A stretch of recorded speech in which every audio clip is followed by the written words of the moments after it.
Türkçe oyun filminden herkese merhaba, ben Kaan. İçeriklerimizi kaçırmamak için kanalımıza abone olmayı ve mısırınıza tuz eklemeyi unutmayın. İyi seyirler dilerim.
What are you doing here? Go and take cover in the keep. Can't hold out against this onslaught much longer. Go and take cover with the others. Look out!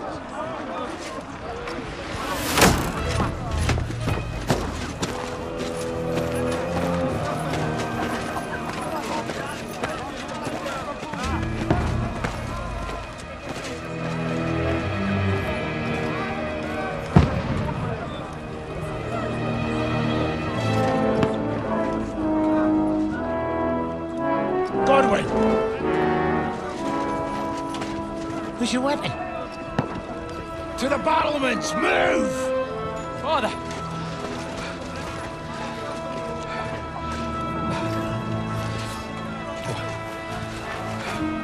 Will you come to anoint us before we die? We'll get anointed after the battles are hands. With booze. Get ready! Prepare to shoot!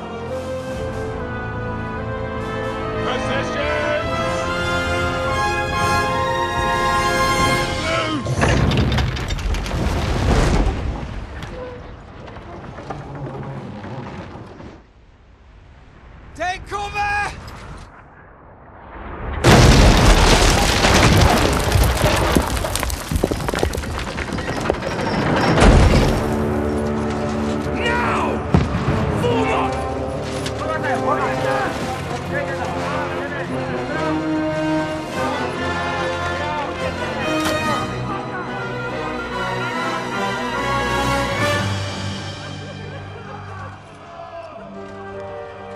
A rude awakening, eh?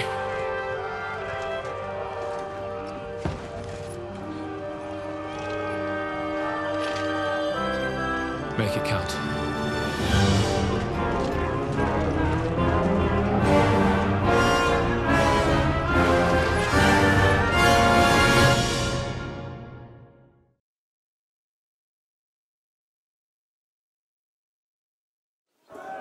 Lower the gates!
Godwin!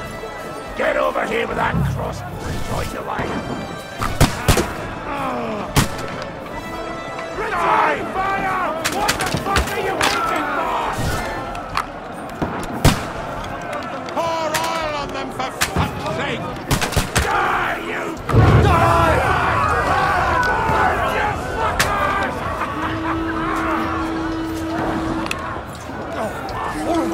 Get ready for another attack! That's it! Stop them!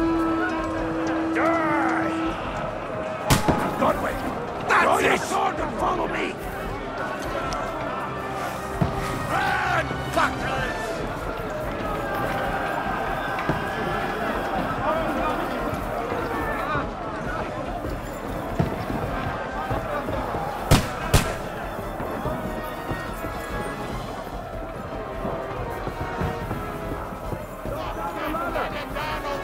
Fucking Wenceslas! Don't let them climb up! Knock it down! Die! Send my greetings! I'll shoot your head off!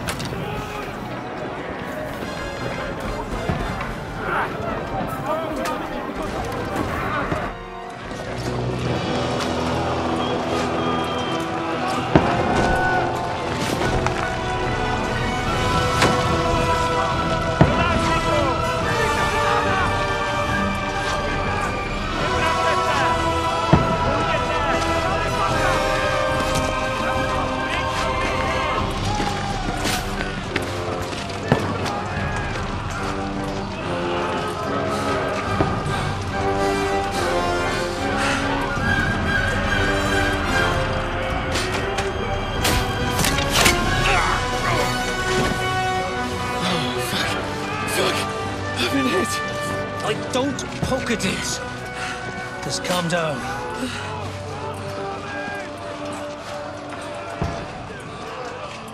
Oh, Dentes Fortuna, fucking you, that. Jesus. You're only supposed to deliver a message to Trotsky. The most adventure I was expecting was a fuck or two.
Fortuna, you art!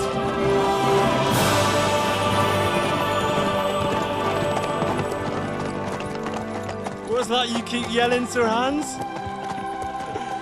Good gracious, Henry, you don't mean to tell me you don't know Latin? My apologies, Your Grace. Unfortunately, I was too busy shoveling shit and picking turnips to find time for studying Latin. We shall have to rectify that. I can't have an ignoramus for a personal bodyguard. Anyway, this Audens, whatever. What does that actually mean? Audentes fortuna juvat. Fortune favors the brave. I don't doubt it. All we have to do is deliver a letter to Lord Otto von Bergov and ride back again. Doesn't take much bravery. Christ, Henry, don't be such a stick in the mud. Aren't you glad to be finally out of that hellhole where we can finally enjoy some adventure, see a bit of the world, meet new women, and simply have some fun. Sure, but you promised Ohannes that you'd be as good as gold, and I'm personally responsible for your safety. Besides, Trotsky's in the middle of nowhere, so I wouldn't expect much excitement there. God help me, my bodyguard's a monk who can't speak Latin. Sir. Trotsky.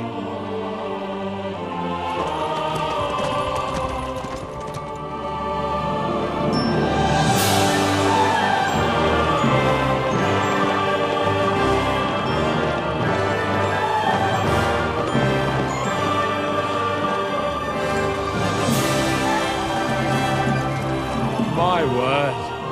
That is fucking impressive. It makes Perkstein look like an outhouse. Berghoff must be made of money.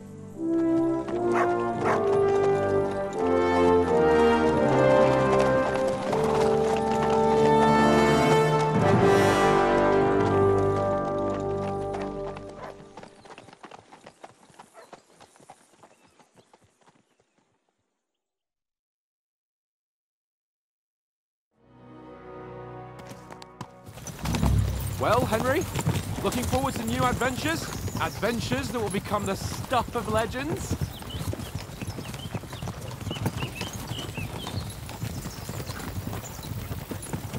Of course I am. We'll show them what fine fellas have turned up on their doorstep. You bet we will. We'll hand over our important message and then hop, skip to the nearest tavern. We'll drink to our success and chase some local wenches, eh? But why didn't Uncle Hanush take care of it himself? Unless, maybe he's just testing me. Aye, it does look like that. He'll hand over all the Ratai estates to you one day. So I expect he wants to be sure you won't botch it. Of course. How could I possibly botch it up? There are foreign armies rampaging through Bohemia. The king is in captivity, God knows where. And here we are in the middle of it all, carrying an important document. No, I intend to make the most of this trip, one way or another. So do I. How is that? Fortuna... Audentes fortuna juvat! See now, there's the Henry I know and love. Well, enough of the chat. Trotsky's almost within reach. Sir Hans, how's it looking there in the back? All good, Oates. Just keep your eyes on the road ahead. Exactly. If anything in front of us even looks like it's moving, we want to know. Keep your hair on, Nick. Old Oak's got eyes like a hawk. I don't miss nothing.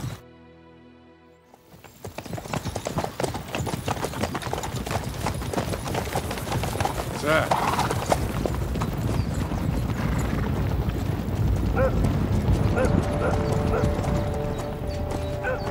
Should we get ready for a fight? Take it easy, Henry. They're wearing von Bergov's colours. They're from Trotsky. Surround them! Don't let them get away! Besides, don't stand a chance against them. Don't do anything foolish, fellas. Just follow my orders.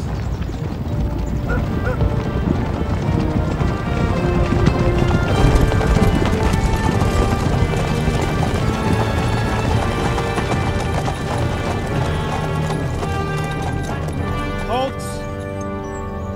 What are you after here? Is this usually how you greet visitors, my good man? This is how we greet armed strangers when bandits are pillaging everywhere. Can you not distinguish between a noble and a bandit, sir? It's not always that straightforward these days. Who are you people? Sir Hans Capon of Perkstein. I bear a letter for Sir Otto von Berghoff from my master, Sir Hanush of Lipa.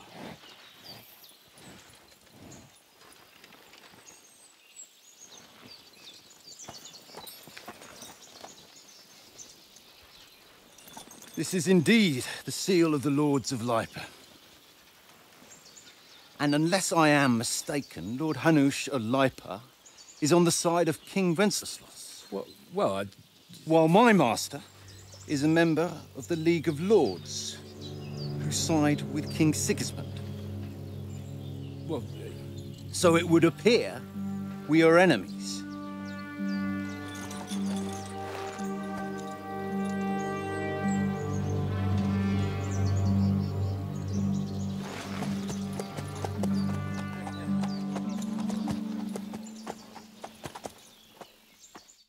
We're not enemies. We're carrying a message with the aim of putting a stop to the hostilities. And who are you? Henry, from Skalitz.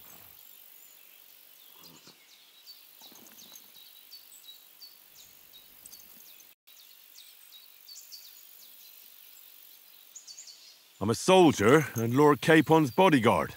My job is to defend him with my life. From Skalitz, you say? The one that King Sigismund's Cuman forces plundered? And slaughtered everyone. Even so, I'm not going to Trotsky as an enemy, but as a peace envoy. Even so, you're still strangers here, and armed strangers to boot. And as it happens, we're on the trail of just such a band. So why should I trust you? Take a good look at us. Do we really look like bandits to you? I'm still not sure whether I should trust you. You don't have to trust us. As long as Lord von Burgov does when we see him. An entire company in rat-eye livery, a sealed message. I think he'll understand at first sight who's standing before him. The way I see it, ensuring safe passage to the castle for Sir Hans Capon of Lipa and his entourage should be in your interest. So? You can be assured that I respect your position, gentlemen. All right.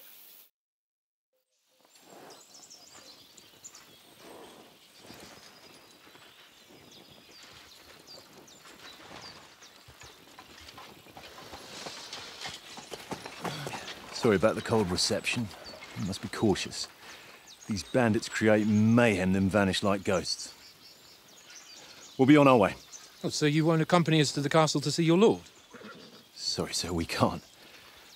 Listen, you won't make it to the castle before nightfall, and Sir Otto's orders are to not admit anyone after dark, especially while we're away. You'd best camp until daybreak. I'll take your point. I mean, back home, the last time someone let a nobleman in trouble into their castle, we had to bombard it to get him out. Is there an inn in these parts, at least? There is one, but it's a bit of a way out, and I'm not sure your lordship would like it very much. God! What kind of a backwater have they sent us to? I just suppose we'll just have to manage somehow. Good luck in hunting down those bandits. Thomas, captain at Trotsky. Thank you. And sorry again. Farewell. Farewell.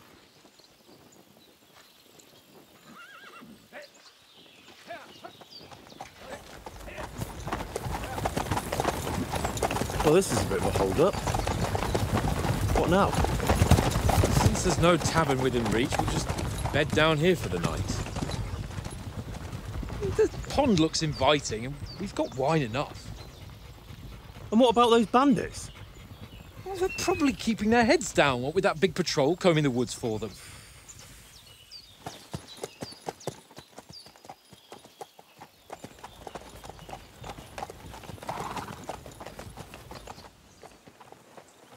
Come on, fellas. We'll camp here on the bank. At least we can bathe. I stink almost as bad as the rest of you, and you lot are rank.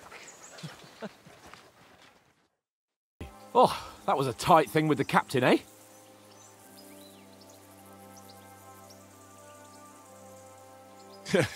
It looked for a while like we'd be charging at each other. I must say, I wasn't expecting that bastard to start on me. Yeah, I could tell. But we managed the situation all right in the end. He even apologised to us. If Hanush had seen it, maybe he'd finally stop treating me like a child, eh? Well, I don't know. When I look at you, well, let's not get ahead of ourselves. Kiss my arse. And by the way, since you're here, how about stretching our limbs a bit after that long journey? With a bit of swordplay. You're in the mood for that after riding so long? Certainly. So then, eh? Eh? All right then. Just a bit of swordplay for the hell of it? Or shall we have a wager? Let's save the wagers for later. Oh, you afraid? Keep the biting remarks to yourself. You've got armor on, so just grab your helmet. Here's a practice sword for you. Have that ready too. So who won, gentlemen? Oh, it seems this isn't my day. I knew I shouldn't have bet with you. You've improved since that last time in Ratai.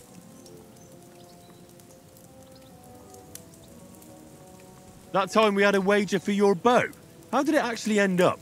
Henry, that was no time ago at all. Did you get a bang in the head? And of course, I won. So much has happened since then. It feels like an eternity. God's truth. We had no lack of excitement. Anyway, I kicked your ass because I'm a master with a bow. Indeed. Almost as good as with your tongue. Oats? What's this food supposed to be? What's left of our supplies. Tomorrow we'll be at the castle, and we'll get some decent grub. If you told us earlier, I could have shot a hare. And you could have cooked it like they did in the tavern the day before yesterday. That tavern where you drank away all your coin? Ha! You've got to have some fun. And then you tried it on with the innkeeper's daughter when you were shit-faced. She was pretty. A real peach. Admit it. Only a fella was there.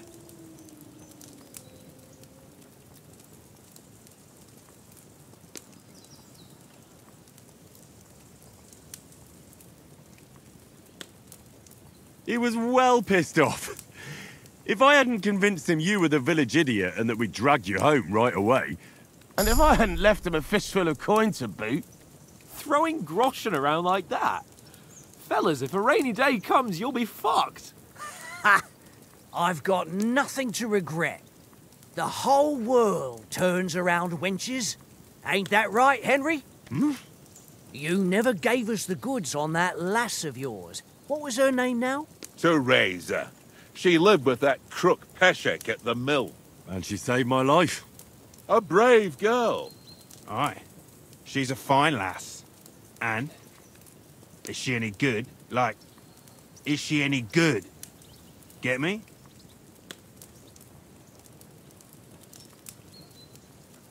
She's my sweetheart.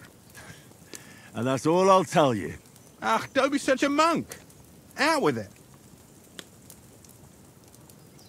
Listen up. I'll tell you what that girl can do.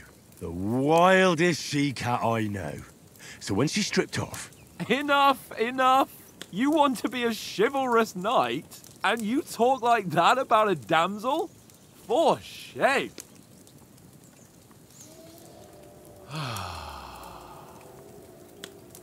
You know, this travelling isn't too bad. Apart from the mosquitoes. Aye. Apart from them. Where were you yesterday evening, Henry? You were late for supper. That's not what I call watching over our Lord. Hey, don't make trouble. In the camp, with you lot.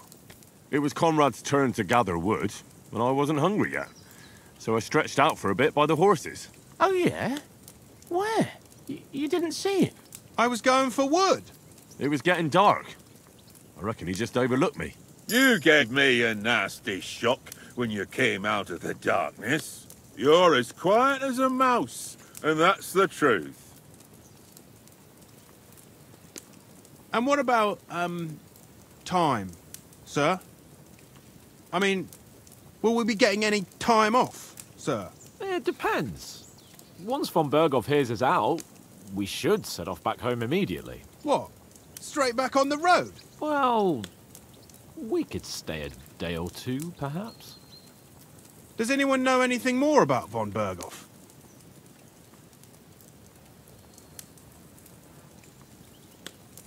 I've already told you all I know. Von Berghoff is a very important nobleman, the royal chamberlain. He administers the country for the king, collects taxes. It's like this. There's the king, then him, then a very big gap, and then me. And we are envoys sent to offer him an alliance. I heard he insists on having the finest swords. and that he's got a big collection of all kinds of swords and daggers. Collecting them ain't the same as knowing how to use them.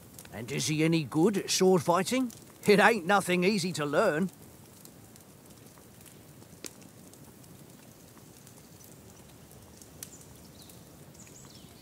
The sword is the weapon of a master. Balanced, fast, and suitable for all situations. Of course, you have to train with it and try to improve your technique, but the result is worth it. Aye, I get it. It was just a training fight. Pardon me. Oh, swords, swords, swords. No doubt you're going to tell us again how the perfidious Istvan Toth stole your sword. And I thought you'd come round to thinking about other things. That sword is the only reminder I had of Pa. We forged it together, just before he was slain. But that's another matter. I suppose you've heard enough of that, eh? Well, you know. No, it's all right. Well, I wouldn't want to be in Istvan's shoes if you ever come face to face with him again. What? So Radzig ain't dead, though? Enough, enough. Otherwise we'll be here for hours again hearing how Martin the Smith raised him even though Radzig is his real father. It's complicated, and let's leave it at that. No offense. Who'll help me tomorrow with getting supplies for the journey back? We rolled dice for it, and I won. So Conrad goes. What are you on about? Enough. Oath, you're no fun at all. There'll be a feast at the castle tomorrow, so forget about supplies. Anyone for another helping? There's plenty left. Maybe even a bit for morning. No thanks. I must wash myself down a bit. My words exactly. We can't turn up at Trotsky tomorrow in this state.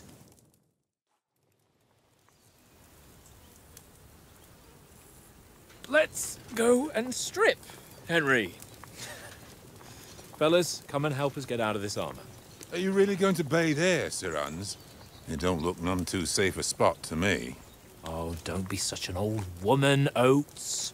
Bring some wine to warm our blood.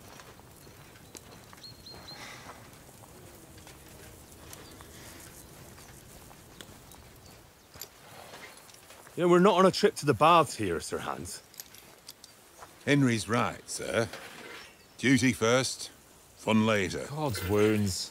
I haven't been away from Rattay in ages. So, here, I intend to live a little.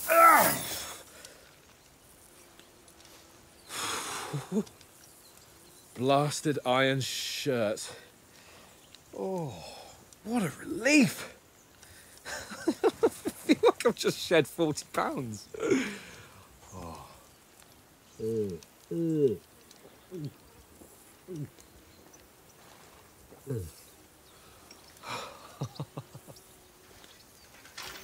Ah, Christ. Will I ever live to see his young lordship finally grow up? He's got a good heart, but he doesn't have the sense that he was born with. Well, responsibility will catch up with him soon enough, though. There's more chance of me becoming a monk.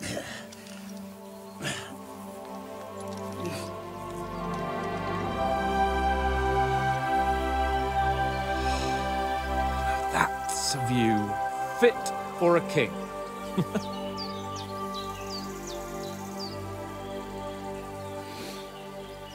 Whew. You were right about our stench. Let's hope this water isn't too cold. You wouldn't want your pride and joy shrinking. I'm more worried about it being too deep. Come on.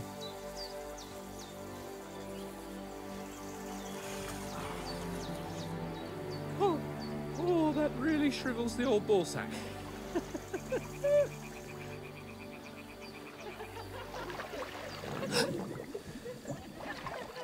What's the matter? Females! Let's go to them. Sir Hans! Oh, shut up and let's go. But quietly. We don't want them to spot us. Hans!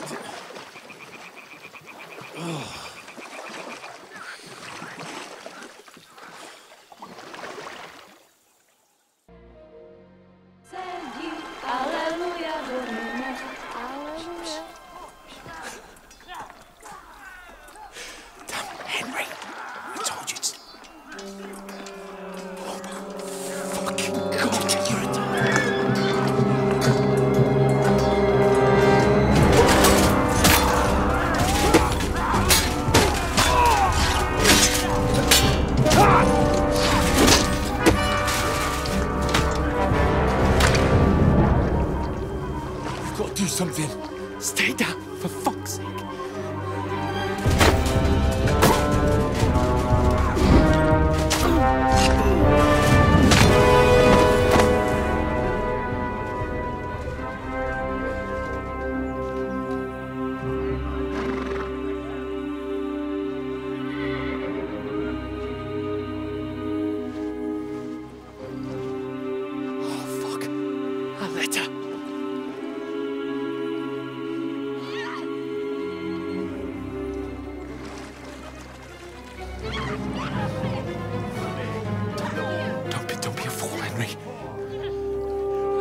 We don't stand a chance.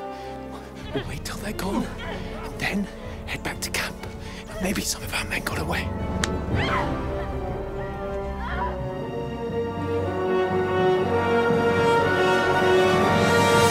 Hey! What the fuck are you doing? Hey! Hands off her, you brute! What the hell's going on here? Let her go, you pigs! That bastard's with them! Fucking hell! You couldn't just leave it be, could you? Come on! Run! Catch them! Enough, I said! What the fuck? She's mine!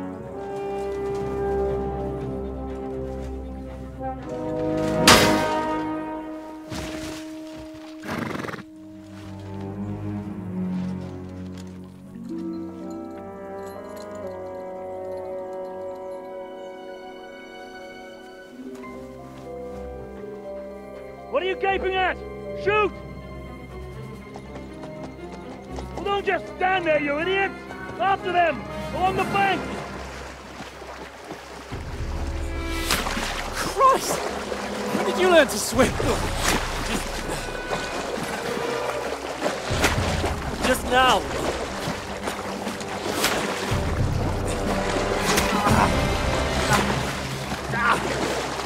Fucking armor! Come on! We'll cut them off on the other side! Oh, these horses, quick!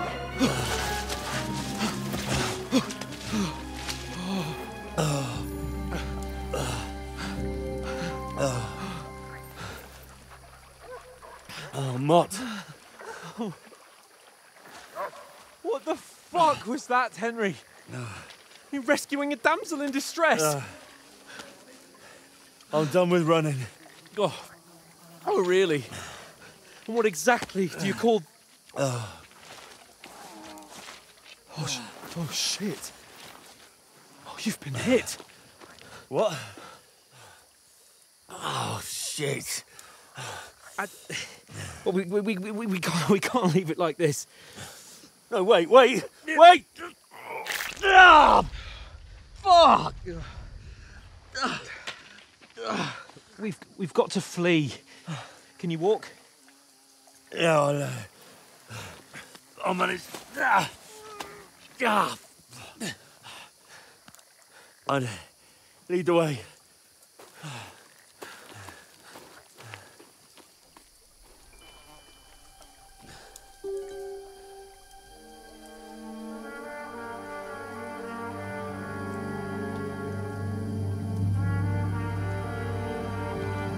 You pull yourself together. We've got to vanish.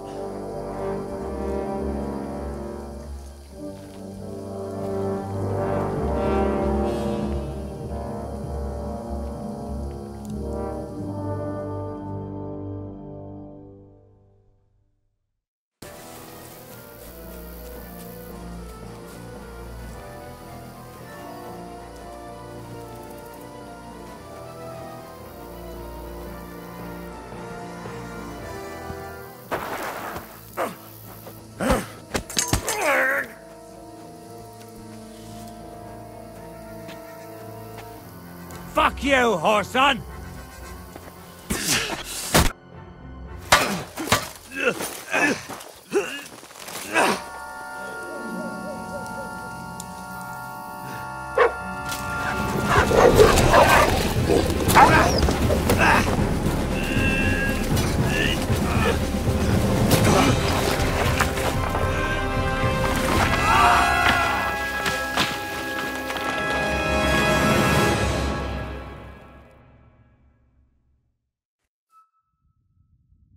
You know the trouble with an adventurous life, son? It can end before it gets started. I might teach you how to handle a sword, and then someone will shoot you with a crossbow as soon as you set foot outside the house. If you want to convince someone that they're wrong, try using your mouth and not your fists. We did a fine job.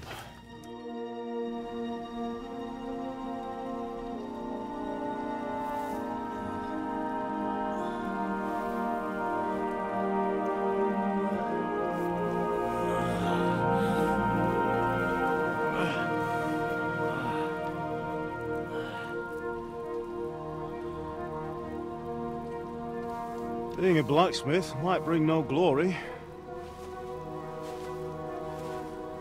but it has its benefits.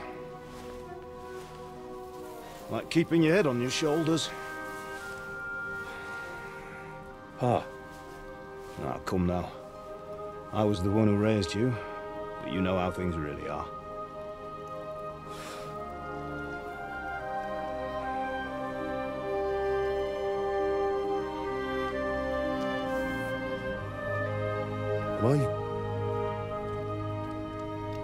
Am I dead? Not yet. I'm dead, though.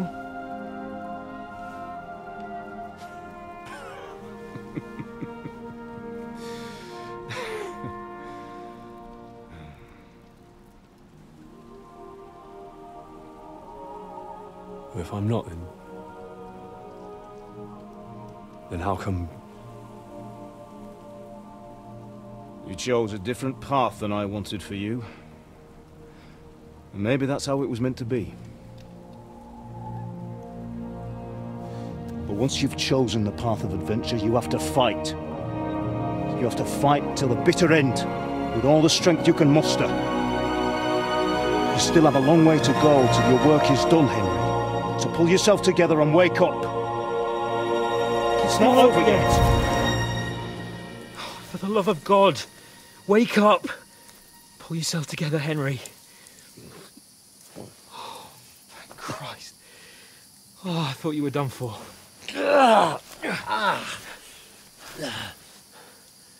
Where am I? Well, you dropped out of the sky like a shot-down hawk.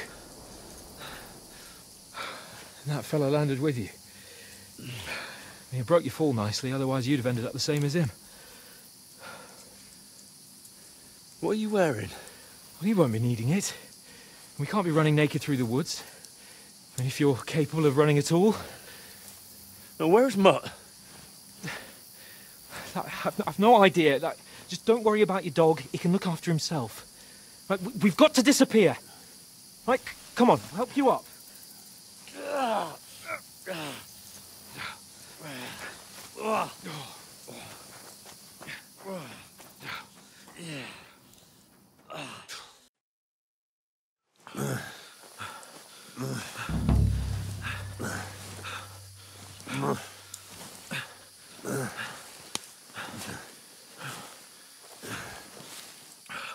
How are you holding up? Not good. I feel like it's all up for me. Just hang in there, damn it. As long as you talk, I know you're hanging in there. Henry, what are you staring at? They're here.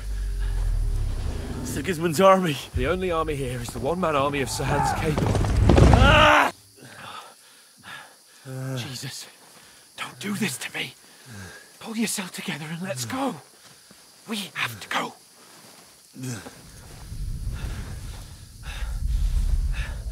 But the gate is closed. Don't worry, my name will open any gate. Fuck! What's the matter? Skalitz is in flames. We're gonna die here. You survived Skalitz, and you'll survive this. Come on! Bianca!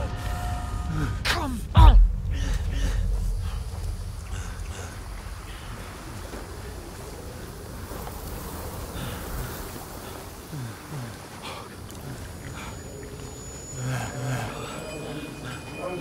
Father? Listen to me, Al.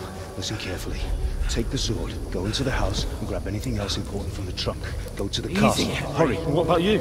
Are you mad? Mother is in the village. I'll fetch her and we'll follow right behind. I'll go with you. No. You do what I say right now. Give the sword to Sir Roger. For Christ's sake. Anything happens, he'll take Come care of you. on! Promise me. Oh, you can hardly stand, damn it. We'll make it together. You'll see.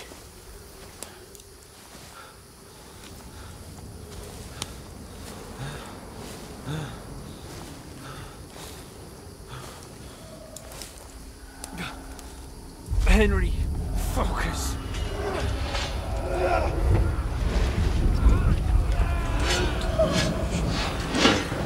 Henry, pull yourself together. Please. God, there's nobody here. You're just imagining things. Run. No, don't give in to it. Hang in there. Run. Make it together. You'll see. You're a warrior. You can do this. It's all right, Henry. I've got you. Just a little further.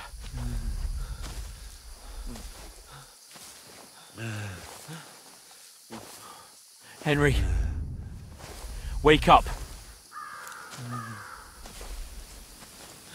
The linden tree. Just like Father always wanted. No, we can't stop. And Pa, I let them all down. You've never let me down. Henry, a light. Look. I see it. We've got to go. I see the light.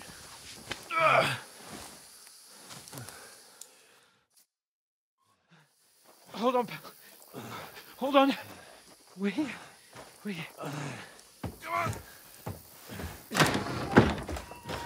Pavlena, is it you? Greetings, good wife. Fear not. We mean you no harm. My friend needs help. Please.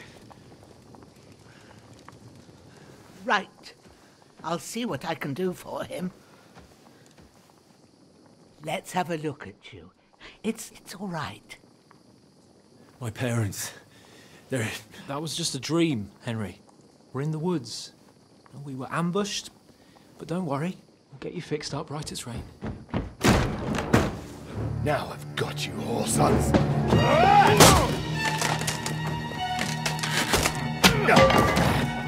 Think again, strong!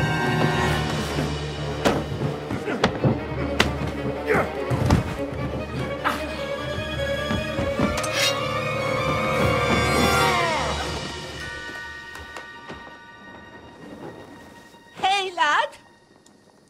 Are you alive, lad?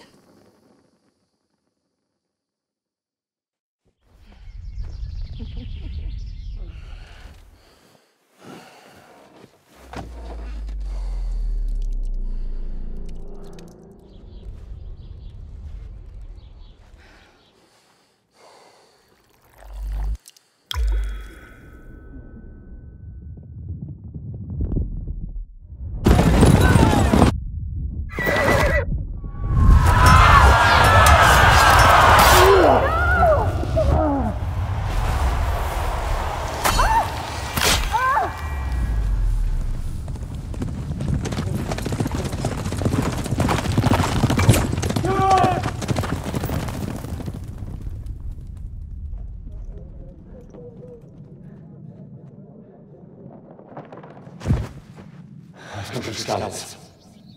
They burned it to the ground. Slaughtered everyone. Who? Who burned it to the ground? A huge army. They attacked without warning. Get all the people inside the gates. We have to prepare for the worst. Make all the necessary arrangements.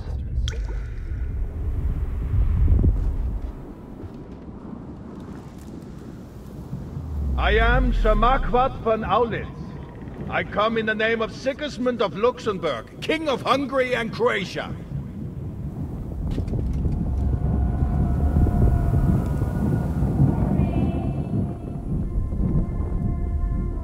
Get up now. There's work to be done.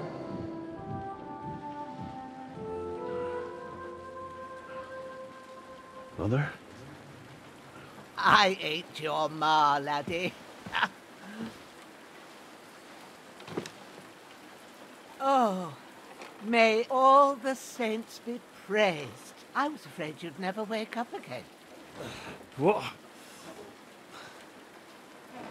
Where am I? Where would you be? Here in my cabin, where you and that pal of yours burst in last night. Slowly, lad. Slowly.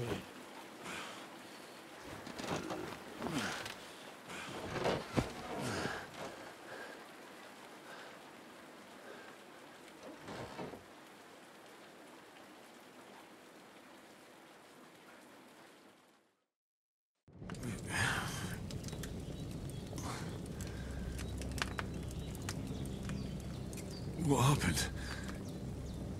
What about Hans? He's taken care of for now, but he was on the edge there for a bit. And so were you, lad, so calm yourself. Last night you were 1 foot in the grave already. You were lucky you happened to turn up here. Well, I have to talk to Hans. You won't get much out of him now. He's lost a lot of blood and he has a fever. What happened to him? That cutthroat that followed you fellas cut him up bad. Hans was fighting him outside, then he came staggering in, said something about Fortuna and collapsed on the floor. And what about that cutthroat? You can go out and have a look at him. Hans gave him a right hammering. I didn't get a wink of sleep with that corpse in my yard. I understand. I'm sorry we caused you such trouble. But you'll save Hans, won't you? God willing. Well, I managed to pull you out of death's grip, so maybe I'll be blessed again. I'll go check on him as soon as I'm done with you. How are you feeling? There's no part of me that doesn't hurt. Inside and out. Mostly my shoulder where I took an arrow. Little wonder then. But you're conscious and talking. That's a good sign. Ah, your shoulder is looking a lot better.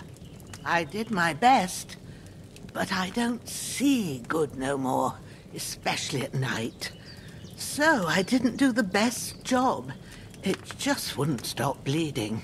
And now you've moved about, it started up again. Take this and bandage it up. Not much else we can do with it now. Thanks. I reckon I can manage that. But I need to get a breath of fresh air to clear my head. You slept through half of God's bright day, lad. So, if you feel up to it, go ahead. At least we'll see how steady you are on your feet. While you're at it, you can stop by the trough and wash all that nasty grime off of yourself. I found an old tunic. Put it on so you don't catch a chill. It gets cold here by the water. No doubt you'll be famished and need a bite to eat. There's some hot soup in the pot on the fire. If that ain't enough, I put some bread and cheese on the table outside for you. And you'll find some of our home-brewed liquor there, too, in case you need bucking up. Don't overdo it, though. I won't. Thanks a lot. May God reward you 1,000-fold. What's your name, by the way? Bushenna's my name. And I'm Henry. I know. Hans told me. I'll go and check on him. When you're done with everything, come and see me and we'll figure out what to do next. And you didn't faint while doing it. I'm pleased, Henry. I had to pour a whole Lethean potion into you last night. That's what I call medicine. It can either put a dead man back on his feet or make sure he never gets up again. So consider yourself lucky. I will. But what about Capon? Well, he's less lucky. That brute really knocked him about before Hans beat the life out of him. Is there any way I can help? I owe it to Capon, and I want to do whatever I can. You owe him, all right.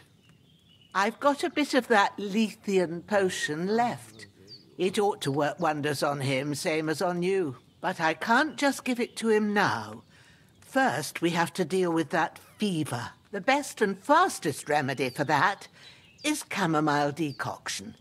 Luckily, it ain't too hard to brew, but we'll need some fresh sage for it. And, of course, chamomile. You ought to be able to manage that. You've got young legs and eyes, and I reckon a bit of a stroll would do you good. Easy as pie. I can do that. Ma used to put sage in sauces and served it with meat. I'll check the kitchen. Christ wounds! Try thinking with your head and not your stomach. We need freshly picked sage, not some dried herb, so listen up. Sage has a purple blossom and chamomile has white petals with a yellow centre. At the back of the hut, there's a footpath leading up to the rocks. You go along there till you reach a sort of small meadow. You ought to find both of them there. Great. I'll be back in a jiffy with a couple of handfuls. All right. I'll be glad if you get back here soon. I don't feel right being here with that corpse in my yard. Seeing him lying there gives me chills. I can't think straight. I understand. It makes me anxious too. Maybe I could manage to bury him somewhere. Or at least hide him somewhere further off in the woods. The Lord be praised. I'd be truly glad of that. Do you feel up to it, laddie? You ain't in the best of shape, and digging a grave's a tough job, even for a healthy fella. Not to worry. I'll see what I can manage. It's on account of us that he's here anyway. I wouldn't want you to have any more trouble. And a bit of effort, even if it's a dirty job, is the least I owe you. Well, if you think you can manage it, good, but don't overstrain yourself. And thanks. Where should I put him? Grab the spade by the dung pile and bury him by the creek. The soil will be softer there, so it should be easier. When you head out the gate, follow your nose. Find a good spot somewhere in the reeds and nettles. And when you're done with that, better have a wash, so's you don't have the stench of death on you. True. I'll bear that in mind. I'll sort out the rest with Ignatius, the gravedigger, when he comes by again, so's I don't have that wretch lying here till Judgment Day. All right. Hiding here somewhere in the rock. Hey, you! What do you want? Come here and tell me who you are, or I'll drum it out of you. Lord von Bergov sent us to find the renegades who ambushed some knights' company down by the pond yesterday. A couple of them fled and are hiding out here in the rocks. So tell me who you are and what you know about it.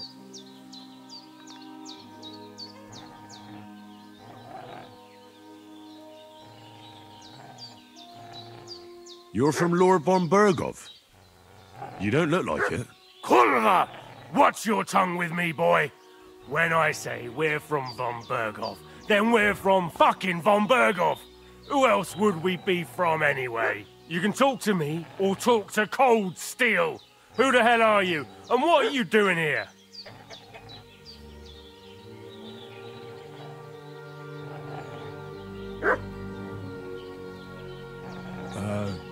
I'm Pavel, and I'm here to help Bozhena.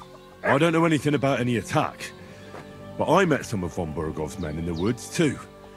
They had his shields and Waffenrocks. They were looking for some cutthroats. I gave them directions here, so you can join them once they get here. Fuck. What's the matter? Nothing, fuck it. Just tell them we'll wait for them in the tavern and jelly off, alright? Did they hurt you? No. But I think they would have if you hadn't come along. Sorry. I reckon it was one of those who followed us yesterday. Look here. I almost got slaughtered twice in one day on account of you two. God be praised that my Pavlena wasn't here. Heaven knows what they'd have done to her. So, I'd like to know why all this is happening. Your friend was talking in a delirium in the night, saying you was knights. But if you two are knights, then I'm the Queen of Sheba. Well, I must bow to your ladyship. Sir Hans is the young lord of Leiper and Perkstein. I'm Henry of Skalitz, son of Sir Radzig Cobbler, and I'm his bodyguard. We were heading to Trotsky to deliver a message from Sir Hanush of Leiper and Margrave Jobst to Lord von Berghoff. But we were ambushed by bandits yesterday down by the pond, and you already know the rest. And as God is my witness, we're no bandits. I swear to you, I'm thankful to you for saving us. And I'm sorry it caused you trouble. Well, you sound sincere, so I'll take your word for it. I hope I won't live to regret it. You won't.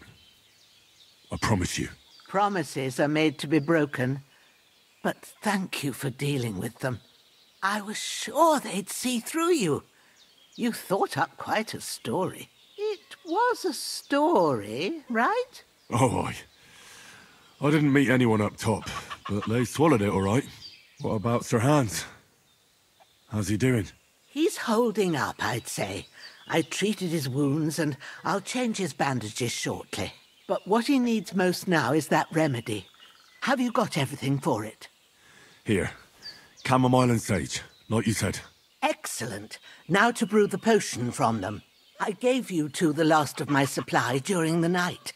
But fresh is best anyways. It's a shame my daughter Pavlena ain't back yet. She'd get it done in a jiffy. But we'll just have to manage without her. But you can do it too. It ain't nothing hard. My eyes are so bad, it'd take me all day. But at least I can tell you how to go about it.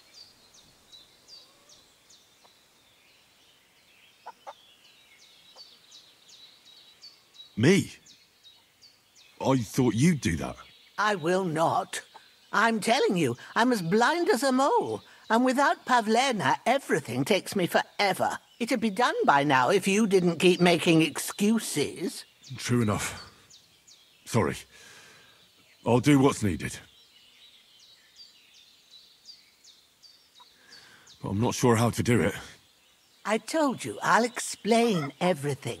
I have a book here with the recipe, but it'll be better if I tell you. I know it by heart. I can read as well as any man, if that's what you mean. My word.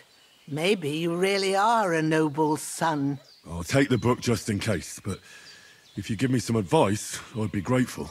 Of course. Everything we need is in the hut. Let's get... Ooh, by the smell of it, it's a chamomile decoction the way it should be. Happy to help. This should help Hans get better. I'll take care of it now. All right. Is there anything else I can do to help? I reckon you've done all you could. What you need now is a bit of rest. Go and get a good sleep. That works wonderfully.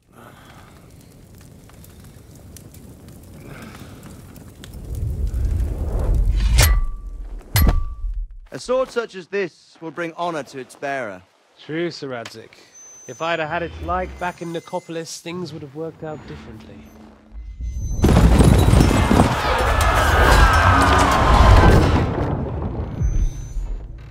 Where's my fucking sword? And I found it. Everything I take now will be mine, and I plan to take everything. Rot in hell! Why would I miss one sword? Because it's the last one my father forged, and I promised him I'd deliver it to you. Stronger dog fucks the bitches, and war is a nasty business.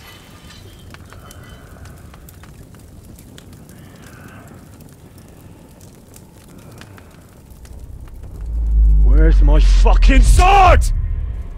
You know what? I think I'll keep it as a memento. This isn't over. I'll find you! Yeah! Don't disappoint me. Wake up, Henry. It's past sunrise.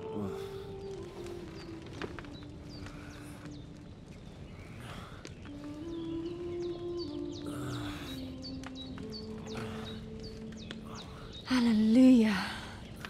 I thought you'd never wake. Were you having a nightmare?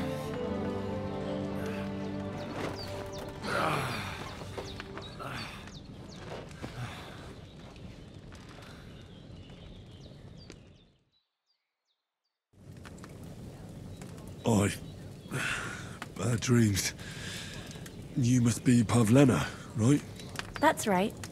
I came in the evening while you were asleep. Ma told me what happened to you. Then I helped Ma take care of your friend that night? Oh, Hans! He's alive! How is he? Have no fear. He's alive, all right. Maybe too alive. Ma knows what she's doing, and that's the truth. I reckon she could bring the dead back to life. She said she dosed you with the strongest remedies she knows, and it looks like they did the trick. On that other fella for sure. Since he came to this morning, he hasn't stopped talking. Yeah, that sounds like him, all right. And what about you? How do you feel? Definitely better than yesterday. Thanks. That's good. Ma will be glad, but I heard you yelling in your sleep and went to check on you. Bad dreams? I dreamt of Istvan Toth, a villainous, murderous whoreson who stole my sword. The last memento I had of my father, and I swore to get that sword back and avenge my parents. Oh, that oath must be serious if it even torments you in your sleep. Dreams shouldn't be taken lightly. They can have real meaning, however hard they are to understand. What strikes you as the most important part of your dream?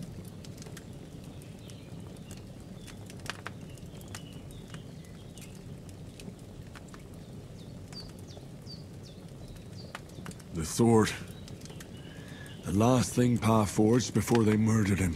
It might sound strange, but I feel his soul won't find peace until that sword is back in our family. It doesn't sound strange at all, and swords are a symbol of kings. It could mean power and responsibility, or war and ruin. After all, a sword has two edges, and it depends who's wielding it. Thanks, Pavlena. I never thought of looking at it like that. It's a lot to think about. You're welcome. But remember, it's only my reading. The only one who can really understand you is you yourself. I expect you're right. So in the end, all the hard work will be on me. But this is all too much heavy thinking at once. Right now, what I need more is a little sunshine and fresh air. Aye, that's the best remedy for many ailments. And a full stomach will help too. Breakfast is on the table, and I've got something else for you too. Come along, and we must save Ma from the clutches of his lordship. Good morning, Henry. You have no idea how glad I am to see you. Come join our banquet in the midst of these exquisite woods.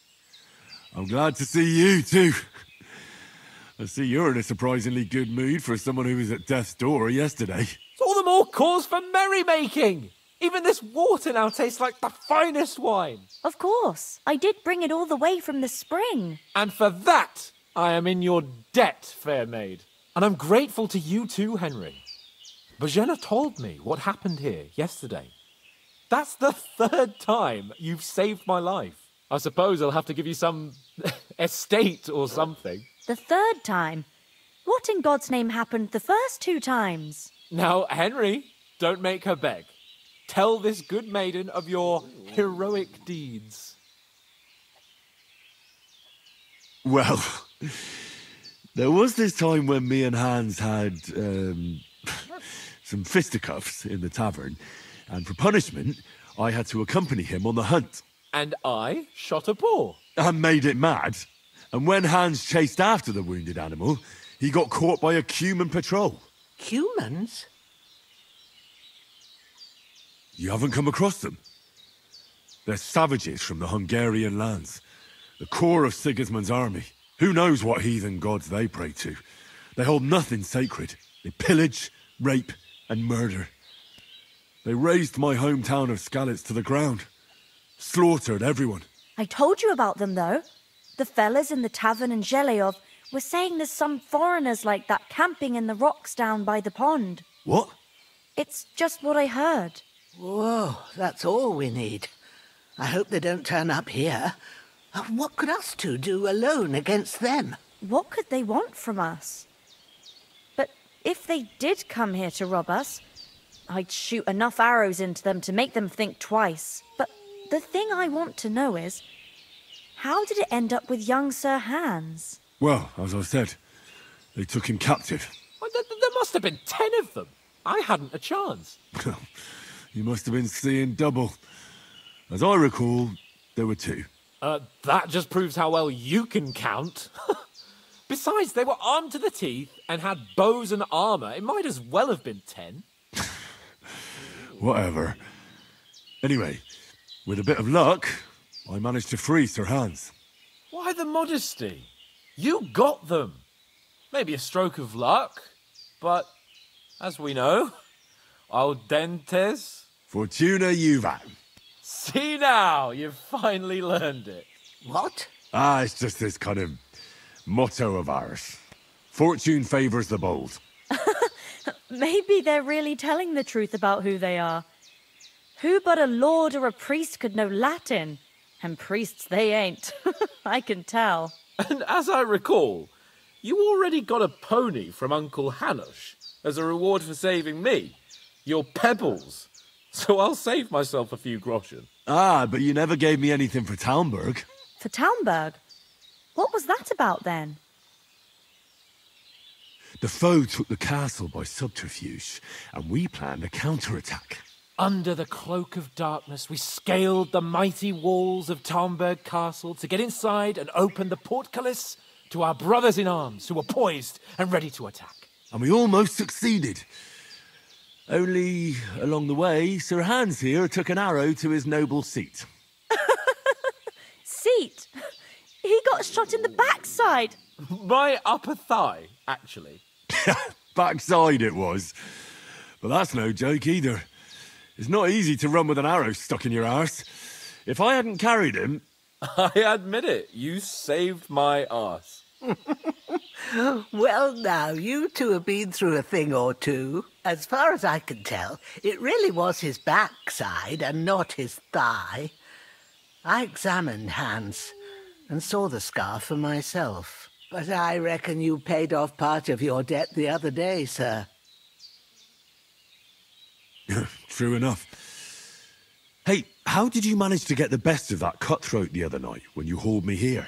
To be honest, by a stroke of luck. We were fighting outside, but that fucker got a hold of his falchion and let me have it in the guts. I thought I was done for.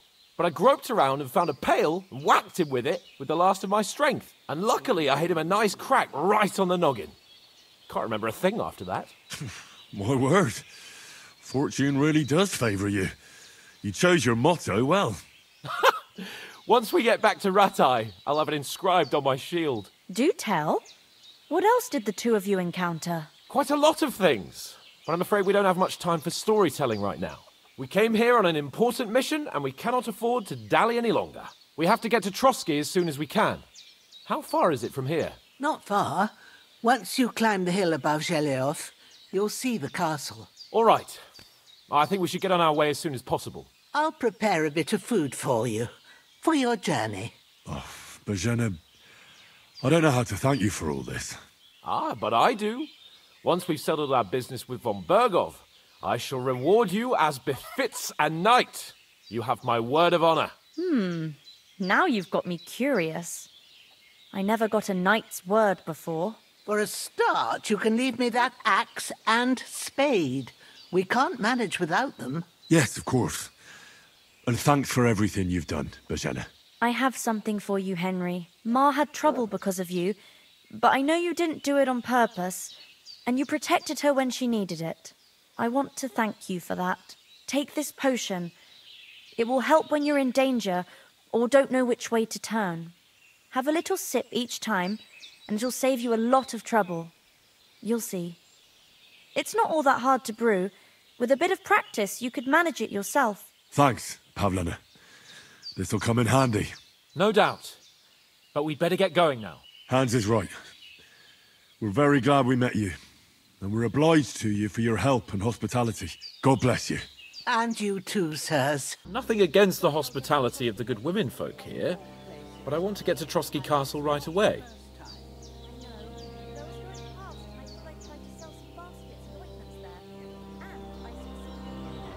Hold on a bit. Before we hit the road, there's something you should know. I have a hunch that one of that band that ambushed us at the pond was Istvan Toth. Toth? Are you yanking my pizzle? He's long since over the hills and far away. I know how it sounds, but I saw him. Believe me. I'd never mistake his ugly face after all that happened. Of course, Henry. I know you have accounts to settle with him, but that's nonsense. Toth is in Sigismund's service and is harassing his opponents. And Otto von Bergov is one of Sigismund's allies.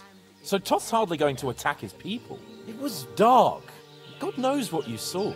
I saw him, the bastard, and I'll get him. Yes. We'll surely get him one day. I promise you. And your sword, too. But I don't think either of them are around here. You're still my protector, though. So you need a weapon right away. Here you go. You never know. Where'd you get it? I found it in the dung pile. Must have belonged to the fellow I brawled with that night we got here. Come on, let's get going. Your mind will turn to better things along the way.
hope they've got a good physician at this castle. Or at least a barber. I mean, that old crone got me on my feet. But I don't believe much in herbal remedies. You can't beat an educated man of medicine. And I can't wait to sleep in a proper bed. And some wine! Oh, fucking hell. Oh, it's closed.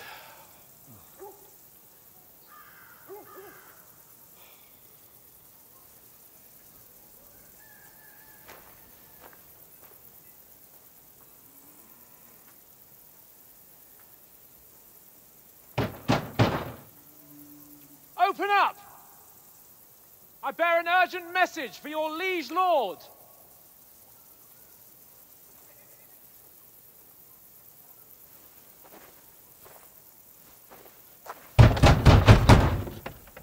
Hear me! Open the gate! I am a messenger from Sir Hanush of Lipa.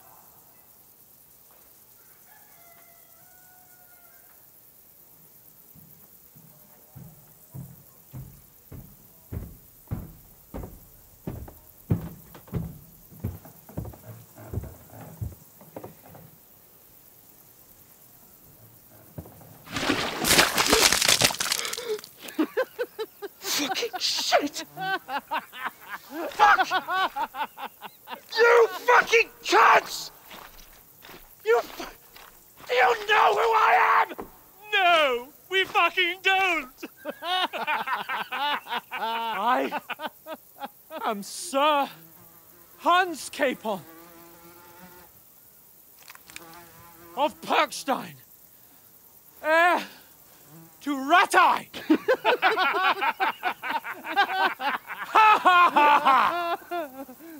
Now, look here, you filthy beggar! I'm not here for your amusement, so get your stinking, ragged asses out of here on the double. The pair of you! What's all this about?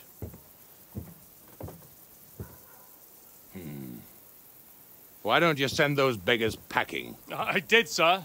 They say they're messengers. I am Sir Hans Capon of Perkstein, envoy... I heard. Nevertheless, I doubt Sir Hanush would send two vagabonds covered in excrement as emissaries. Apart from which, Sir Hans Capon is dead. We found his body by the pond. His company was ambushed by outlaws, and they were slaughtered to the last man. Yes, yes, they ambushed us, but we managed to get away. Sir, we met your Captain Thomas on our way. He can testify to who we are. He saw our message and its seal. How terribly unfortunate you are. The captain's company was also ambushed by outlaws. The captain barely escaped with his life and has been delirious for 3 days.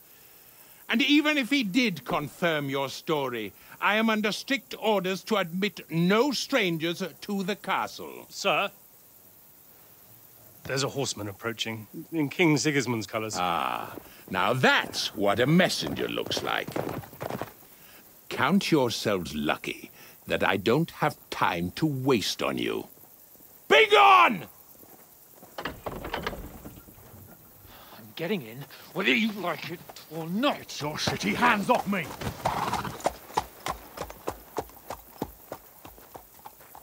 No, wait. Wait, one moment!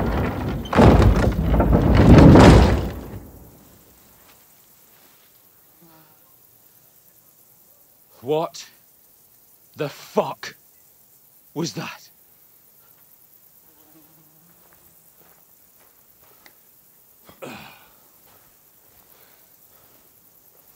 So now what?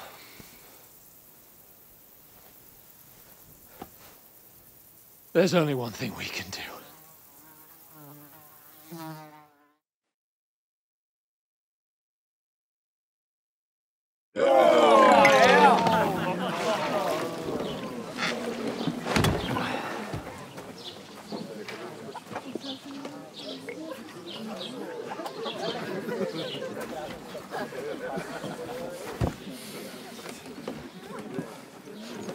Have you two got any groschen?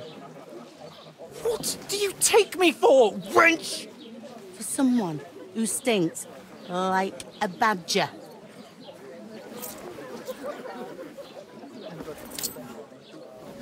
Look, we've had a tough couple of days, so we'd like a bit of peace and quiet, a beer, and a bite to eat. Unless you want to share a bowl of gruel, you're going to need more coin than this. Just bring the best you have, and we'll settle later. As the gentleman wishes. Well, she's not far off. We look like a couple of beggars, and we stink even worse.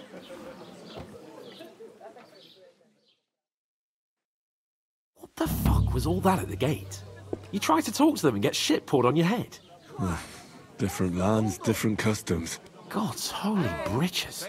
I expect they've had trouble with beggars at the castle, so they act without thinking. Oh, really? I'd never have figured that out. I'd rather hear some cunning plan how to get out of this shit. Huh? And the first thing we have to do is get ourselves into decent shape. Have a good scrub, get some better clothes. Then they might believe we're actually messengers. That's all very well, except we can't even pay our bill here. Never mind a visit to the baths and the tailor. So we'll earn some. Earn? I'm not afraid of work. And we're gonna need every groschen we can get. And how long will it take for you to earn a few groschen? And where will you find a decent tailor? Before we get ourselves sorted out, Sigismund will be sitting on the throne in Prague. So what do you suggest? Going back to Ratai? To Ratai? You just don't get it, do you? We can't go crawling back like this. We'd be a laughing stock. I suppose you're right. We'd be taken for total idiots. Well, you could shrug that off. But me, we've got no message, no coin, nothing but our ragged arses. Chin up. We'll sort it out somehow, and everything will be fine again. Nothing will be fine, my friend. I'll tell you 4 reasons why. Oates, Tankard, Conrad, and Nicholas, instead of sitting here with us, having a chat and a laugh, they're just food for crows in some godforsaken hole.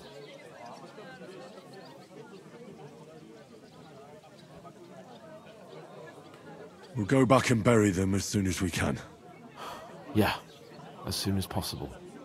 They were good Christians, even though it didn't always seem that way. We'll keep the promise we made at Pagenas. The best way to honor their memory is to finish our mission. We'll get inside the castle. You'll see. We'll avenge our lads and go back to Ratai with our heads held high. I promise you that. Audentes fortuna juvat. Audentes fortuna juvat. Food. About bloody time. Here we are. Gentlemen. What is this stuff? Hey, there's meat in that. And there's more than you gave me coin for. When you're finished, report for work. Cheers.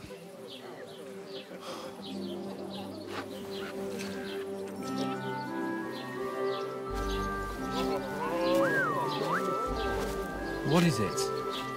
What's that woman from the pond? Or the one you gave us away for? I bear that witch. Wench! What I tell you?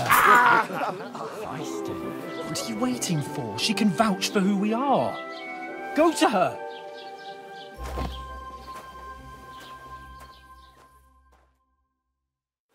God be with you. A full pitcher of wine, please. My word, that's a picture and a half. I ain't seen you here before. Who sent you? Not them nomad vagabonds, I hope. Don't worry. I've come from the castle.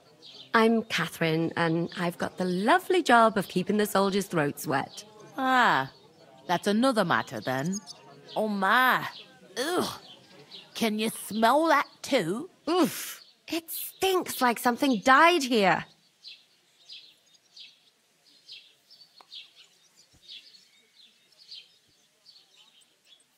You're the one from that pond.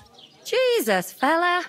That's a bit much. Hey, youngster, if you want to go around mixing with my guests here, go and wash the stench off yourself at the trough first. Stinking up my establishment.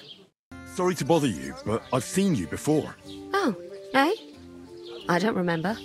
Hold on. Are you the boy that cleans the pitch under the castle shitting hole?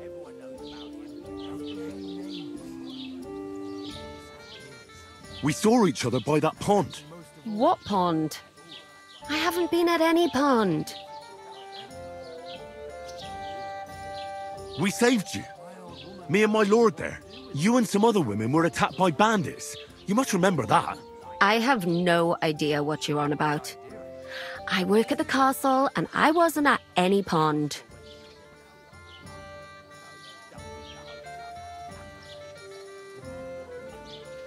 And I have no idea why you're trying to deny it. I saw you with my own eyes. You were washing laundry there with some other girls. Well, I reckon you weren't looking too much at faces, eh? Clear off, you lecher. Here's your wine. Is this vagabond bothering you? I can handle the likes of him myself. Thanks for the wine. Bye. Look, please. I don't know what's up with you, but I know you were there. I need your help. You owe me that much. But we need to get to von Berghoff, and you're the only one who can confirm who we are.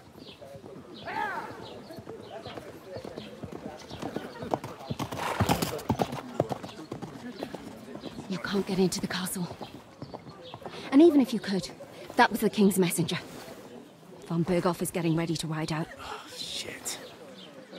If you want to speak to him, the best place would be Samin's wedding. He'll be there.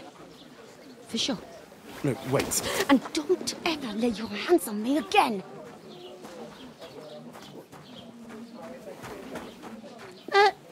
What are you gaping at? Have you nothing better to do? Health, lads. That's the most important thing. Enjoy yours while you've still got it. Why are you standing here like a pillar of salt? Are you ready? It ain't what it used to be. My knees and... Always ready. Glad to hear it. You pair ordered a lot more than you paid for, so you work your debt off, like I said. All right. What do you want us to do?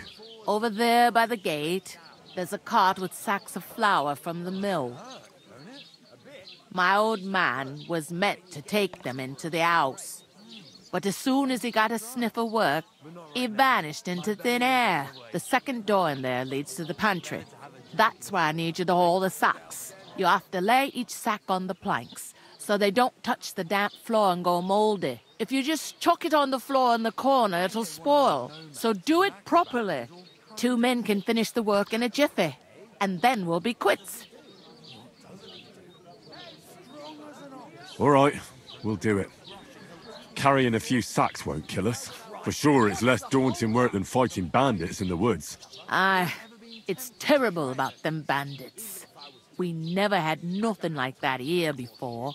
Like it or not, you can't pay what you owe me, so I'm putting you to work. Is that clear? All right, we'll do it. Glad to hear it. I can see you ain't stuck up like your mate. Where are you actually from, if you don't mind me asking?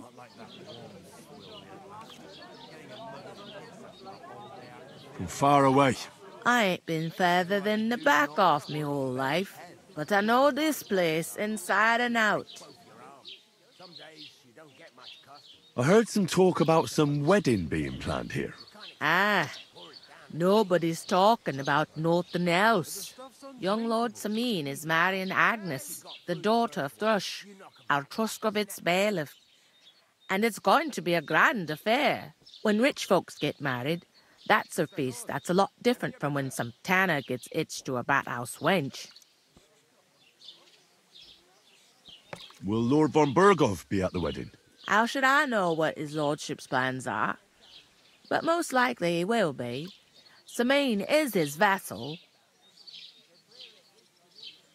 It seems that's really our only chance. What's that? Oh, nothing. If you want to find out more, there's a couple of invited guests having an ale over there. Young Svaja there. He's the bride's brother. He can be a bit of a pain, but he's a good lad at heart. I'll go and discuss it with my friend then. And careful with them sacks. I don't want you ripping them or anything like that. Greetings to you. Likewise, lad. I haven't seen you here before. Where are you from? Well, I'm not from around here. I'm just an ordinary tradesman who minds his own business. An ordinary tradesman, you say? I find that hard to believe. Me and Crazel have had our eye on you for a while now. You look like beggars, but you talk like learned fellows. You two are an odd pair, all right. Do me a favor. It's obvious they're two hard-up students, or apprentices. What do they call you, lad? I'm Henry. So, Henry, what was it you were after? Since you've joined us. I heard there's going to be a big wedding in these parts. What do you know about it? That's right. A big affair in Sameen. Everyone wants to go. And anyone who's not invited is trying to worm their way in somehow. Not me, though. I couldn't give a toss. Because you weren't invited, eh? Of course I was invited. But what do I care about young Sameen and the bailiff's lass? We're all just playthings in God's hands. One day, our earthly bonds will vanish in time, like smoke. Trying to sound clever again, are you, Crazel? All I'm saying is that these petty affairs of men leave me cold. Sod that! It's gonna be big! Even Lord von Burgo himself is gonna be at the wedding. And he hardly ever shows his face in public. Could someone get to the wedding without an invitation? Someone? You mean? Forget it, looking like that. Well, I think it might be possible, using certain methods. Play of light and shadow, a cloak as black as night. What are you going on about? More Miller's witchery? All right, all right. I won't say another word. Semin's bound to keep a damn close eye on his big day, so you won't get in without an invitation.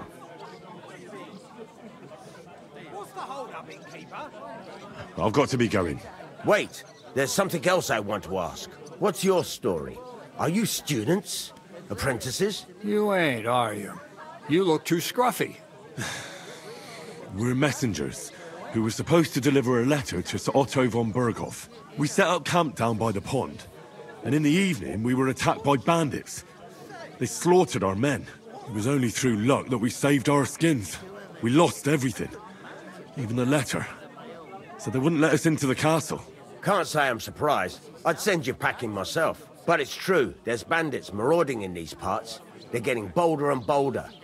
Even attacked a patrol from the castle recently. Aye, these are evil times. Nothing ever happened like that in King Charles's day. Farewell then, Henry. Farewell.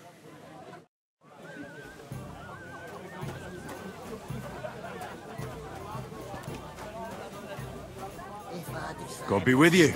God be with... Greetings. Are you the bailiff's son? Hi, that's me. Who are you? I'm Henry. I'll probably forget after a few tankards anyway. What do you want? You don't think you're gonna wangle some coin out of me, do you? No. I'll just have a couple of questions. Ask away. I have plenty of time. I heard there's gonna be a big wedding in these parts. Aye, that's true. My sister is marrying young Lord Sameen. A big affair. Guests from the whole region will come. Maybe from as far away as Gutenberg. Even von Berghoff will come. That's how important our family is. Look, I need to pass on an important message to von Berghoff. But I can't get into the castle because of what happened to us. Do you think you could... Invite you? Not a chance. I don't know you from Adam. It would only be for a while. Look, loads of lackeys like you will be needed at the wedding. Try asking for a job. I'm not saying you're sure to get to von Berghoff that way. but you can try.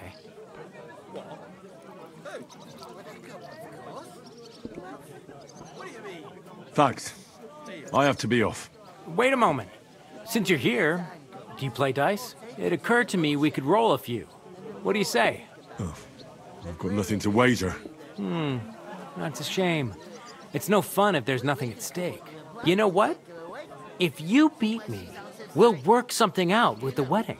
You'd invite us, you mean? You'd have to beat me first. And that's not going to happen. We'll see about that. Let's play. You really are desperate to get to the wedding, huh? Well, really? I talked to that woman from the pond. So I noticed. And you took your time coming back to me. It didn't look like she was too pleased to see you, though. The main thing is, she denied ever being at the pond. It's definitely her, though. You don't forget a figure like hers. I got the feeling she didn't want to talk about it for some reason. I did get something out of her, though. What? Don't keep me in suspense. Von Bergov is about to leave the castle. Sacre! If he pledges to Sigismund before we can get to him, everything's fucked. Calm down. Let me finish. There's also going to be a big wedding in the region.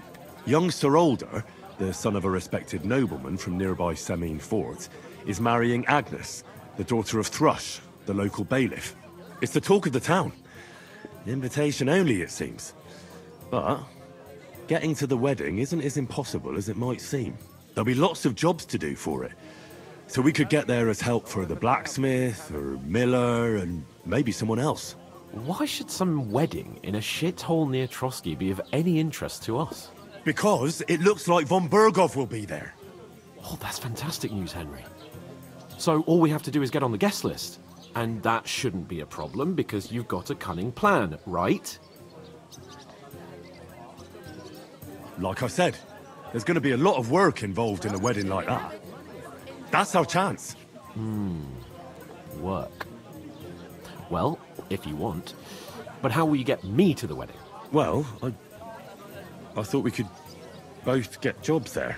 I'm sure there are other options. There's something else we have to sort out first. I spoke to the innkeeper.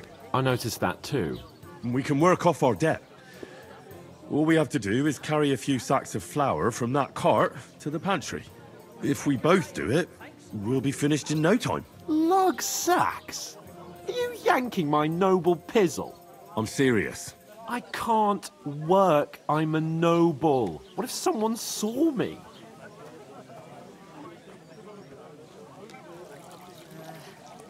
Do you have any idea what you look like? Well, all right. I may not look much like a noble, but my blood's still blue. People will remember my face, and when everything's cleared up, word will get around that I lugged sacks here like some beggar. As if the disgrace at the gate wasn't enough. Ugh! Work, your lordship, is an activity that all us common folk have to do when we need money. And it wouldn't hurt you for once either. Henry, haven't you ever heard of the 3 states of man? Would that be some aristocratic excuse? Not so fast. It's God's law. Oratoris, the priests who pray for us. Laboratoris, the plebs who shovel shit and pay taxes. And Bellatoris, the warriors who protect the ones on their knees or in the fields. Now, which am I? So if you find me a sword, I can get to work. But wield a pitchfork or carry sacks? That's against God and nature.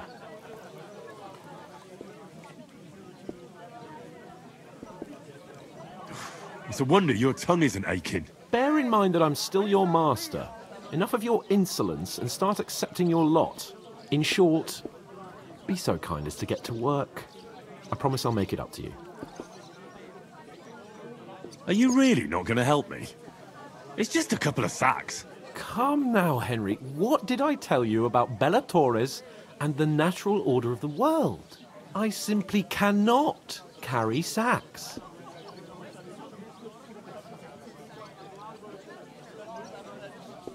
We don't have time for your spoilt brat manners now. Either we get to work, or we'll be stuck here forever. Manners? I'll put manners on you. It's not long since I had to drag one sack through the night. And if I hadn't, that sack wouldn't be here now. So I think I've done my fair share. I mean it, Henry. Stop trying to push me. Suit yourself, then. Right. I'll get to work. Alone. Well, if it makes you feel better, I'll scratch your back later. How? Well, giving me a large estate? That too, of course. Maybe 2 estates.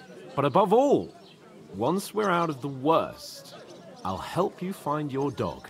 As soon as we have at least some gear, we'll head into the forest and find Mutt in a trice. Although, if you think about the 3 states of man, looking for lost dogs is more like a huntsman's work. But let's pay no mind to that. How generous of you, Lord Capon. I know, my dear Henry. Such is my nature. Say it again. It was their own fault. What do you mean? They attacked themselves? What the fuck are you trying to say? Everyone knows it's dangerous around Trotsky. Making camp in such an unprotected place is suicide. Where else were they supposed to make camp, smart-ass? Somewhere in the rocks, maybe. Not out in the open by the pond. Only a fool would do that.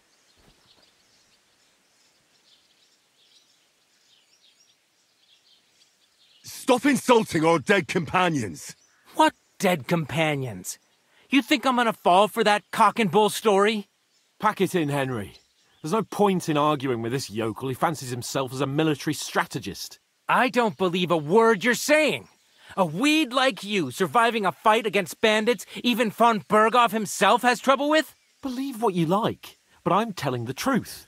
And in fact, I'm willing to overlook all your insults if you apologize right now. And invite me to that wedding. Oh, you want to come to the wedding, do you? Huh. I'll give you the same advice I gave your little chum. If you can make yourself useful for the blacksmith or the miller, you'll get to the wedding. You'll see the glorious occasion, at least from a distance. And you can stop spouting your pathetic lies. I am Sir Hans Capon, Lord of Perkstein, and I demand your immediate apology. I am Sir Hans Capon, Lord of Perkstein. Sir Hans Capon, Lord of Perkstein. You're starting to bore me, you and your silly made-up name. No apology, then. It looks like I'm going to have to teach you a lesson. Oh, I'm so scared.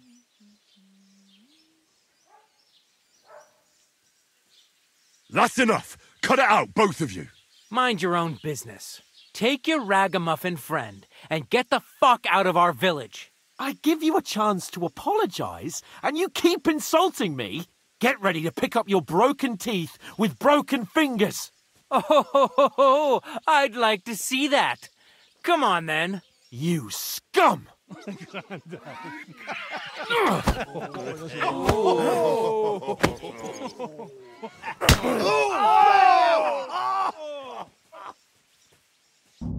Kill you!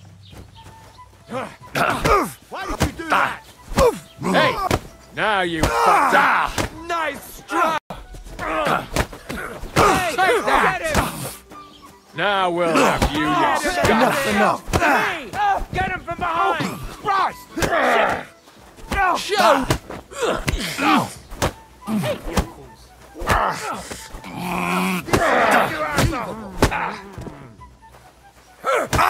Tu farás miscare! We'll finish this quickly! Why did you do it? Come on, you worm! Let's get it over! Fuck you!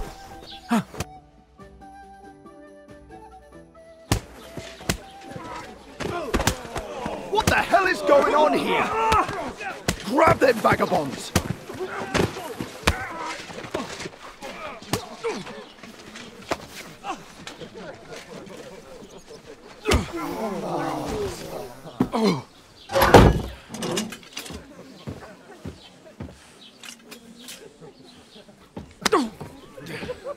Bastards! This will cost you dearly. Keep your mouth shut and don't make it worse. What? You behave like a spoilt brat. How dare you speak...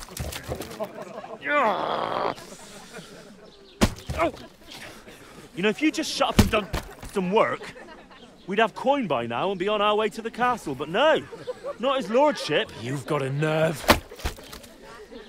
If you hadn't have played the hero, we'd have been there long since, and I wouldn't have had to get you out of that mess. Oh yeah, because this isn't a mess, is it? Fuck off! Shut up! Or you'll get a whipping too.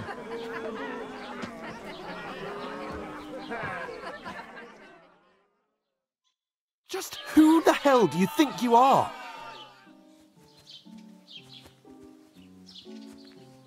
I'm the only one of us with any sense.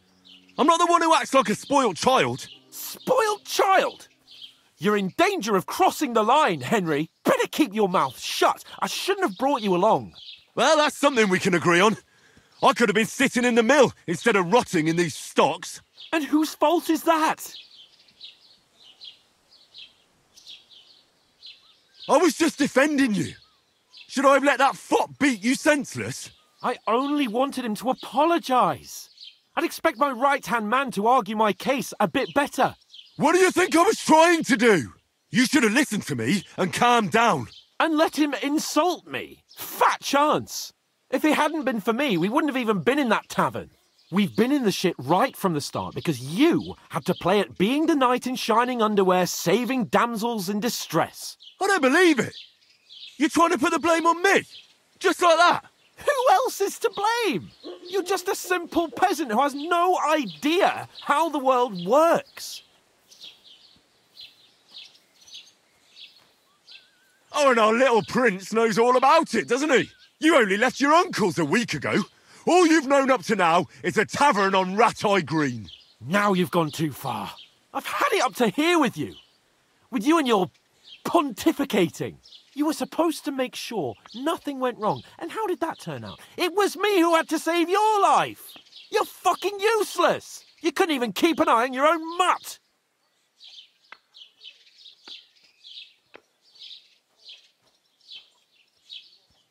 Oh, that's enough. This isn't getting us anywhere. I understand you're downcast after all that happened to us. And I understand you need to take it out on someone. I can take it. But we shouldn't forget we have a job to do. And do it we must. Together.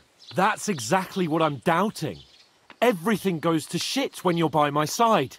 You don't really mean that. Calm down. I'm perfectly calm. That's it. My life went to shit from the first moment I met you. And I've only just realised it.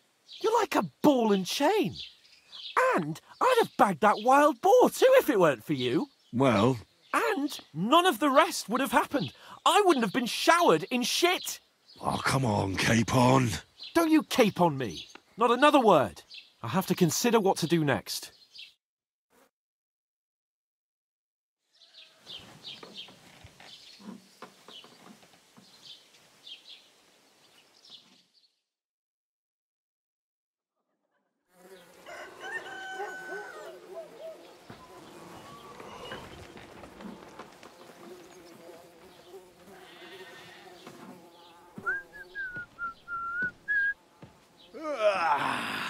Right, ladies.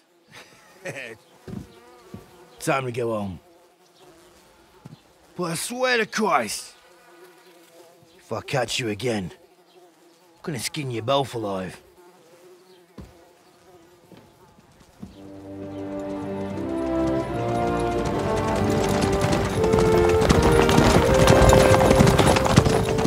Isn't that... Otto. Hey! Go!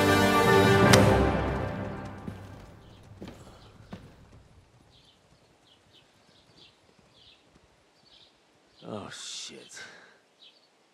Right, where were we?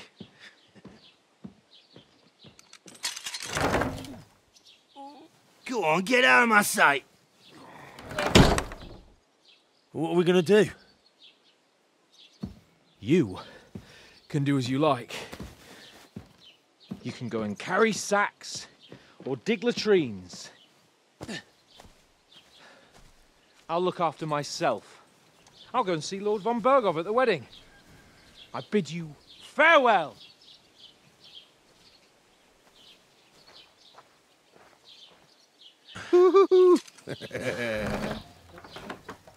Oh. Yeah. If I were in your shoes, I'd be glad to be rid of the good-for-nothing, eh? Yeah. All right, off you go.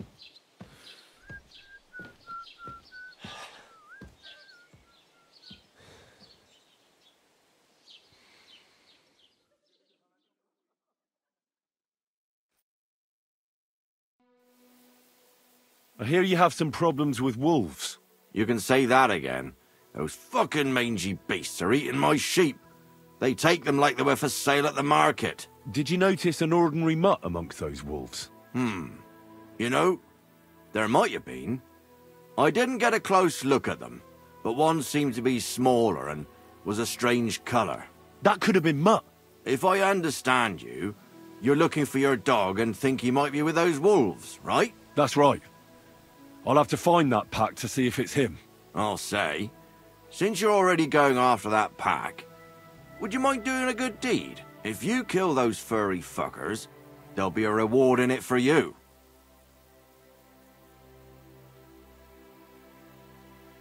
Why not? I can kill 2 birds with the 1 stone. That's great. It'll be well worth your while. I hope so. Where can I find that wolf pack? I was grazing my sheep up on the slope last time, by the forked birch, and those monsters learned to go there.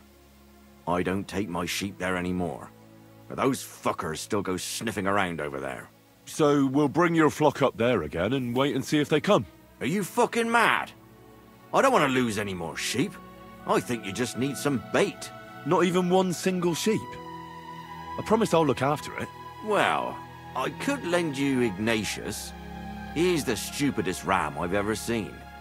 Or the brightest. Depends on how you look at it.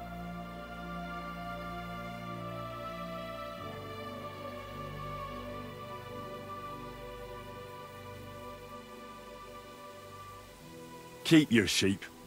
I'll manage without it. As you wish. Maybe some spoilt meat would do the trick.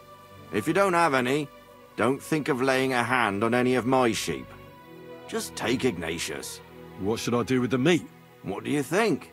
Head due east towards that forked birch. Throw the meat on the ground and then hide.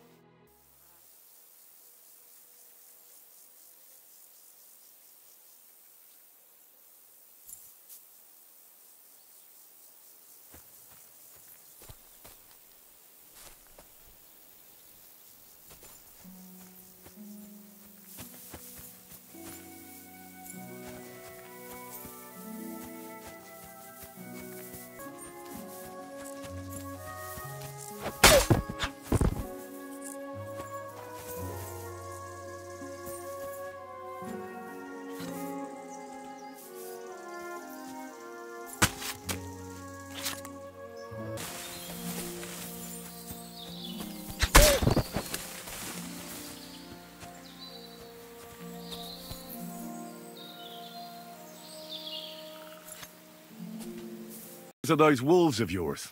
I'm glad to see you alive and healthy. How did it go? You don't need to worry about them anymore. You don't say. What a relief it is to hear that. Here's something for your help, just like I promised. I didn't find my dog among them. Did you try to ask our gamekeeper? He might be a drunk, but he'd probably notice a stray dog in the woods. He doesn't live far away. Down the hill here along the road. Right on the rock above the pond.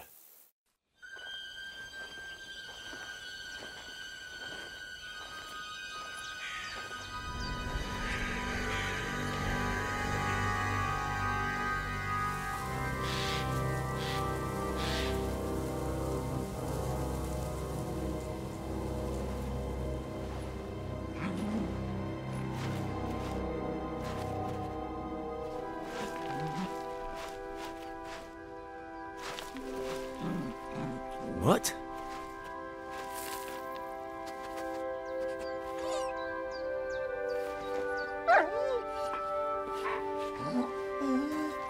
Mutt, come here. Good boy, good boy.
Get it.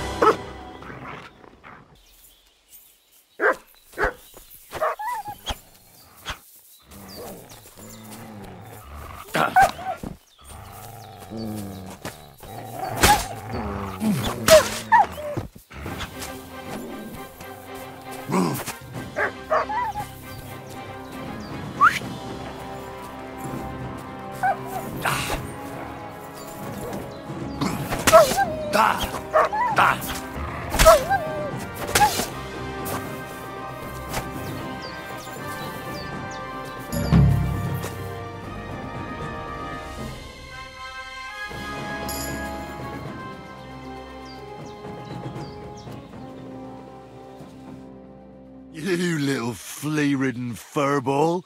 Where have you been? What's that? Those wolves have turned you wild.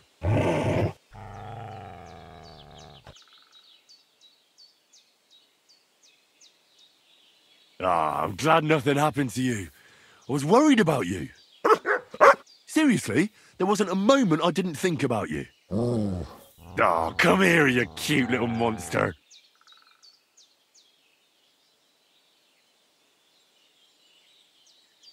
Do you want to go back there? Or are you going to stay with me? I'm glad to hear that. So, we'll get down to work then, eh? There are a lot of things we must do. What were you thinking? Where did you run off to? I was so worried about you. You can't do things like that to me. Just don't do it again. Next time, stay by my side. Got it? That's good, because otherwise I'd have to pull you by the ears. Let's go. What are you yelling for? What's going on? I'm looking for my friend Roman. He works with us in the woods and we need him now. But I can't find him. Have you seen him? I haven't met any Roman. If he's off again with that basket girl from Zhelyov... Are you talking about Pavlena? I'm looking for her. Aye, that's her. Roman's been teaching her about nature, if you get me. Where do you think Pavlena and Roman might be? Not long ago, Roman was talking over a beer about how him and Pavlena wanted to leave and start a new life. Somewhere where no one knows her and her ma. You think they'd really do it? I took it all with a grain of salt, but after what he told me last time, anything is possible. For Christ's sake, he's got a whole house his pa left him.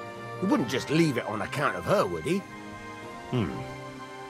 Well, I don't think either that Pavlena would just run off and leave her mother alone. You never know with women. What's more... No, I shouldn't say nothing about that. Best to go and look in Roman's house. He wouldn't just leave empty-handed, right?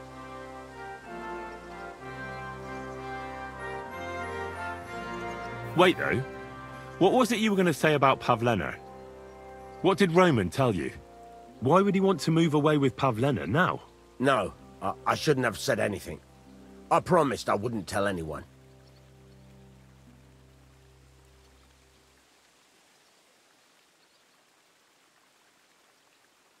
For Christ's sake, what use is a secret to a pair of woodcutters? Spit it out, or I'll knock it out of you.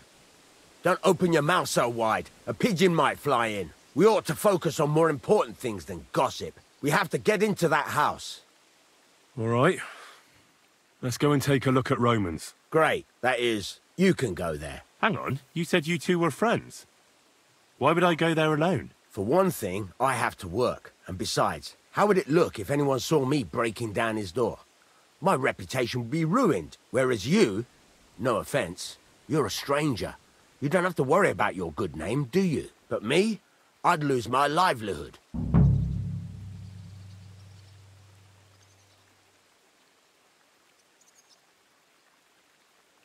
Oh, that's just great. All right. I'll go and have a look. After you search the place, come back and let me know what you found. I'll be around here somewhere. I searched Roman's house. And what did you find? Well, there's no one there, but Pavlena had been there for sure. The table was set for two, and I found the baskets that she sells too. You're right. It sure does look like she was there. It can't have been long ago either. The food was still fresh. Any idea where they might have gone? Well, they've got a favourite spot down by the stream. You could try looking there. Where exactly? There's a ditch leading from Roman's house to the stream. Follow it down the hill. When you come to a place where the stream flows between the two big boulders, turn left and go straight. There it is, under an old linden tree. All right. Thank you. But, mind you don't walk into the middle of anything, awkward. And tell that lazy bastard to get his ass to work. I'm not going to do his work for him.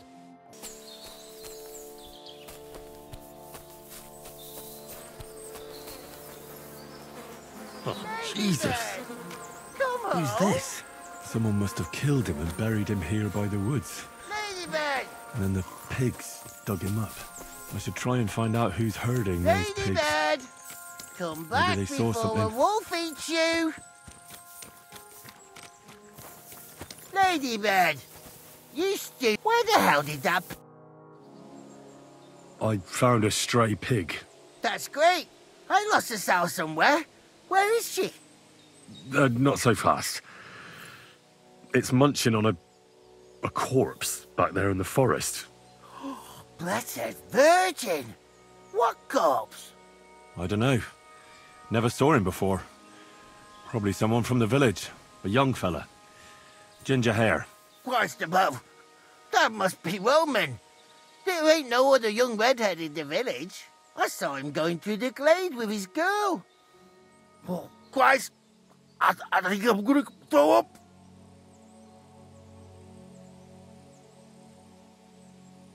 Have you seen anything suspicious going on around here? Suspicious? Like how? I don't know. Someone carrying or dragging something?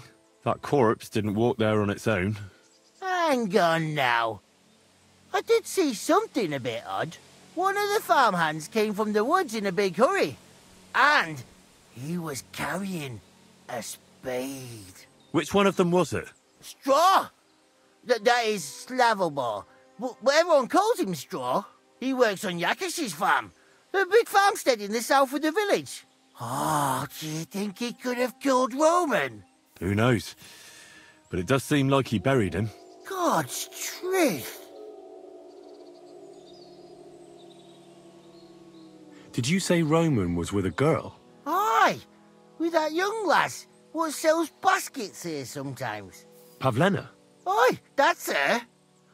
Oh, you think the girl might be mixed up in his death? I hope not. I'm trying to find her too.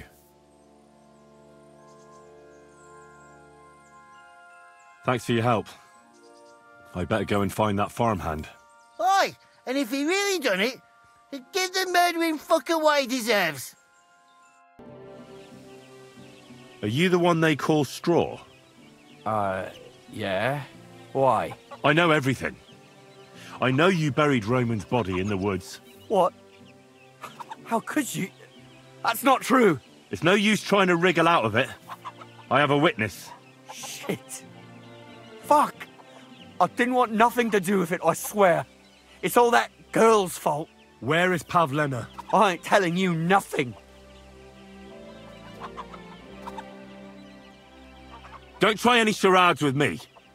If something's happened to Pavlena, you'll pay for it. Here and now. No. You're the one who will pay. I won't let you go and snitch on us. Go to hell!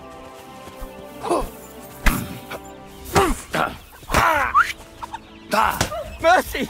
Spare me!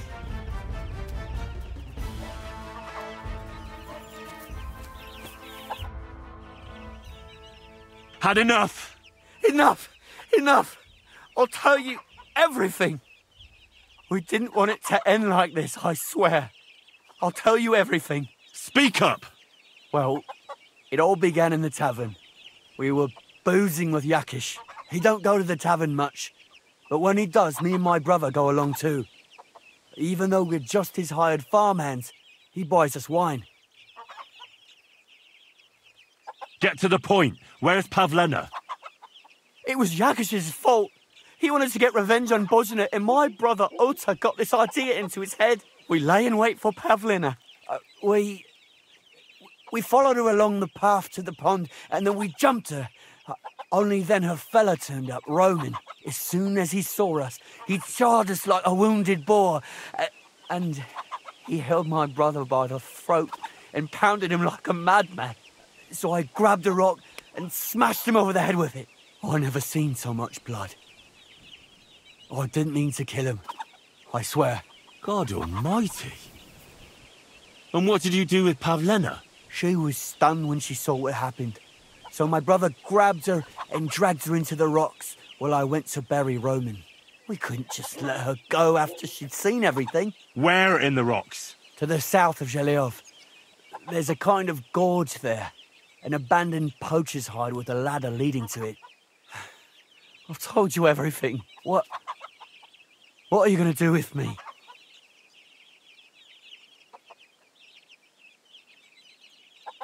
Both of you should be tried justly for what you did. I'll take you to the bailiff and leave the rest to him. Kurva, I really didn't want it to end like this. I brought you Slavobor, they call him Straw, from Yakesh's farm. He and his brother attacked Pavlena and killed Roman. Then Straw buried him in the woods. For the love of God, Straw! Is this true? We didn't mean to kill anyone. We just wanted to give Pavlena a scare, and Roman went for us. It was self-defense. Henry, is it true what he's saying?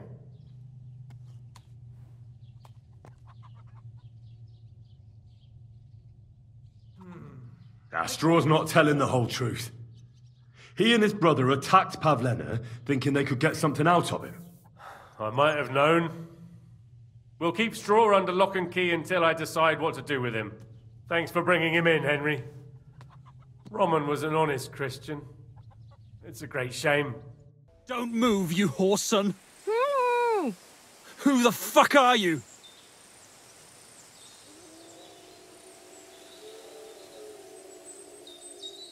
Easy.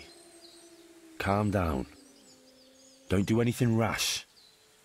No one has to get hurt here. We're just talking. All right? How about you take that knife away from Pavlena's throat?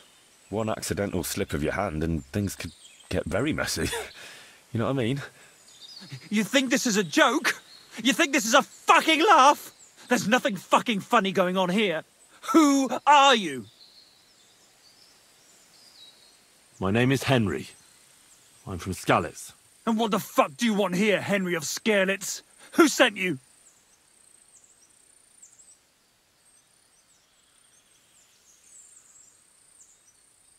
Her mother sent me.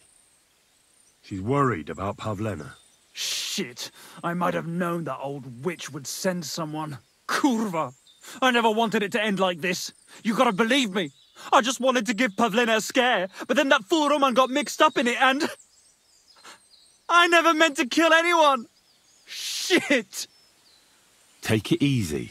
Don't fucking tell me to take it easy! How did you get here? My dog Bristly was guarding the entrance. What did you do to him, you bastard? And where's my brother? He should have been here long ago. Talk, or I'll slit her throat.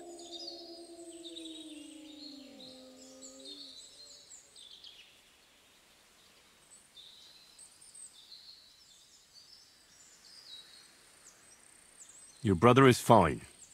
He sent me here to talk to you. He doesn't want you to kill Pavlena. Why the fuck would he send someone I've never laid eyes on? Why didn't he come himself? You did something to him, you bastard! Don't worry, your dog is just fine. I gave him the slip. You treacherous rat! You wanted to sneak up on me from behind, eh? Well, Bristly will be waiting for you. Why are you doing this? Why pick on Pavlena? It's Yakesh's doing. Bozhena killed his son. He was always on about paying her back for it. And he's got a huge fucking farm and 2 daughters to marry off. He'd never give them to ordinary farmhands, unless he owed them a debt. So you did it to get into his good books? It was the only way. I don't want to spend my whole life shoveling shit. I don't know what more I can tell you. It's time for you to make your mind up. Look, let Pavlena go, and I swear I'll let you walk away unharmed. How do I know you're not lying? I swear it. That means nothing. And anyway, what would I do then? She knows everything. She'll tell on me and I'll be fucked.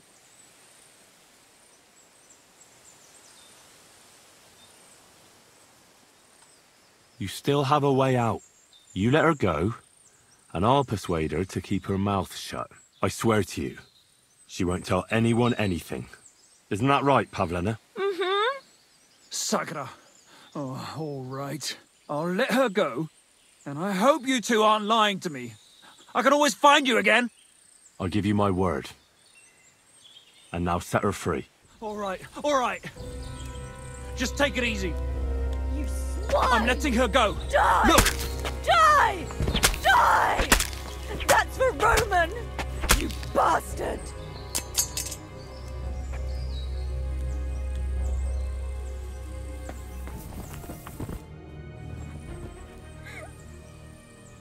You killed him? But he let you go. So what? He deserved nothing better. No, you're right. He had it coming. Yes, for what he did to Roman. I have to get out of here. Will you take me back home? Here we are. Pavlena's fine. Pavlena, let me look. Are you all right? I'm fine, Ma. They abducted her. God almighty. Who would do such a thing? They were hired hands from Troskovitz. And did they do anything to you? No, they just tied me up. But they were Yakesh's hands. They would have killed me. Yakesh? I might have known he wouldn't leave us in peace. Hasn't he hurt us enough already? Isn't it enough that we have to live here because of him? Ma. I knew it would come to this. Henry, I need one last service from you. I'd be glad to help. Yakesh is to blame for everything.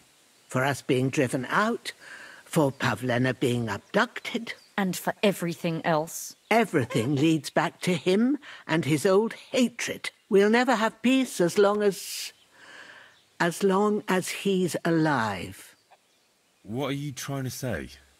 I want you to kill him. What? Are you serious? Yes. It's either him or us.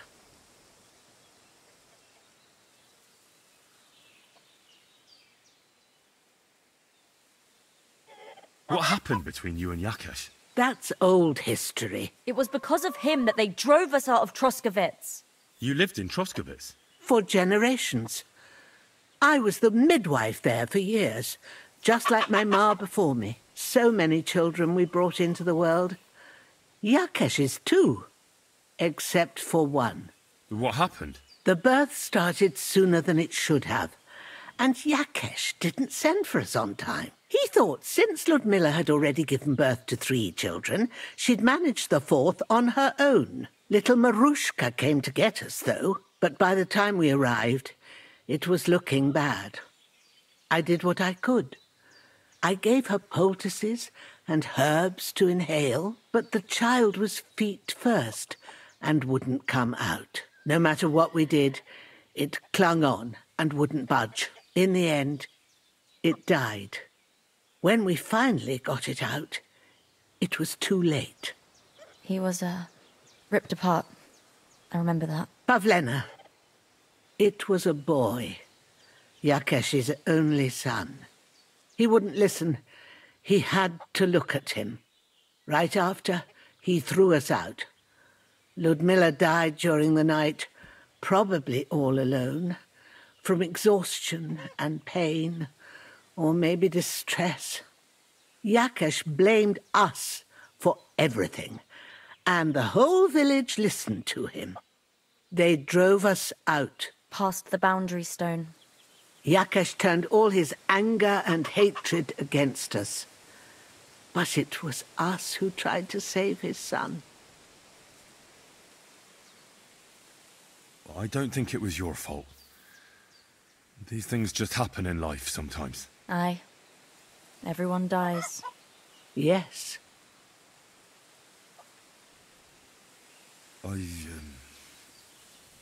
understand. And I agree. I'll do what you ask. It's only right and just. You will?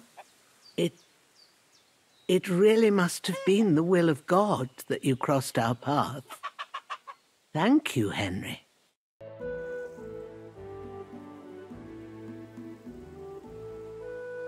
Look, I know relations between you and Bozhena the herb woman aren't good. But it's time to put an end to the animosity. Where are you going with this? That witch deserves no pity. I understand your bitterness, and I'm sorry about your son. Bozhena would certainly have saved him if she could. But whatever happened between you, it has to end now. Bozhena came very close to losing her daughter on account of your feud. Your farmhands abducted her, and they killed her sweetheart. But I had nothing to do with that. They did it of their own free will, not on my orders. That means nothing. They did it because of you. They wanted you to be indebted to them. But that's not my fault, and I don't see why I should have to make up with Bozhena on account of it.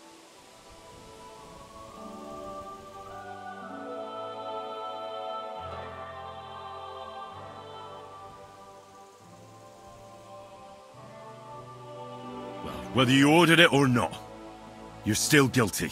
If you hadn't got boozed up and started spouting shit, none of this would have happened. Go to hell. What I say and do is my business. What other people make of it is theirs. So stop fucking bothering me with talk about making amends. Bozhena didn't make any amends to my Yarush. As you wish. I won't try to convince you. Yeah, you'd be wasting your time. Don't bother me again.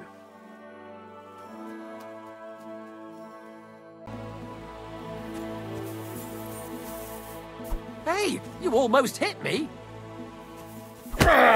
What's your problem, you idiot?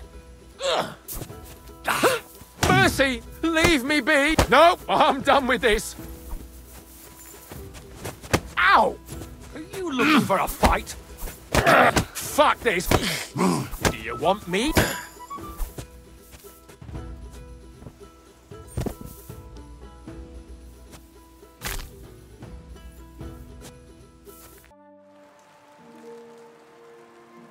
It's done. He wanted revenge, and now he's got it. Thank you, Henry. It was a bad deed, but in a good cause. God forgive us. Here, I was saving this coin up for Pavlena. But no. And you deserve it for all you done.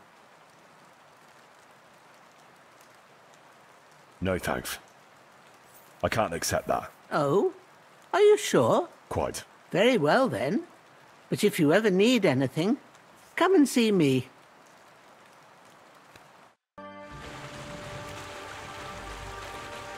I heard at the Troskovitz Tavern that you might have a job offer. Well, you don't look lame. I reckon I could find some work for you. I also heard you're invited to that big wedding coming up. That's no business of yours at the moment.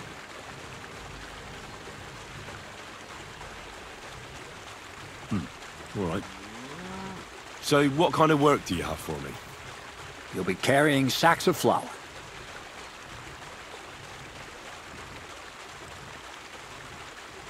You don't have anything better? I can do other, more useful things. Well, that's nice and all, but there's only one thing I need from you right now, and that's hauling sacks of flour.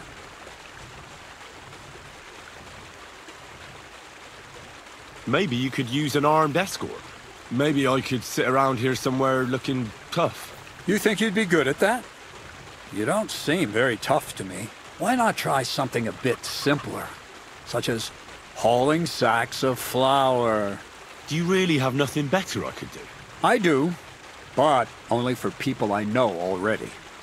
And you're not one of them. All right. It's not like I have much of a choice, do I? The sacks are in the barn, and the wagon is in front of it. I'll give you a groschen for every half dozen you carry. You won't have to buy food. We'll take care of that. And you can sleep here, in the barn. But not on the sacks of flour. You understand? or I'll tan your hide. Climb up to the loft with the others. Oh, fuck me. Careful what you wish for. Go on, get to work.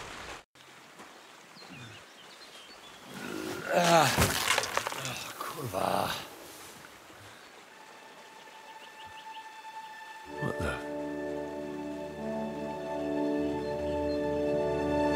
Have you got it done?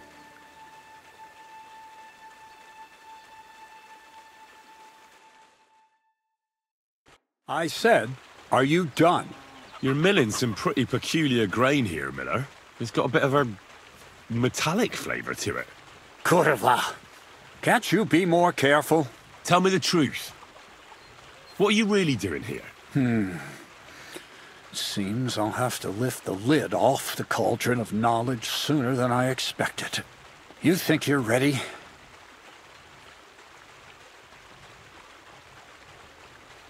Yes. I'm attempting to convert matter into a truly miraculous energy. What? I understand. It seems impossible. I'm sure you're asking yourself what that has to do with the metal in the sacks. But we're only just scratching the surface. You see, for my experiment, I'll need something sinfully earthy. Something we'll have to appropriate. And that's something you can help me with, my curious apprentice.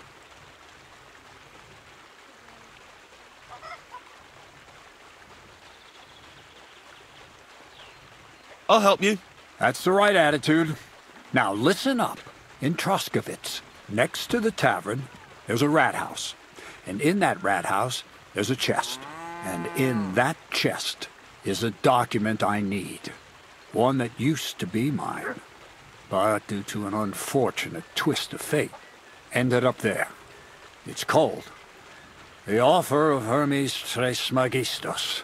It's written right on it. You said you could do all sorts of things, so I assume reading is one of them. Am I right? I can read. But I reckon that's the catch, isn't it? The catch is the chest is under lock and key, and most likely well guarded. Of course it is. And then you'll get me into Semin's wedding? Aye. If you help me, I'll find a way to get you there. Miller's honor.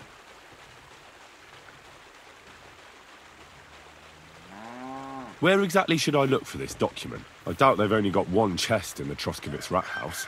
I can't help you there, but my hand Zinnik might know more. He had the document on him, but then the bloody fool got caught because of something else, and they took it from him. I'm pretty sure he's still on display in the stocks on the square. Just remember, lad, if you get caught like he did, the guards will turn out your pockets. Then it would be pretty hard to explain what a tramp like you is doing with a document he can't even read. No, I doubt the bailiff will let me roam around the rat house and go peeking through his chests. Any advice on getting in there without being spotted? Oh, come on. Do I really have to spell it out for you? Black clothes, the play of light and dark. A quiet night, and those who live in the shadows, concealed beneath its veil. Is that supposed to be advice? Just get some inconspicuous clothing and head over there after midnight. And where can I get some clothes like that? I had my outfit washed in the Zhilyoff bathhouse, but after a bit of disagreement, they refused to give it back. It's my gift to you. All you have to do is pick it up. Pick them up? You want me to steal them, don't you? Doesn't it sound like a suitable appetizer before the main course? There's no sense in trying to deal with the owner, Dorothy, anyway. She's a contrary woman who's impossible to talk to. I'm not even surprised your paths crossed. I'd like to learn more about the art of thievery. Thievery? Why call it the art of thievery? It's simply an art. But all right, enough wordplay. If you want to learn something, go and see Hensel. He'll tell you how to relieve people of the things in their purses, or how to quickly and painlessly send them to the land of dreams. And if you'd like to try opening locks without a key, there's a chest in the barn that you carried the sacks to. You can practice on that. All right. I reckon I know everything I need. Thanks. I have that document from the rat house for you. Excellent. I knew I could count on you. I took a look at the document. I couldn't really make much of it. Who's this Hermes Trismegistos? My fifth cousin. We write to each other sometimes. That doesn't sound very convincing. Did you find my family tree at the rat house, too? Now show it to me, so I can finally get the knowledge.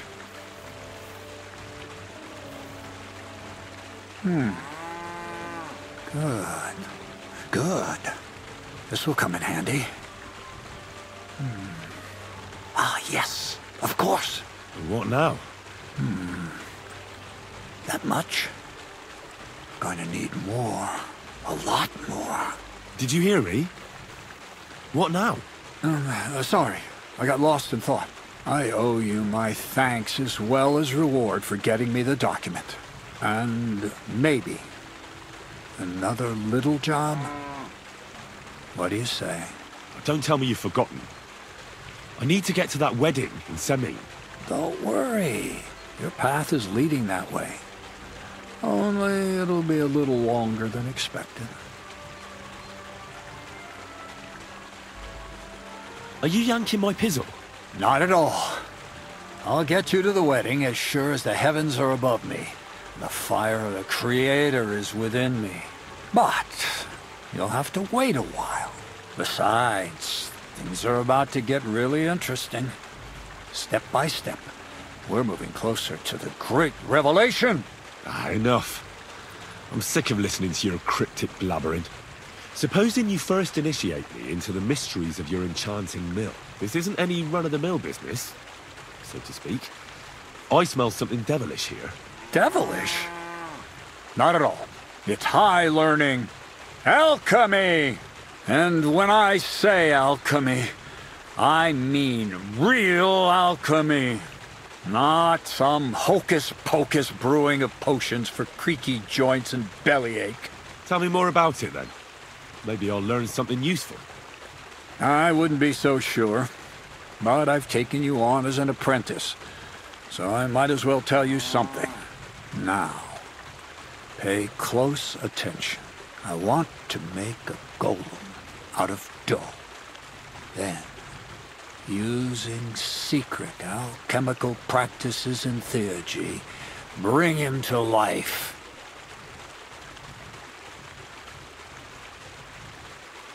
A golem, you say? Isn't that a kind of pie? What are you going to do with a living pie? Henry, a golem is a helper brought to life using divine words. A living statue endowed with massive strength. It can be made of clay, wood, stone, basically anything. I'll make one out of flour. Studying the Jewish Kabbals taught me a practice known as Maseh Bereshit. A mystic can use it to imitate the work of God. Just imagine. You know how helpful a golem would be at the mill? Carrying sacks, pulling wagons, standing guard. He wouldn't be much smarter than Zinnik, but he'd have the strength of 10 men. My word. That sounds incredible. I have to see it. So far, it's just all in my head. But if you're patient and help me, you'll see soon enough. It's in the interest of the advancement and prosperity of mankind. Just look at the Bible. Moses could command the waters and speak to God through the element of fire. Jesus brought the dead back to life. I've no doubt that if our great holy Mother Church had been around at the time, they'd have crucified Jesus the same as the Pharisees. All the apostles would have been burned at the stake. So a golem, you say, made of flour? For the good of mankind? Exactly! And what about the good of me? You promised me a reward. you already know that you can learn the practical application of certain useful skills from me. But for a few groschen, we could discuss the art on a more, let's say, theoretical level. I'm overwhelmed with gratitude. Supposing you give me a few groschen first, as a reward for bringing you the document, and then I'll decide whether to trade the coin for some learning. Oh, see now, I completely forgot. Here you go. So you don't go around saying that Miller Crazel is a pinch purse. I added in what I owe for those sacks you carried. And if you want some more work, there's plenty.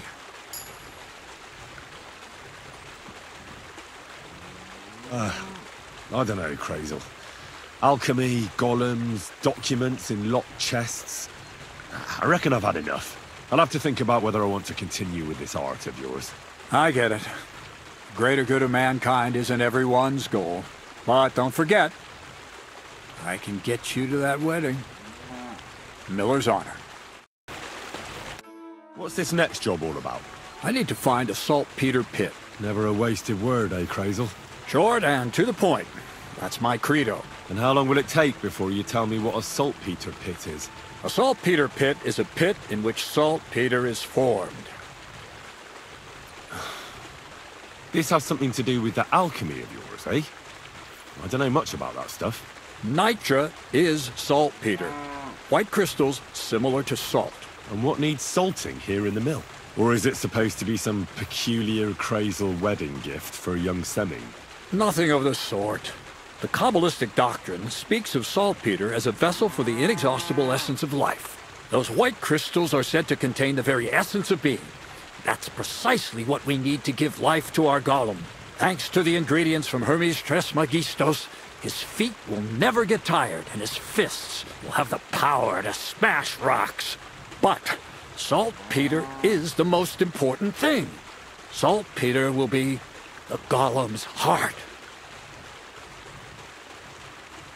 So you're serious about this golem? And are you certain it'll work out? Certainly. Otherwise, I wouldn't even try. How much saltpeter will it take to bring to life such a big creature? A lot. That's why I want you to find me a decent saltpeter pit. Do you understand? I was hoping I'd learn something useful from you. But instead, you're making me wander around the countryside looking for some pit. Well, you never know when an experience like that might come in handy. All right, then. I'll look around for that saltpeter pit of yours. I just hope you know where to look, that you can point me in the right direction, and also that you'll get me into that wedding as a reward.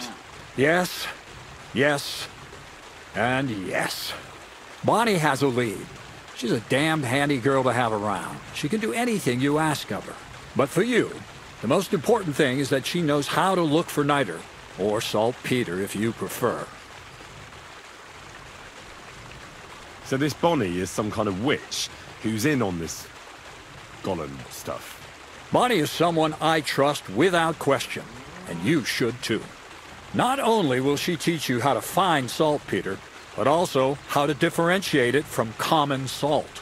The main difference is it has kind of cooling taste. Hold your horses. You want me to taste that nasty stuff? If you don't taste it, you could confuse it with some nasty rot. You don't want that. Damn right. Don't be such a lily-liver, Henry. If Bonnie can taste saltpeter, so can you. She'll tell you the rest herself. You'll find her in the lair. That's a secret storage space I have here just by the pond. Only my best people can get in. How can I get to this lair? There's a bridge over the mill stream towards the southwest. Take the path to the left, just behind it along the pond. From that path, you turn right, uphill, between the rocks, and you'll find yourself right in front of the lair. You can't miss it. Oh, and so I don't forget, you could pick some herbs along the way to see Bonnie. It would make her very happy. She's just been through some tough times. Her dog died, and on top of that, she has to spend time with that blabbermouth, Zinnik. On the other hand, Zinnik might be holding his tongue for a while after his encounter with the Troskowitz stocks. Bonnie spends time with Zinnik. She may want some spirits rather than herbs. Bonnie? Never. Being a decent Christian, she avoids alcohol like the plague. Right along. So you're back as soon as possible. To the lair. I'm Henry, Miller Crazel's new apprentice. He sent me to search for a niter pit and said you might be able to help me with that. Of course I will. I'm Bonnie. Nice to meet you. Bonnie? It's not a name I hear often. It's not the name I was baptized with. In our craft, it ain't a good idea to tell people your real name. That's why we use nicknames. What should we call you?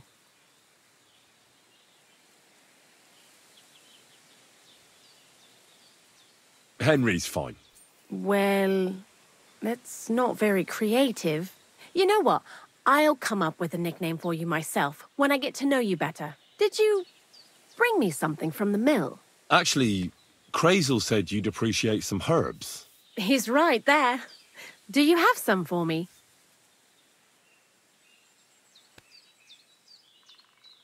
I've got something here. Word, that's exactly what I need. The ingredients for the magic ritual. What kind of magic ritual?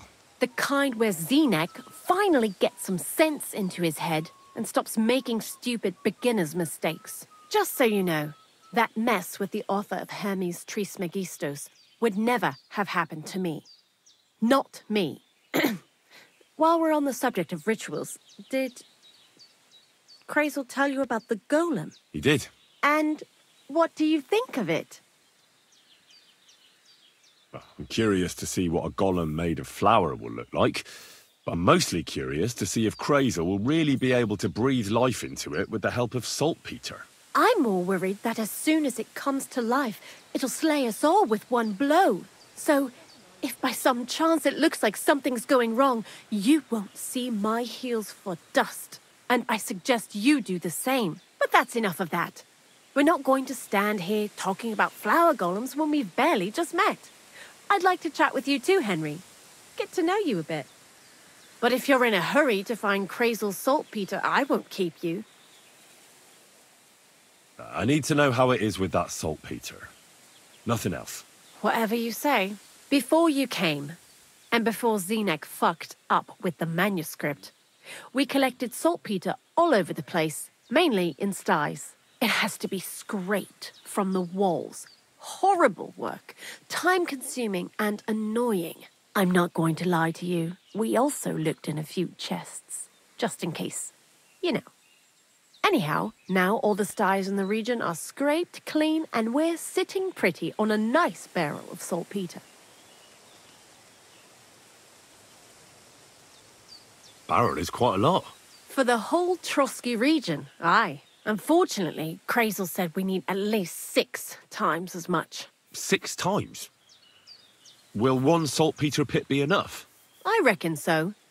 There should be as much as Crazel needs for his masterwork. If you're looking for it, you ought to know how saltpeter forms. Do you have any idea?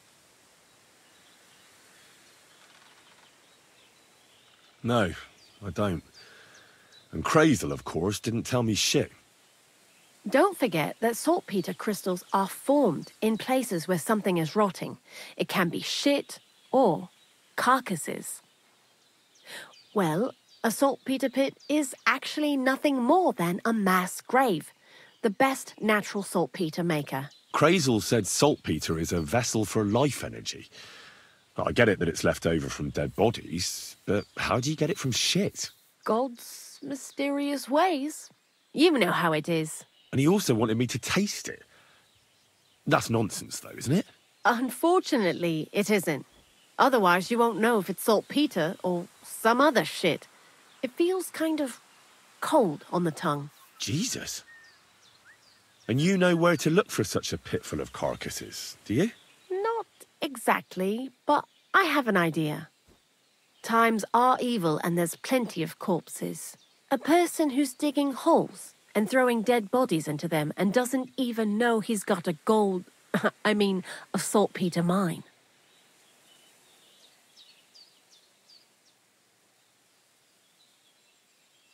You mean a knacker? Exactly.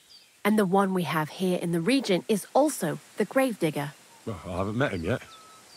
Where can I find him? The cemetery is beyond Troskovitz, towards the Apollonia rocks. So I'm in for a walk to the cemetery. Seems like it. Too bad you couldn't have walked around the county with us before. It was fun, and pretty useful experience. I learned a lot during that time, and I won't keep it to myself. I'd be happy to teach you something, if you want. I'll keep that in mind. That old gravedigger will be suspicious, so I'd bring him some kind of offering. He's always dragging those carcasses, so I'm sure he'd appreciate a slab of fresh meat from Troskovitz butcher. Good idea. He lives a short way from the cemetery, so at least the meat won't go bad on the way. Lots of luck, Henry. You must be the local gravedigger, right? I'm Henry. Ignatius, master of the sod, at your service. Looking for a final resting place? Or do you need to bury a dead goat? None of that. I have a different, slightly unusual request. Bonnie from Lower Semine sent me. We're looking for a saltpeter pit. From Lower Semine? What pit? A saltpeter pit. I ain't never heard of nothing like that. What's it supposed to be? A pit to hell?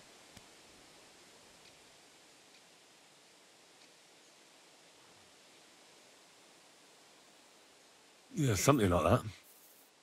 At night, you hear the cries of tormented souls and catch the whiff of sulphur. Well, that I can't help you with. Not to worry. It's actually just a hole with some rotting carcasses in it. These white crystals form in it. And that's exactly what we're after. You should have said you're looking for the pit I throw carcasses into. What's all this about Salty Peter? I'm going to go there anyway, so I'll take you there. Really? That was easier than I thought. Not even a chicken scratches in the dirt without hope of reward, though. You'll help me with something first. I have some collections from some Sletigo farmsteads, and I'd be a fool if I didn't use a helping hand. At least one day I can take it a bit easy. You want me to help you with your grave-digging business? Why not? You look like a strong fella. You'll be a good helper.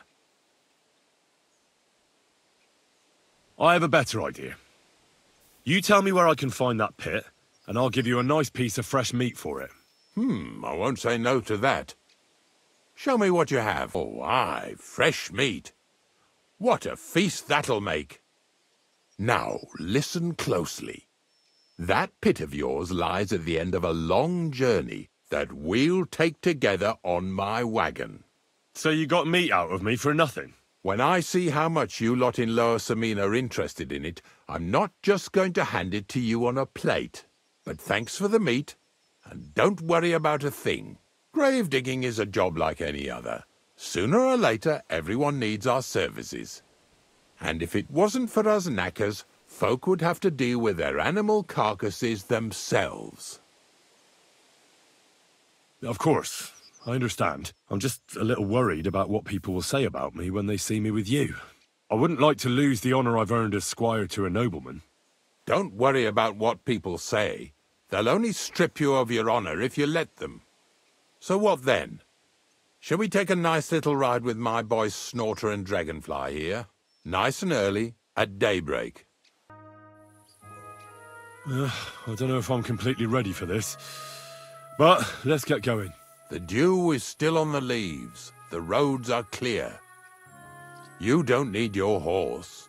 I'll stable him here. It'll be heaven for him. In any case, heaven's always close here. Hop on the wagon and Snorter and Dragonfly here will take care of us. Come on then, get a move on. We've got a long journey ahead of us, so get yourself comfortable so your arse won't hurt. So, you say you're from Lower Semine, eh?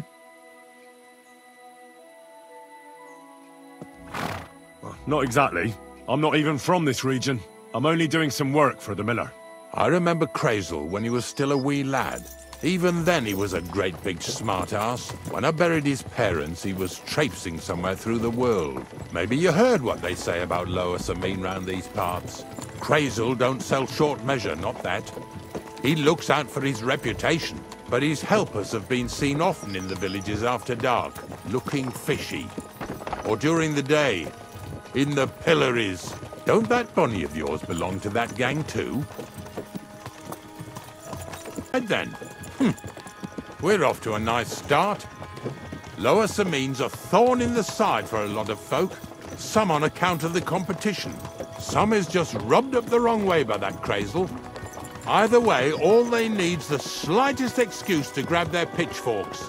Go and grab the miller and shove his face right in his own millstone.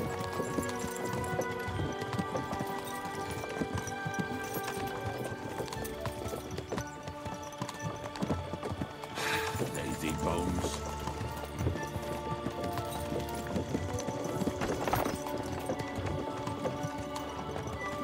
Whoa, boys, whoa! Come on. Come on! Are you deaf? Oh, they're acting stubborn again. Now listen, Henry. Here on the left side, you'll see the ruins of a cottage that's been abandoned for a few years.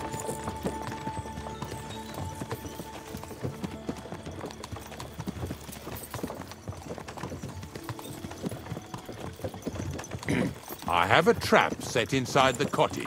I wanted to lure a wolf into it, but that didn't work out. There's a deer rotting there unnecessarily. So hop in there and bring it to the wagon. Finally, at least we're not blocking the road too much.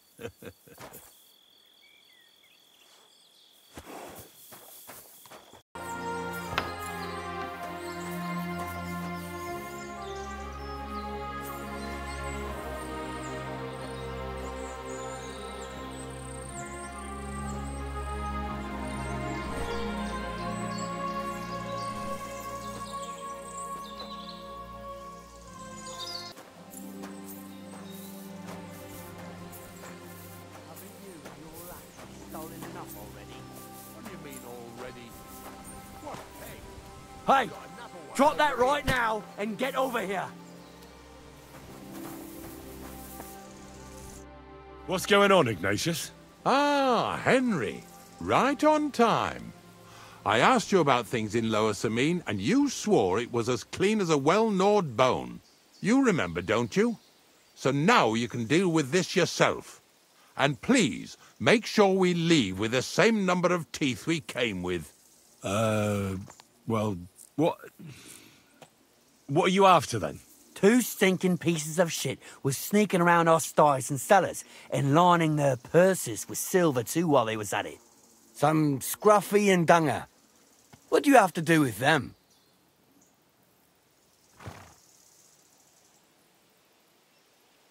Take a good look at me. Do I look like a slimy pickpocket? Or just an honest hand who happens to be doing some dirty work? Are you going to seize every farm worker leaving his field with dirty boots after a hard day's work? It's about whose company you keep. All right, so take a good look at Ignatius here and tell me how you imagine an old knacker like him goes around robbing chests. And don't forget to tell me why you think he didn't spend all that stolen silver on a better horse or wagon or even some nicer clothes. All right, I might have been mistaken. Just ask around. Unlike my clothes, my conscience is clean. All right, listen. We'll be going then. But if you happen to run into them 2 thieves, you tell us right away. Got it? Of course. You can count on it. Glad to hear it. Let's go, fellas. Maybe... What's next? Right. Not much left for us to do here, eh? Hopefully our luck will hold out, and we'll only be breaking the limbs of carcasses today. The next farm's just up ahead. Hop on, and let's go. Here we come. That was just a kind of little favour for me. Now we'll help the locals here in Jdar with their carcasses. So far, I've just carried sacks. I already did that for the miller. Yesterday, the good wife from that farm came and told me both their pigs died. So we'll scoop them up and haul them off. I mean, you'll scoop them up and haul them to my cart. She says it was a curse. There was a flash of lightning, the pigs started trembling, squealing and puking, and then keeled over and dropped dead.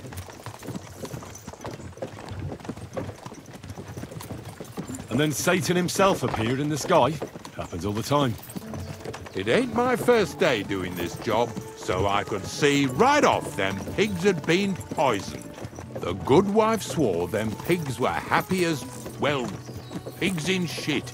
She said they even let them go to a nearby stream to have a wallow. It flows here through the forest on the right.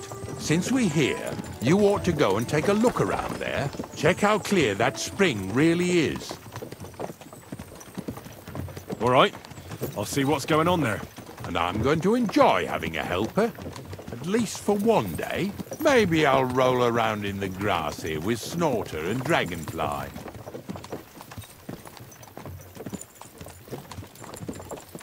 Yeah! Yeah!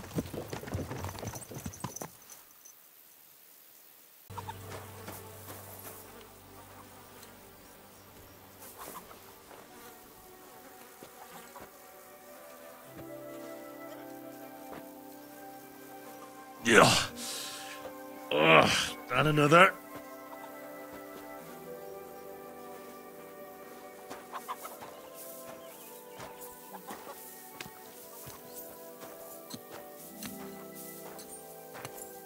Where are we going to find 2 new pigs? More money out the window.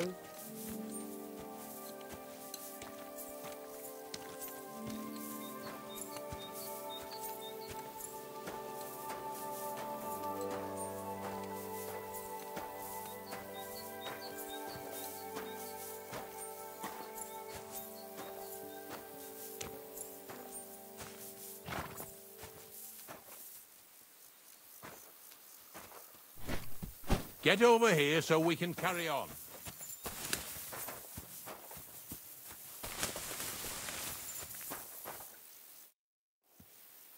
I took care of the carcasses.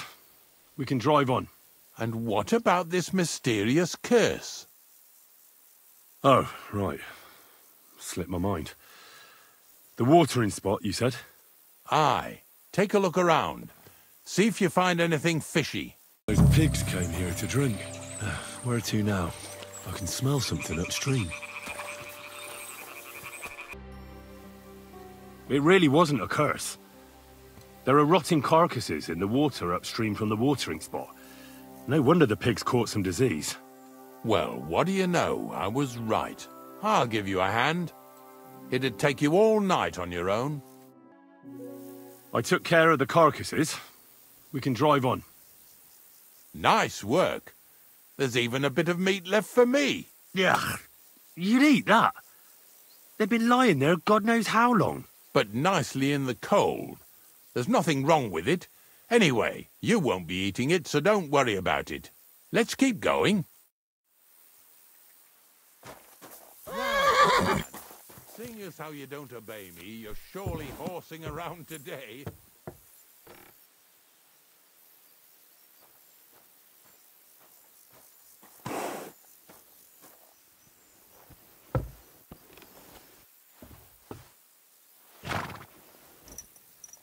So far it ain't that bad, eh? You don't have to take down no hanged man or bury an unbaptized child. Ever since I started working for the miller, all I do is carry bloody sacks. I must have carried more than they could fill in skallets in a day. It can always be worse. Someone might ask you to roll barrels. Now listen to me closely. You won't be carrying anything at the next farmstead. Instead, you'll have to make one carcass there. See, the work of a knacker ain't just about clearing away dead animals. Now and then you've got to put down some creature, so it don't suffer. Or, like today, to put it down so everyone around it don't have to suffer. In this case, we're talking about a dog. Well, what can I do? But I doubt I'll feel good about it. That cur belongs to the greengrocer, Vizar. I've heard they're both pretty fierce. Don't draw too much attention to yourself at the farmstead. I'll give you some Aesop potion to drink first, and some meat and bane. Soak the meat with the poison and throw it to the dog.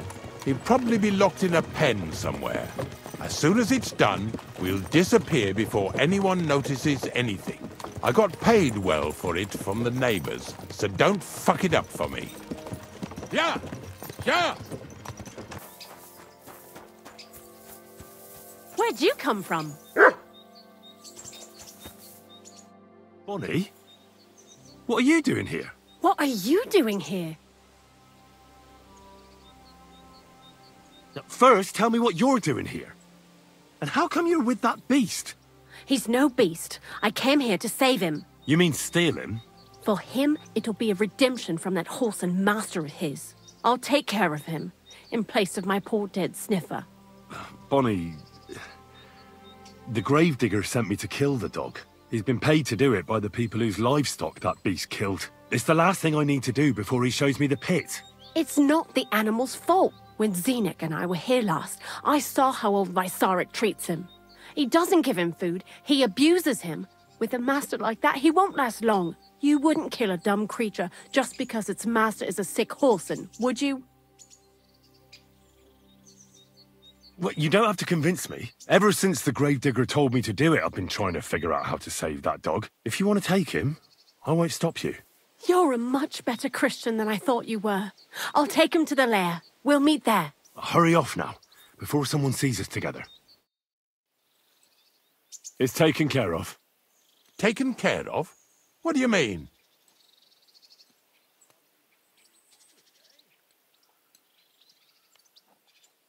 The dog is dead. So, can we go to the pit now? Dead, eh? And what are you so nervous about?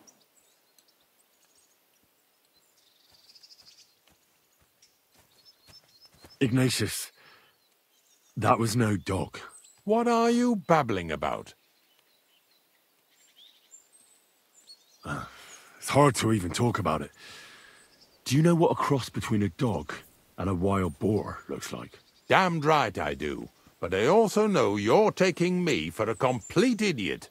I hate being lied to. Tell me the truth. Now, what really happened with the dog? I set the dog free. He didn't deserve to die. For fuck's sake, didn't deserve to die? We were supposed to get rid of him, because that's just what he deserves. Bonnie from the mill came and took the dog before we got to him. Well, fuck me. How much more is that girl going to steal before she has enough? Oh, she'll take better care of him than Vaysar did. All he needs is to be fed properly, and he won't be dangerous anymore. I surely fucking hope not. Because if he runs off and ravages something or someone again, then we didn't help at all. Let's go before we start looking suspicious. So this is it. This is the pit. Slowly, boy. Slowly. Have a bit of respect. Death always deserves respect, whether it's people or animals. But there's hardly 3 heaps here. Is this really it? Are you yanking my pizzle again? Of course not. True, it used to be one big pit. But then I found out when you pile up carcasses in smaller pits and throw some wet hay between them, it all rots better. And the better it rots, the more nitre you'll have. Are you going to take some right away? I won't.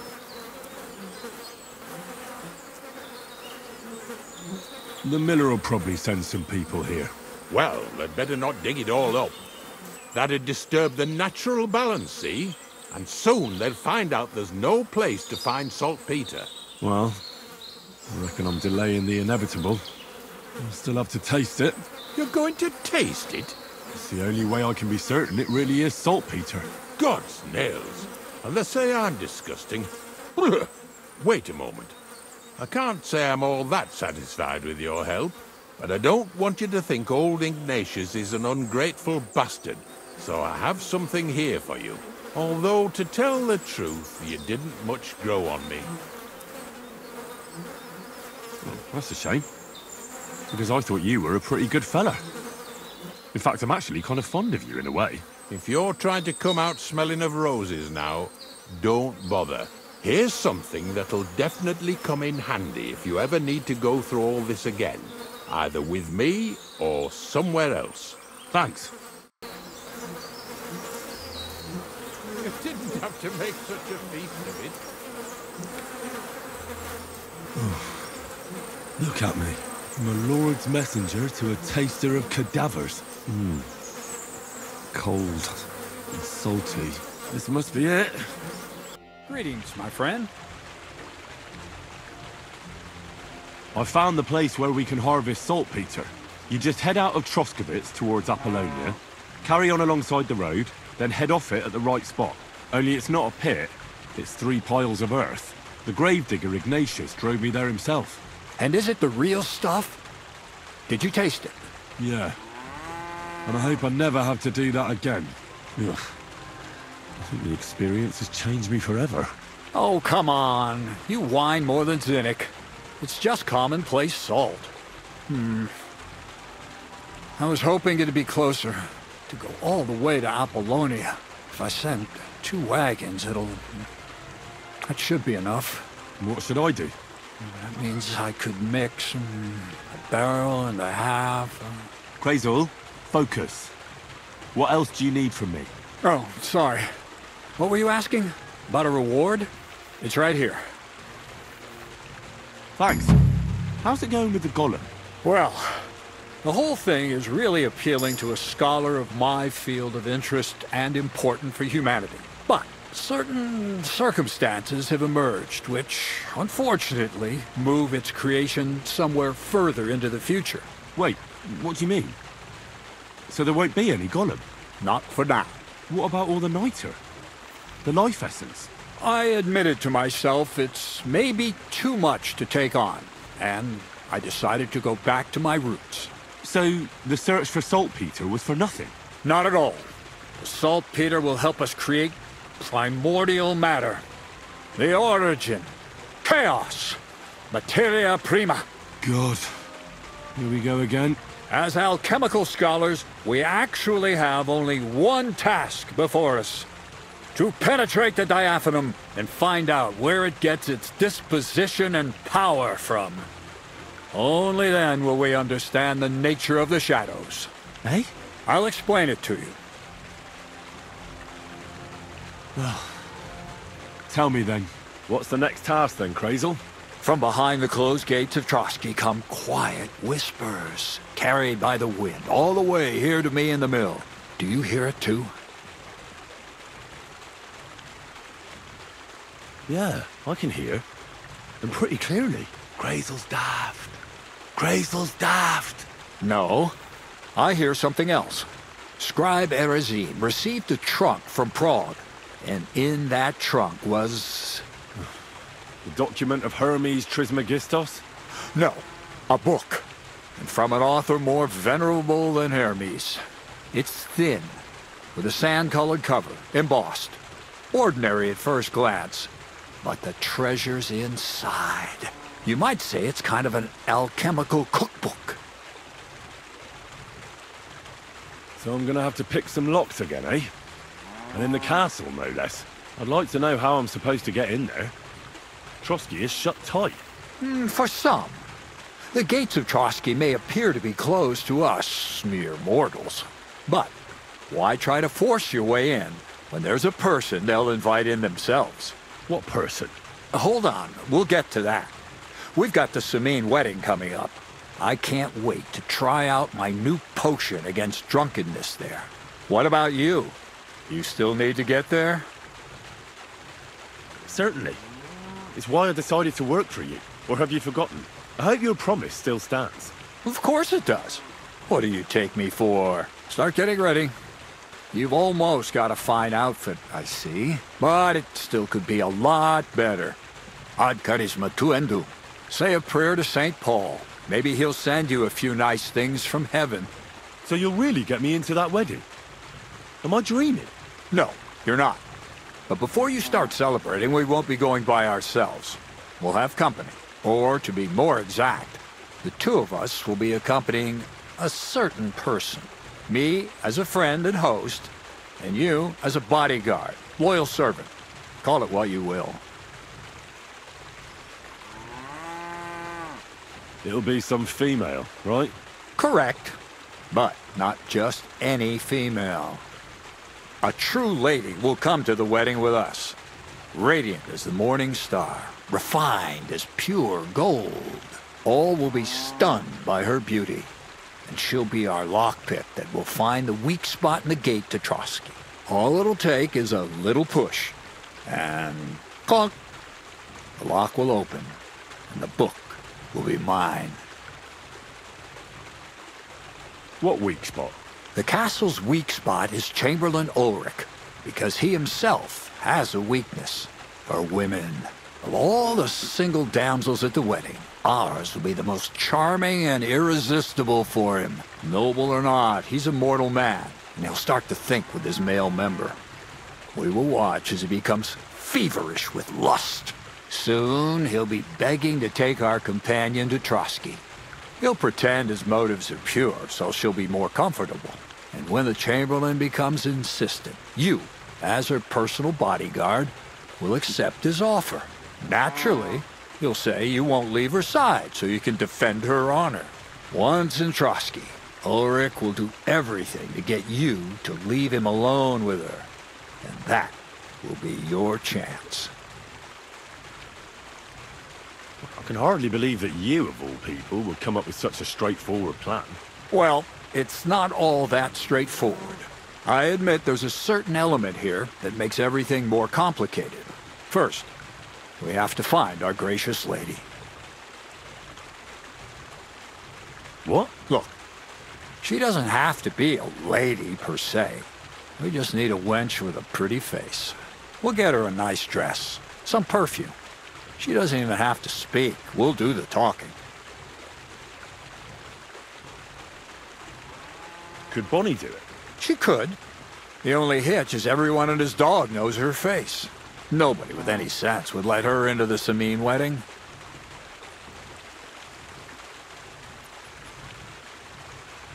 So a village girl will do?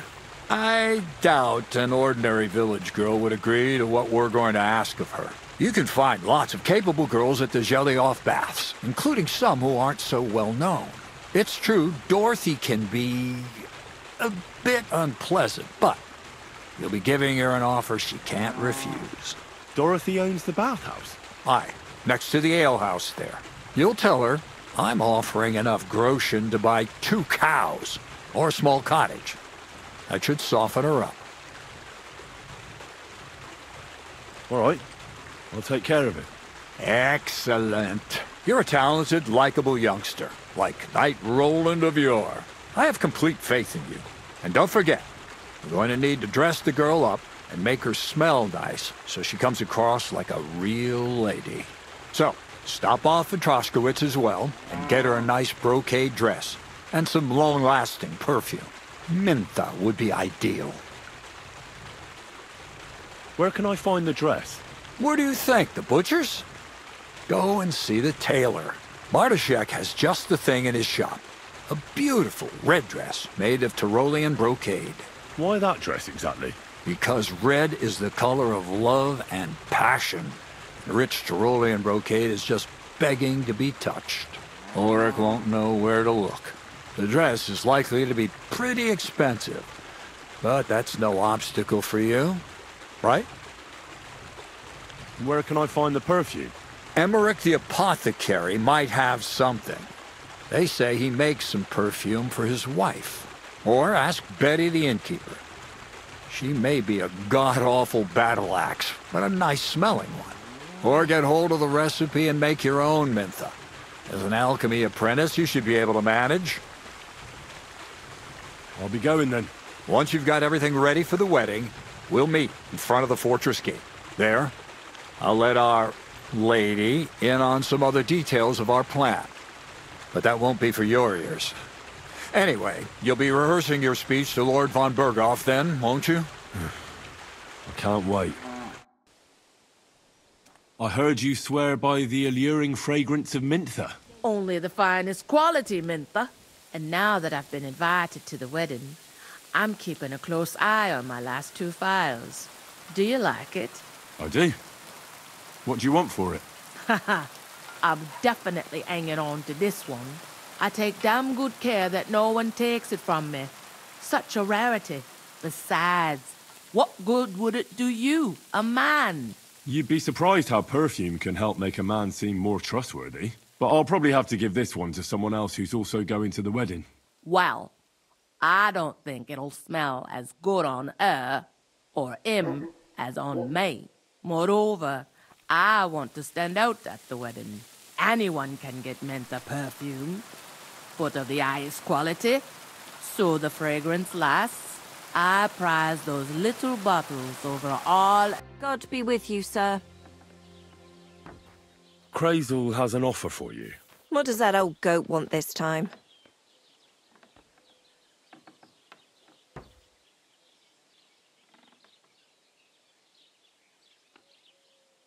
He's looking for a girl to pose as a lady. A lady? You mean a noblewoman? Something like that. Well, I don't know if any of my girls could pull it off. They can't even eat like a noble with cutlery. That won't be a problem. She won't even have to say much. Why does he need one? Not for himself, I hope.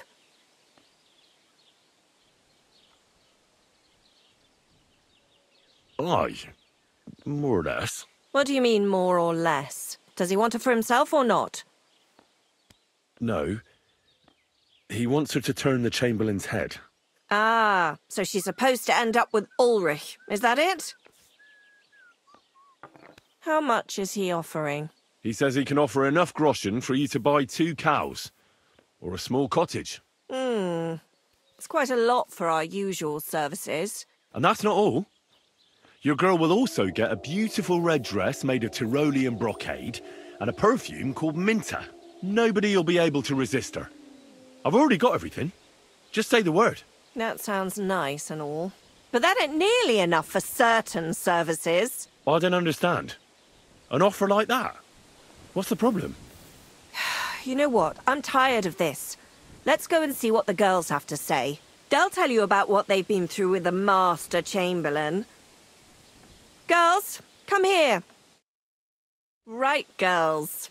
We have a messenger here from Goodman Crazel. Tell us what you wanted to ask. Well, it's about the Master Chamberlain. He's looking for a girl for the Semine wedding. God, anything but that. Dorothy, I actually have a lot of work to do, and... Well, who wants to go first?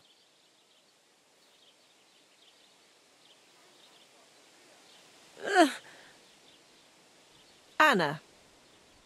What should I say? What should she say, Tell me, why don't you want anything to do with the Chamberlain? Well, the Lord Chamberlain invited me to Trotsky, and the girls warned me that it would be different to what I was used to. So I asked him if I should take a different soap or something. Or does the Master Chamberlain not like silk? Or if his bed is hard and my back will hurt. If only. But they said I'd have to do things that... How'd you put it? Things they haven't even thought of in hell. I thought the Master Chamberlain might be of a different religion, and that fucking a Christian girl would be a sin. But he believes in the same God as the rest of us. Which makes it all the worse. Then I thought maybe he was cruel to the girls, but I hear that's not the case either. It's not what he wants to do to us that's against God. But what he wants us to do to him. I thought he had leprosy. Tell the girls how much Crazel is offering. Enough that you'll be able to buy a small cottage. Or 2 cows. Not bad, eh? Well, is anyone willing to go with the Chamberlain? Not even for a golden goose. I'd rather be celibate. I thought he had leprosy. Aye, but it's a tidy sum. I reckon I'll have to choose one of you myself. Dorothy, I swear that I'm not going anywhere. You can't make me. Dorothy, I'll scrub all the tubs here for the rest of my life, I swear. All of them, every day. I'll do that too, and I'll even take care of the outhouses. Girls, come now. I'll go then. If I can handle it a second time, it'll be a miracle. And maybe they'll even make me a saint. No, You can't. Dorothy, please don't make her do that again. Dorothy, for the love of God. Calm down, girls. Don't worry. I'll never send you to the Chamberlain again. I just wanted to show Crazel's lackey here what you've been keeping from me for so long. Christ almighty. I was starting to accept my fate. God in heaven. I feel filthy just thinking about it. I'd like to jump in a bath. So, in case you didn't get the message, lad, no girl from Zhelioff is going with the Chamberlain. I still don't get it. What's so terrible about him? Weren't you listening? What he demands is just heathen it is. It's worse than if he had leprosy. Does he like it when it hurts? If only. That would be a doddle. I'd go with him twice if that's all it was. You don't want to know, believe me. All right. What am I supposed to do now? Do what you like. We've said our piece. Go and find some heathen girl. A harlot like that came here recently, asking for work. She was from them nomads. Aye, I remember her. Nose in the air, talking fancy like some scholar. She introduced herself as Enelin of Winterthur, like she was some noblewoman. I didn't trust her for a moment. She was pretty, though. There's no denying that. I wanted to give her a chance, but she asked for so much coin. I thought I must be hearing things. Try asking after her in the camp. Maybe she's got a stronger stomach than my girls. Poor thing. I'll pray for her. Well, thank you. Good day, sir. Are you Mistress Eneline of Winterthur? Winterthur, Lyon, Vienna. It doesn't matter. What do you want? I'm Henry. I was sent by Miller Crazel. We have a job offer for you. Huh. How did you find out about me? At the Zheliov Baths. They said you asked about a job there. I realised straight away it was a bad idea. What a pit. That cow who runs the place almost fainted when I talked about coin. If she had any idea my real value is 10 times higher. But be that as it may, what's the job? To go to the Semine wedding with us. As a companion. A wedding, you say? The last time I was at a wedding was in Nevers, France. I had to sing there. I'd like to avoid that this time. You don't have to sing. Or even say much. All you have to do is behave like a lady. Behave like a lady? Do you mind? I am one. Or hadn't you noticed? Sorry. I didn't mean it like that. All right, then. How much? Crazel's offering enough to buy a little cottage. A cottage? I was offered an estate for my services in Antwerp, and a 30-foot gondola in Venice. Although this is only Trotsky after all, I can't expect too much in this backwater. All right then, I'll do it. But first, tell me this. What can I expect at this Semine?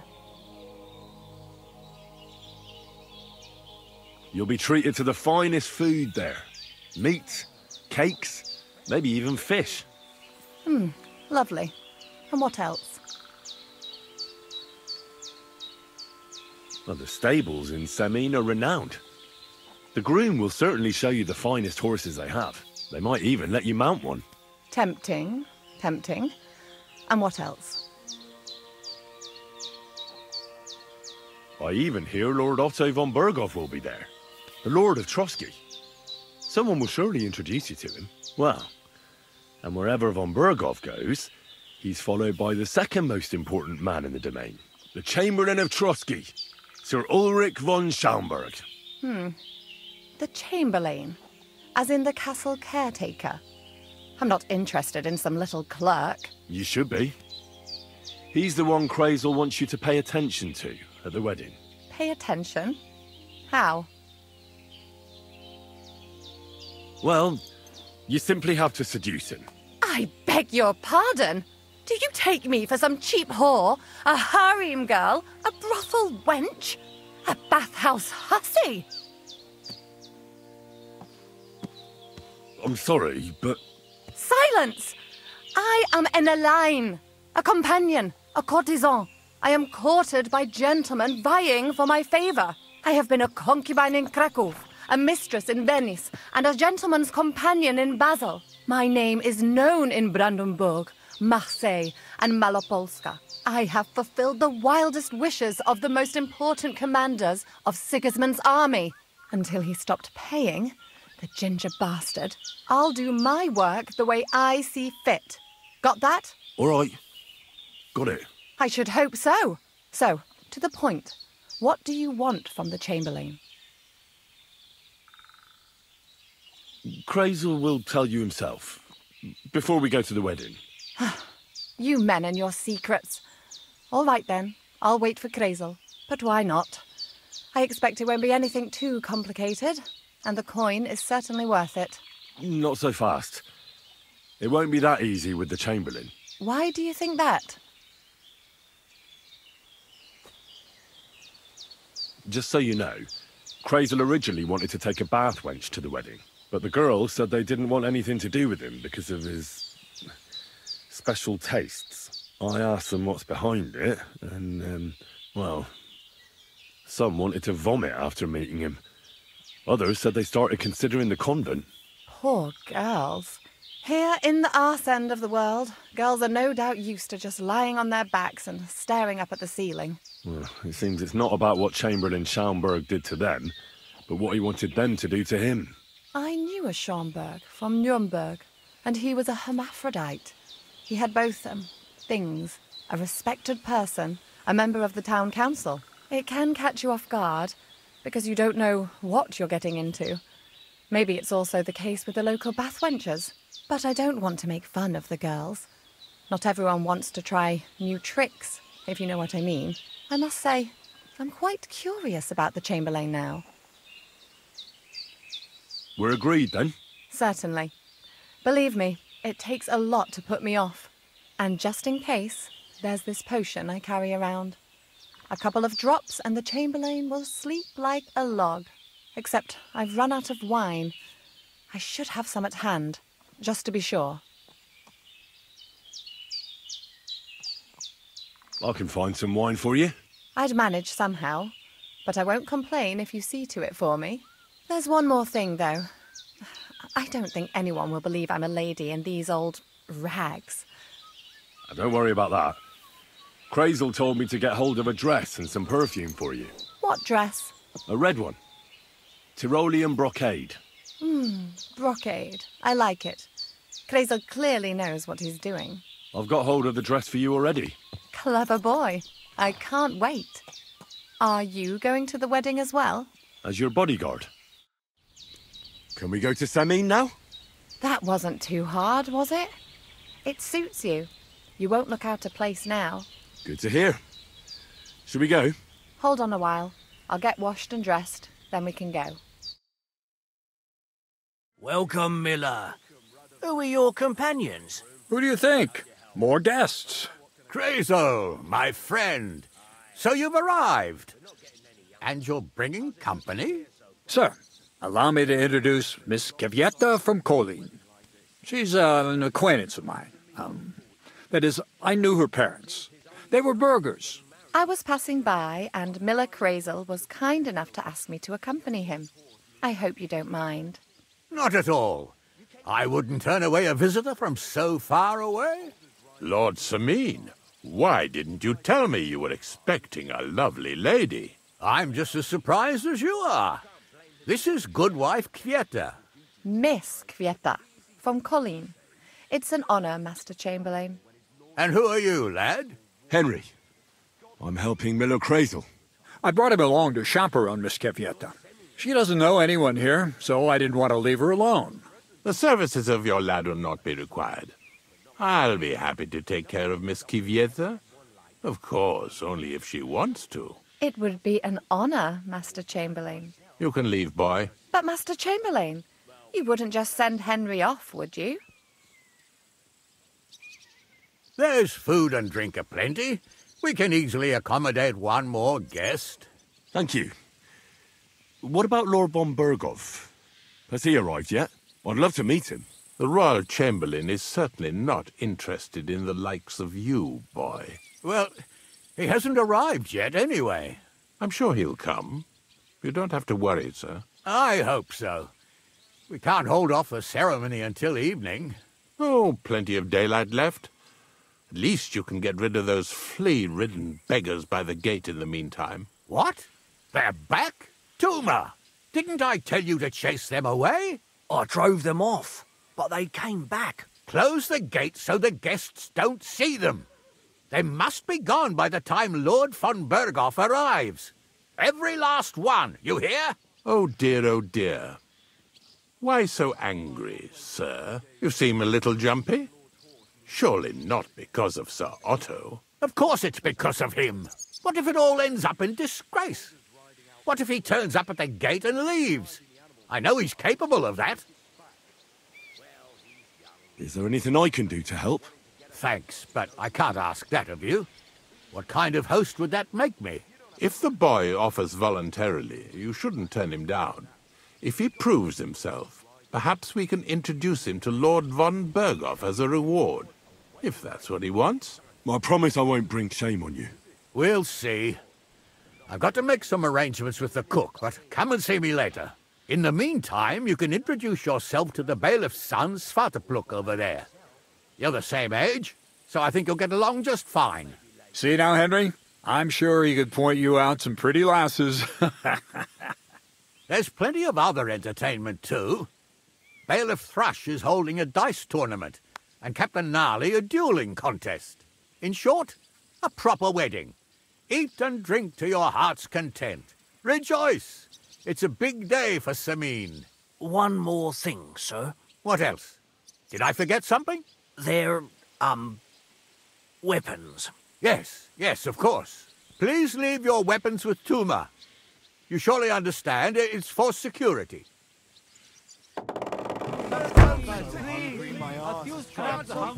Double for your Just a few crumbs of bread.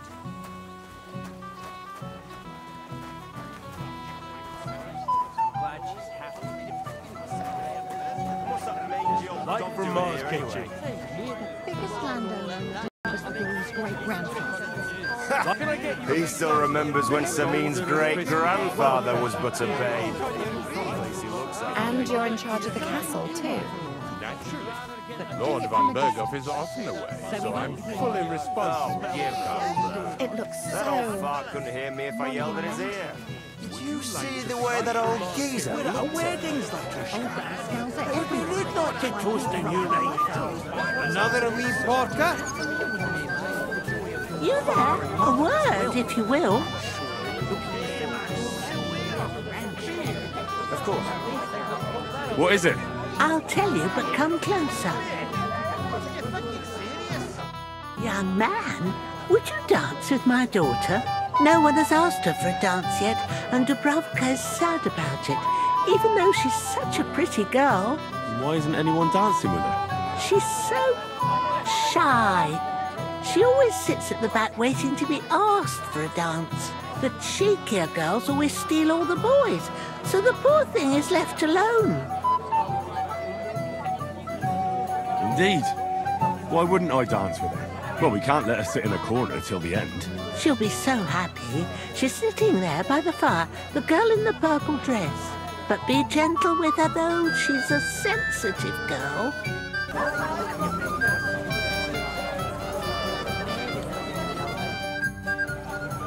How are you?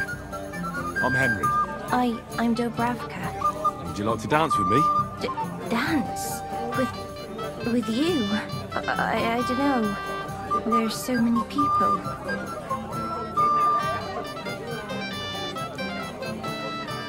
How about a little something? For courage? Well, that might work. What do you fancy? I'd like some wine. Hold on. I'll get it right away. Thank you. And cheers. I don't drink very often.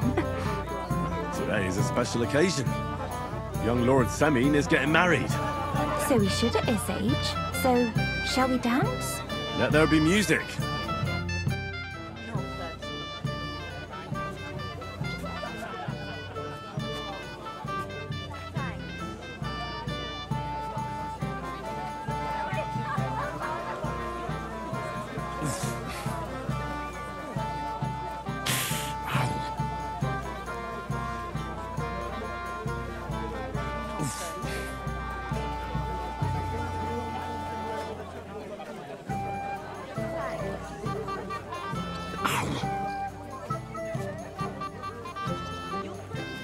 The bottom foot was mine.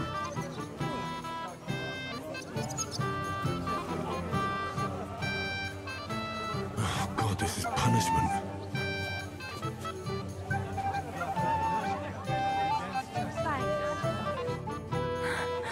Oh, that was beautiful. I haven't danced like this in a long time.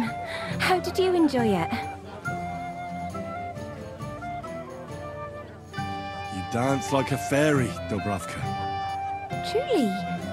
No one's ever told me that. I find that hard to believe. I'm serious. You're the first. Thank you. Well, I think I'll be going now. But maybe we'll meet again. Hey, I know you. You fought with us at the tavern. Right. That was some brawl. Right you are. You fought bravely. Both you and that friend of yours. You were outnumbered, but you still gave us a run for our money.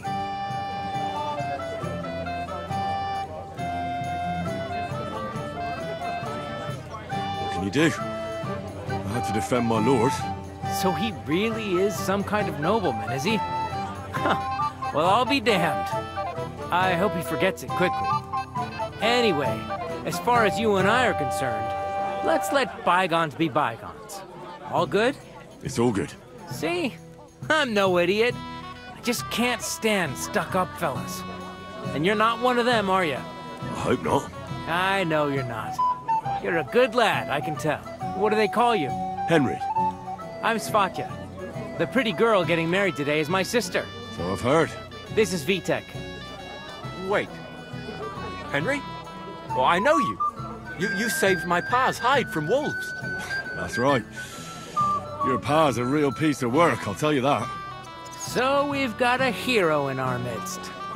A hero? Well, don't take it the wrong way. It's nice that you helped him. But he'd have been fine if he hadn't gotten drunk. And I'm afraid he's not going to fare much better today. Have you seen him?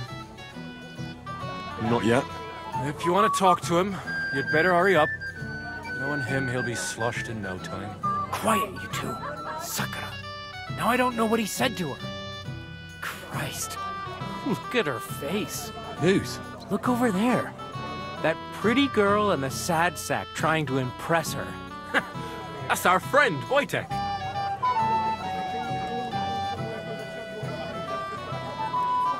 Do you know who she is? Mishka. Her ma is old Samin's cook. That asshole Wojtek thinks he's going to win her over with some idiotic verse.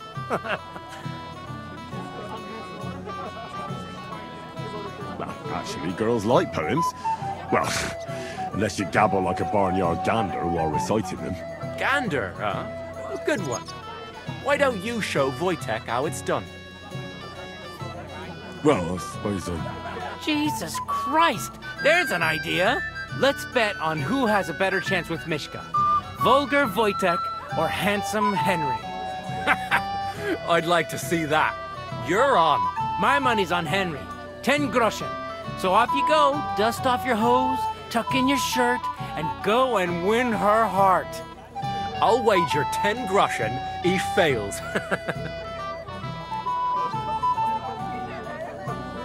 I'm in. Whoa!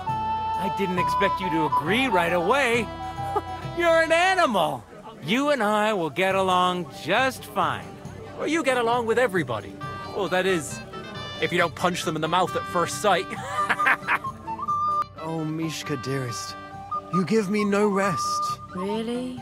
Isn't it the other way around? You keep me awake at night. You poor thing. Try a decoction of Melissa and Valerian. How I long to hold you tight. I can hardly breathe as it is. Greetings. How I long to kiss your lips. And, put my hands on your hips. Enough. I can't listen to another word. That makes two of us. And you are who? I'm Henry. What do you want here?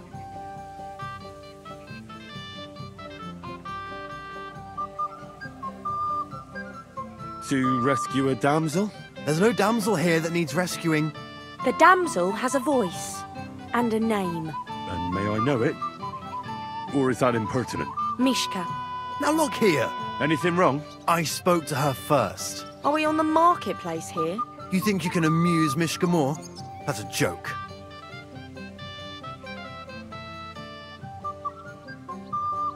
Look, Wojtek, why don't we just leave Mishka alone, eh? She's not interested in our buffoonery anyway. What buffoonery? It was you who interrupted us. He interrupted you. More like he rescued me. But I thought you liked it. Well, do you know what it means to think? I don't understand this at all. But girls like poems. All of them. Ma said so. Recite to your ma, then. And give her my greetings. But... Sorry I didn't realise right away. Better late than never. Wojtek still hasn't figured it out, though. But... Hey, come along with me, Henry.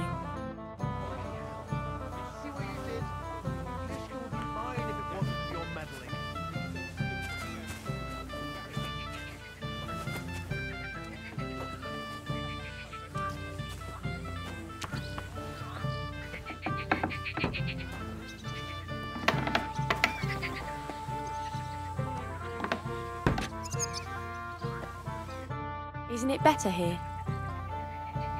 It's a nice place. Thanks for showing it to me. It's definitely quieter here. I come here when I want to be alone. Or when I'm washing laundry. Enough of that. I'd rather hear about you. Like, where you're from. What you're doing here. You're not a local. I'd know you if you were. Where am I from?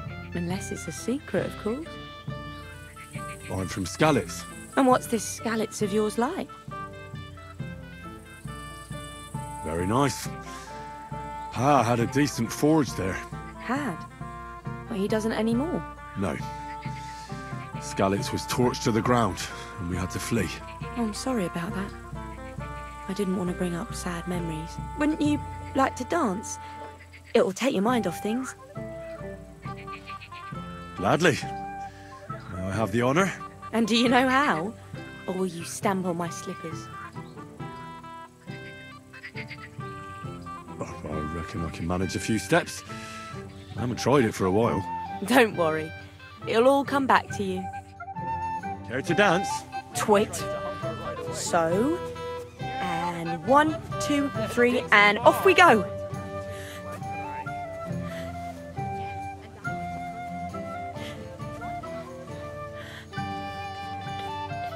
See? You're doing pretty good. Oh, you're not the worst dancer yourself. You flatterer. Better keep your mind on the steps.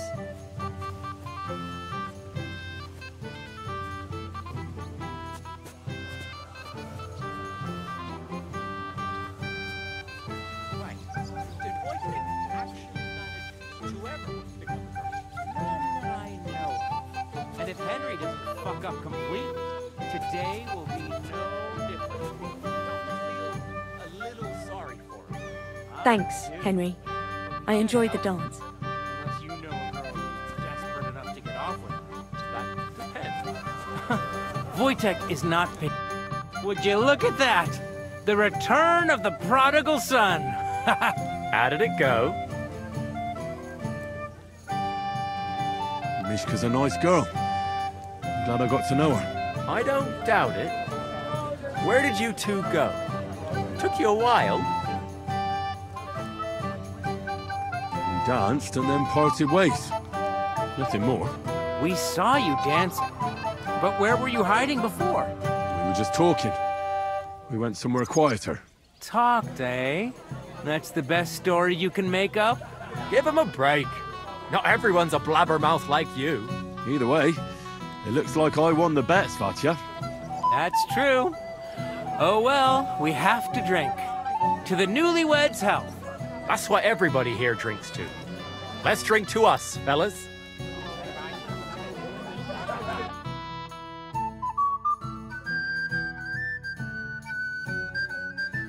I should go and see Lord Semi. He looked worried, and I promised I'd help him. He'll introduce me to Lord von Berghoff in return. At least her pretty face was... You work even when you're not.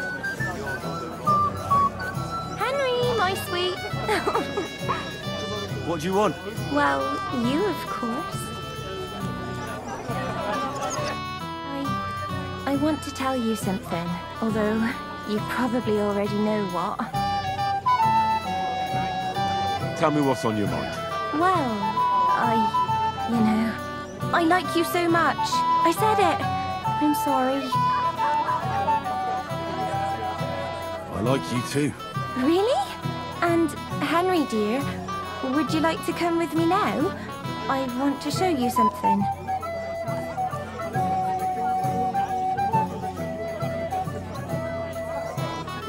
I see, you naughty girl. Where? I'll show you. Follow me. Oh! Well, Good. that was something. Oh, Henry, what is it? It's just... I liked it very much. Yes, it was nice. You don't sound very convincing. Well, to tell you the truth, it wasn't that great. Really? I see. I'm here to help you, sir. I said you didn't have to. Well, I made a promise. Is this about the beggars by the gate? That too, but I'm more worried about my wayward relatives and their insatiable thirst. I haven't had the pleasure yet. They're with my nephew Yurko. They're not bad fellows, but when they get drunk... Well, what can I tell you? That's Moravians for you. I'll try to keep an eye on them. Maybe I'll be able to keep them in check. You'd be pulling a thorn from my side. But don't get your hopes up. Getting between them and booze is asking for trouble. About the beggars, sir? Try asking Tuma, the guard on the gate. Maybe he's figured something out already. I'll talk to Tuma and we'll work something out. Well, try to be done with it before Lord von Berghoff arrives. Of course. Thanks, Henry. I appreciate it. Are you bringing us that liquor or not? What? No, you're mistaken. I'm not the... Leave your ass! We're not to supper, Ken. But Lord Samin said... Dinna mind that bodak. Since we came here from Moravia, we've got nothing to drink but that minging piss of yours. Makes me fucking boak, it does. So nae mind old Samin. And bring me the proper stuff, Ken. You know why Lord Samin won't give you anything better? Because he's afraid you'll get drunk and start a brawl. Now look here, you bampot. I'll tell you an age-old piece of wisdom. A dry Moravian is 100 times more edge than a drunk one. So, if you didn't want this place smashed to pieces, bring us some decent liquor. I see. This is getting serious. And where would I find something? Something, my ass! We want the good swally we brought from Moravia. Seeing as we kept there being up pishy. But old Samin took it from us and hid it in the fortress dunnies. Dunnies? The cellars. That old bodak even put them under guard with our liquor inside. All right. But how will I recognize this stuff I'm looking for? I'm sure you'll be able to tell. It's a wee jug. Well, maybe not all that wee. And who's guarding the cellar? A guard, of course. He's holed up in there like a badger, gawking at the door and not moving an inch. I don't think there's much I can do about the guard. Do you have any ideas? I didn't care. Just get rid of him. Make up some keech so he fucks off. I'll let you in there. I'm sure you'll figure it out. I reckon I don't have much choice, do I? Look what I found for you. Well, hooray! Bring it on. Ah. Well, that's something else. Gavar. You just made my day. Who are you anyway? My name is Henry. I'm Yurko. And these are my merry lads. Come and sit with us, Henry. Don't be shy. Let's have a swig. To health. God, And Henry!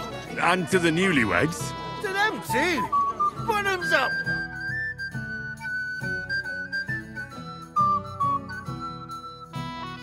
Fuck! I haven't got this drunk since my brother's wedding. Which brother? Let me think. You're in a big hurry to find him.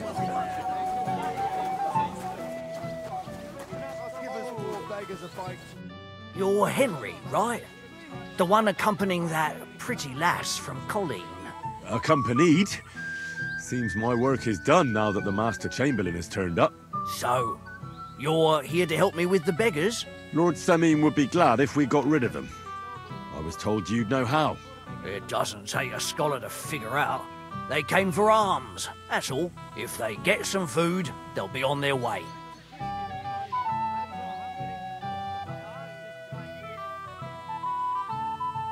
So what kind of food do you think we should give them?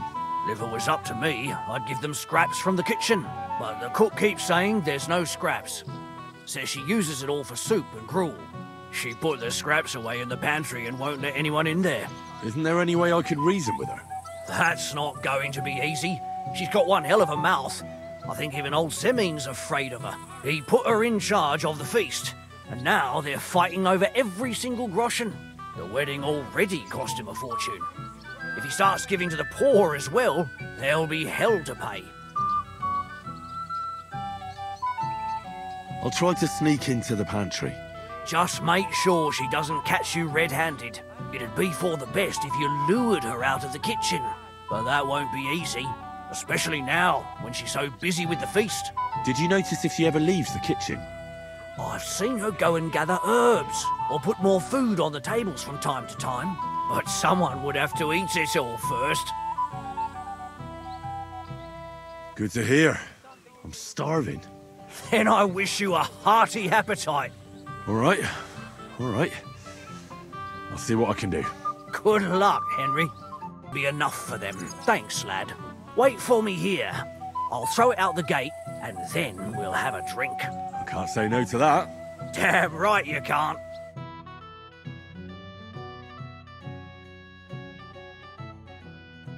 Hey, boy. Have you seen her? What?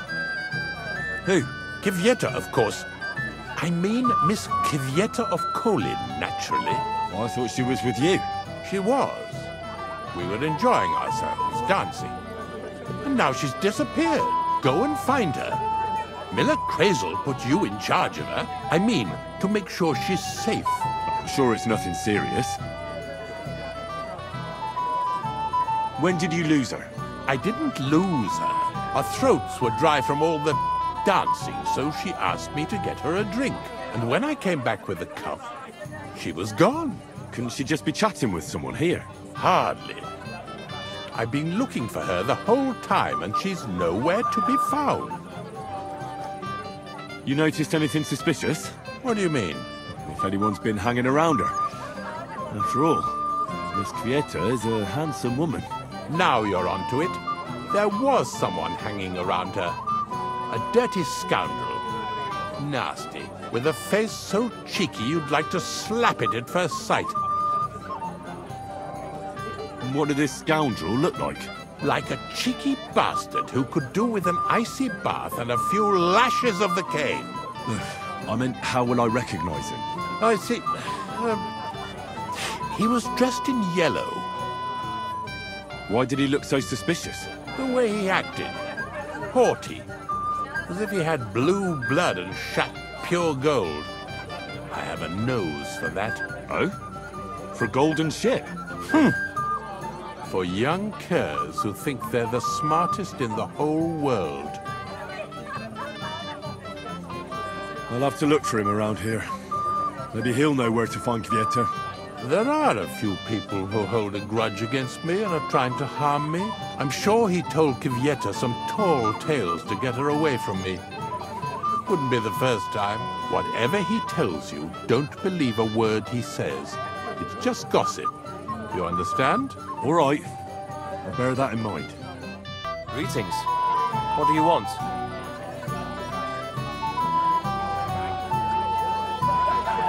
Where's your bride?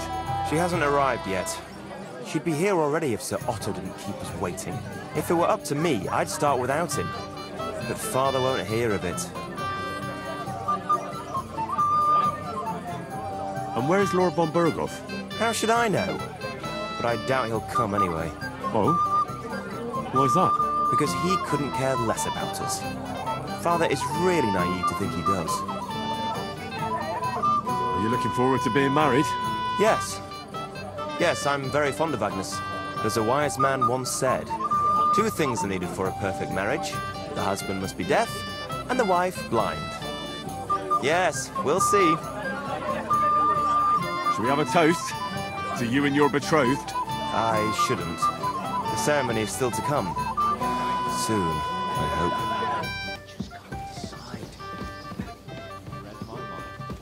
Shall we wait until it gets really dark?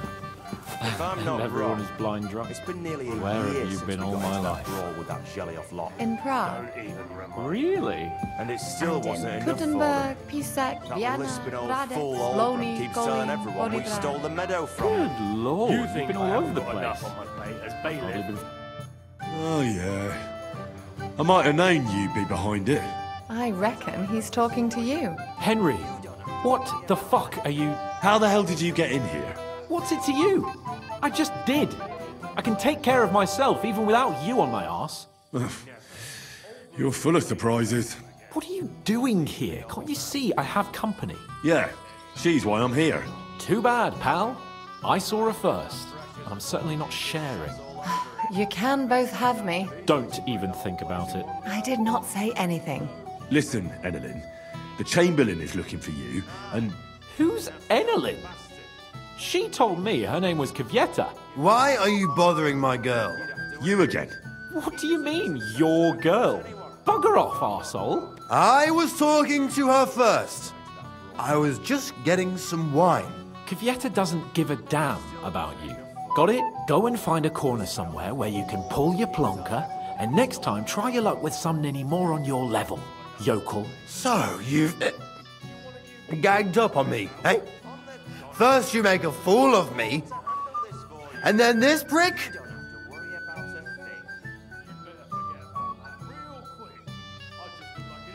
We didn't agree on anything. And forget about Mishka. She had no time for either of us. I'm having a really bad day today. Women don't want me. My friends, I'm a joke. All that's left is the booze. Booze never lets you down. Well, each to his own. Did you really send him to get wine? Yes, just to get rid of him, the drunken nuisance. If you'd stayed with the Chamberlain, you wouldn't have to deal with this. That's why you're here, remember? I won't go back to him. No way.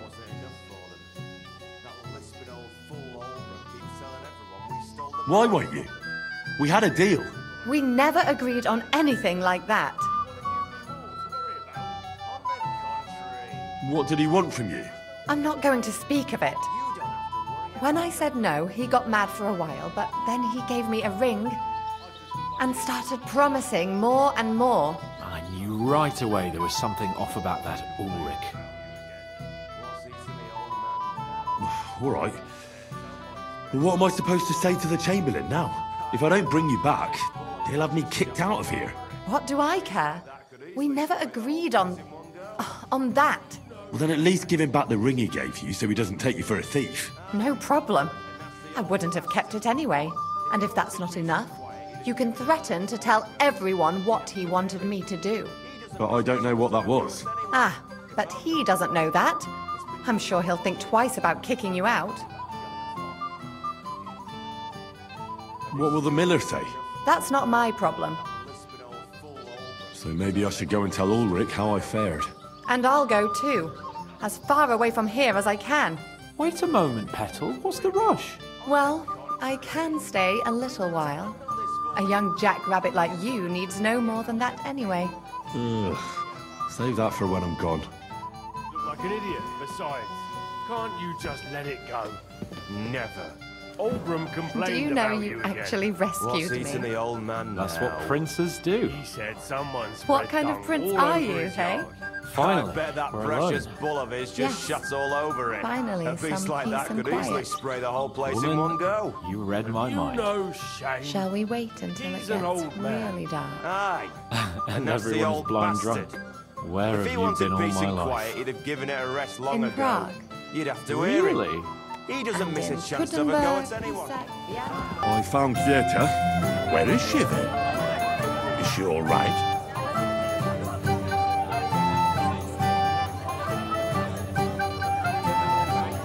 I'm supposed to tell you not to wait for her. She's not coming back. What? Why? I don't know. But she looked really scared when I found her. God knows what scared her so much. You wouldn't happen to know what it might be. I mean, you were with her all this time. Alone. I wasn't alone with her. She sent me to get wine. Right. Oh, she's gone. Sorry. Well, what's to be done? I have other things to worry about anyway. About Lord von Berghoff. Why isn't he here yet? I'd like to know that too. I've already sent my men to meet him.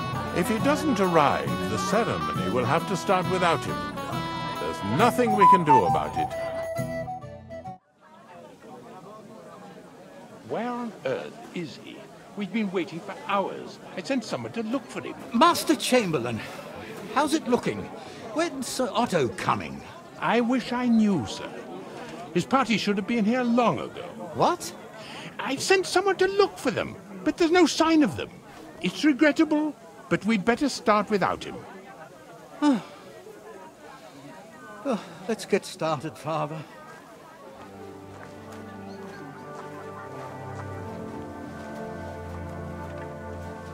Damn it.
Dearly beloved, we are gathered here to witness the sacred union of Agnes and Alda.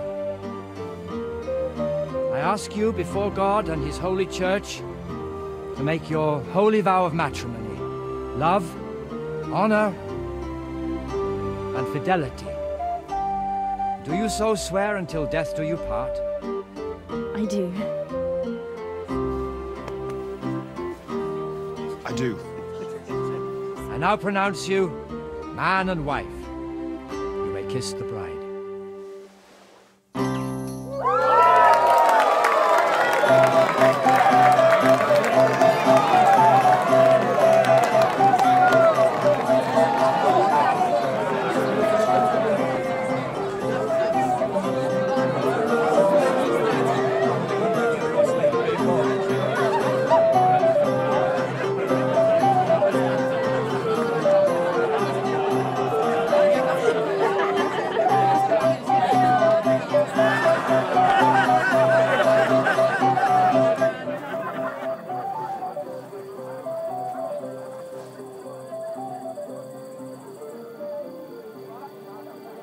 Right back where we started.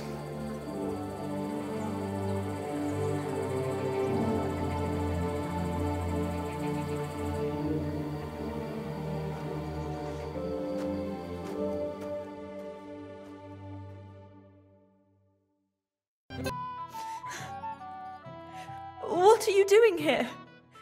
Who are you? I'm Henry. I'm sorry. I didn't mean to scare you. I was hoping to find you both here. Sir Older as well. Come now, dry your tears. What's the matter, eh? It's Older. Did he... No. He just disappeared. Left practically right from the altar. But why? You two look so happy. I was hoping he'd stay at home more after we were married. Instead of always riding off somewhere. What a silly goose I am.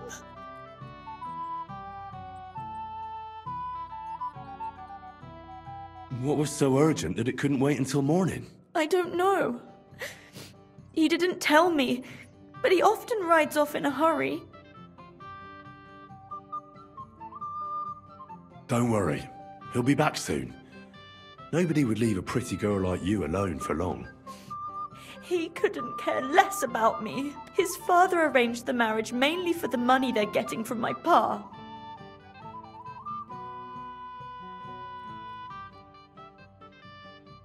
I think he really loves you. During the ceremony, he was gazing at you like an apparition of the Virgin Mary. Then why would he disappear right after? I'm probably the only bride ever to be abandoned at her own wedding. I'll be a laughing stock.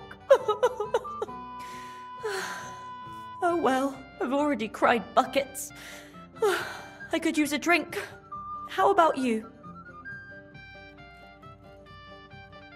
Oh, I wanted to congratulate you anyway, so good luck, good health.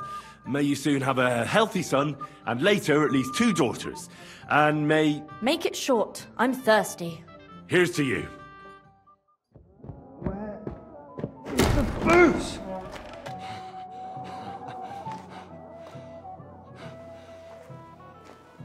Oh, fucking hell! It's you again! Oh, Hey! fuck off me! You wanna fuck the bride, huh? It's not what you think! What are you doing, you drunken fool?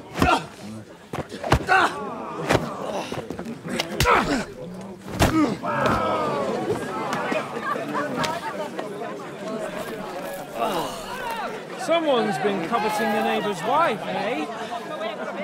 Bollocks! I'm not going to blame you. You might have waited until this lot went home. Let's be having you! Let's be having you!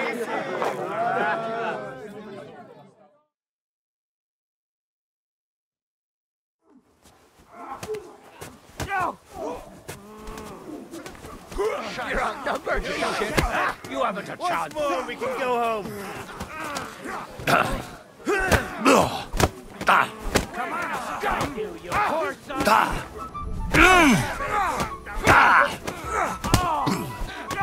Die, you swine!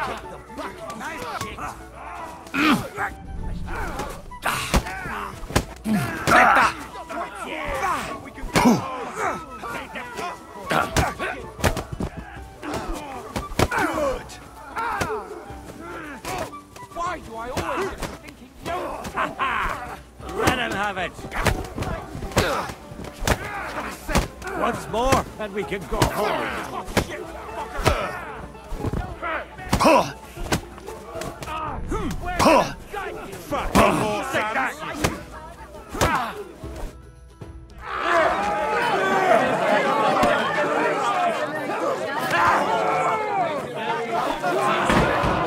Quickly, for the love of God, sort out this rabble before they turn everything into firewood!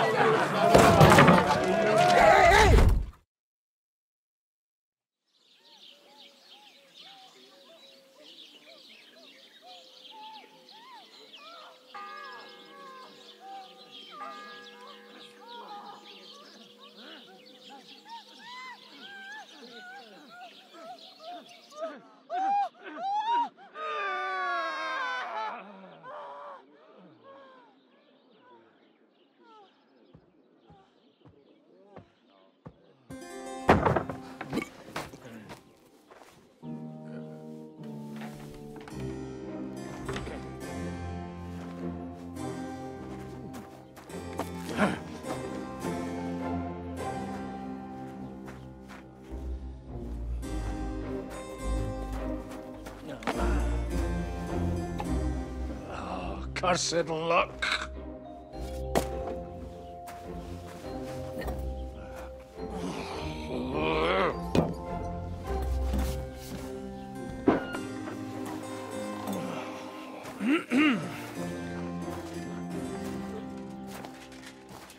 Well, well. Distinguished guests. For the love of God. Does it have to be him? Trust me, friend. Oh, thank you, Jesus. We need to have a word with you. Oh.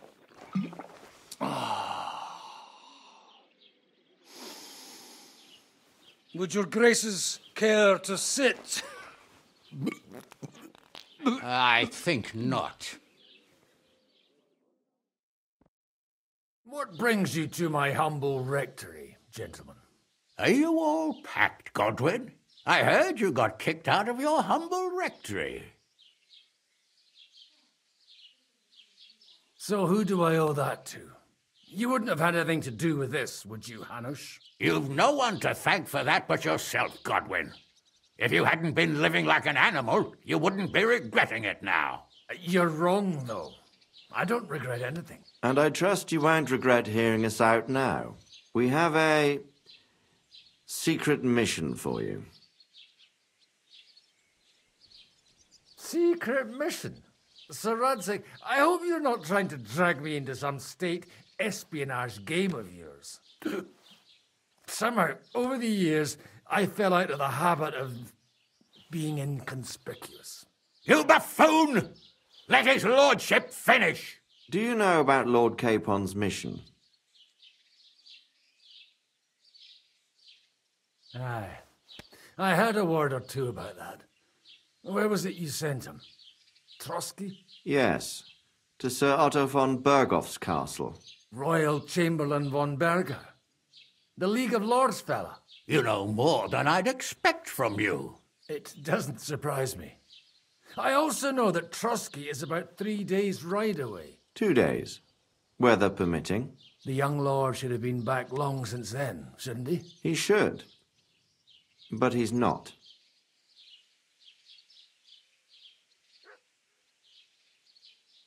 And now you want me to find out why he's not here yet. That's right. You'll go to Trotsky and see if anything's happened to him. Why me? Honestly, I'd like to know that too, Radzig. Why this fellow?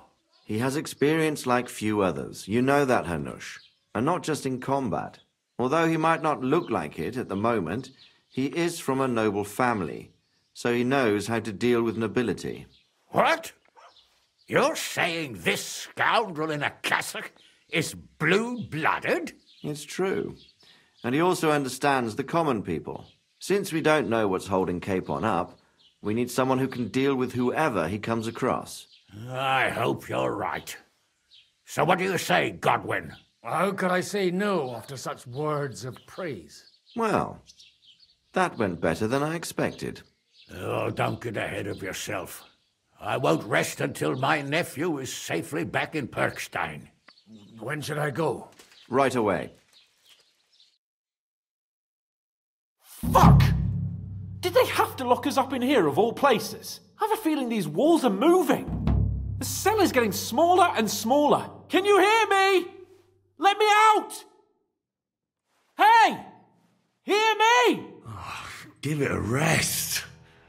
No one's come in. I feel like we're going to be crushed here. Well, that ought to bring us closer together. Very droll. I just don't like these kind of places. Like jails? Not a lot of people do. No, I suppose they don't. Listen here, Henry. I wanted to say, well, that I'm glad to see you again.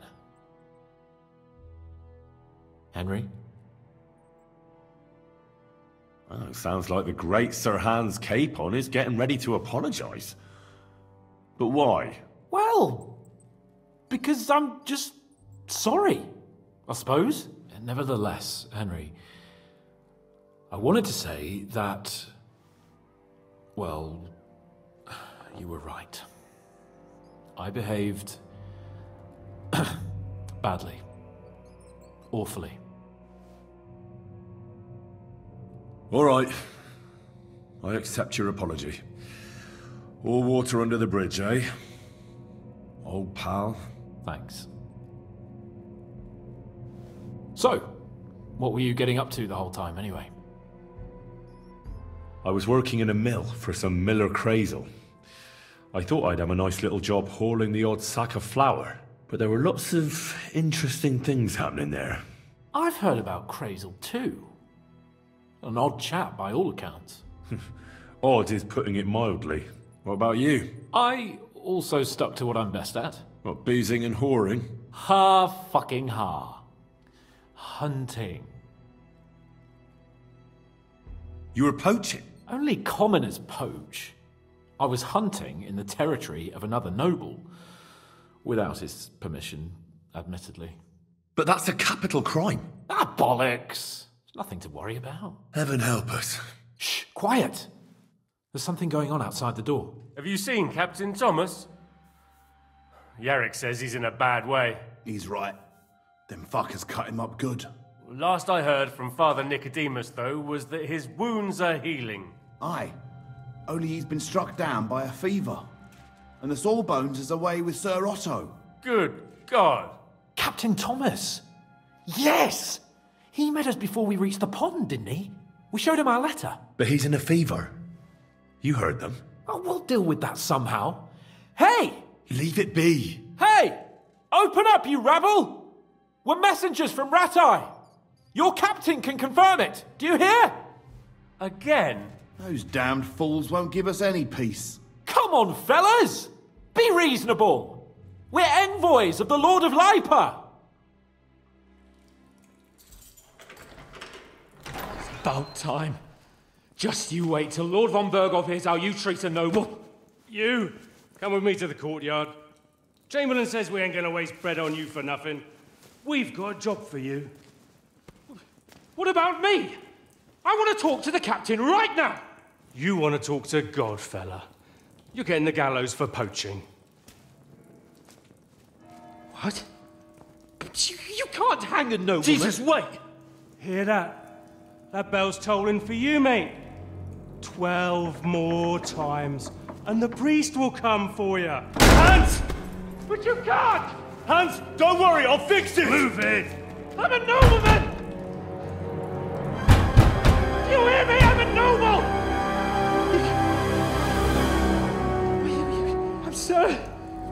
I'm Sir Hans Capon of Bergstein.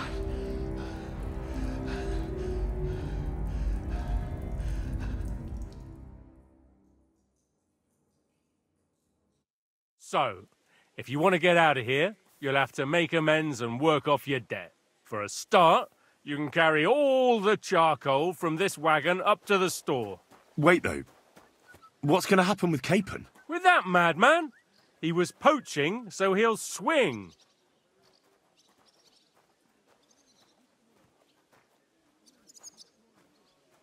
But he really is a noble. Ain't you a bit old for fairy tales, son?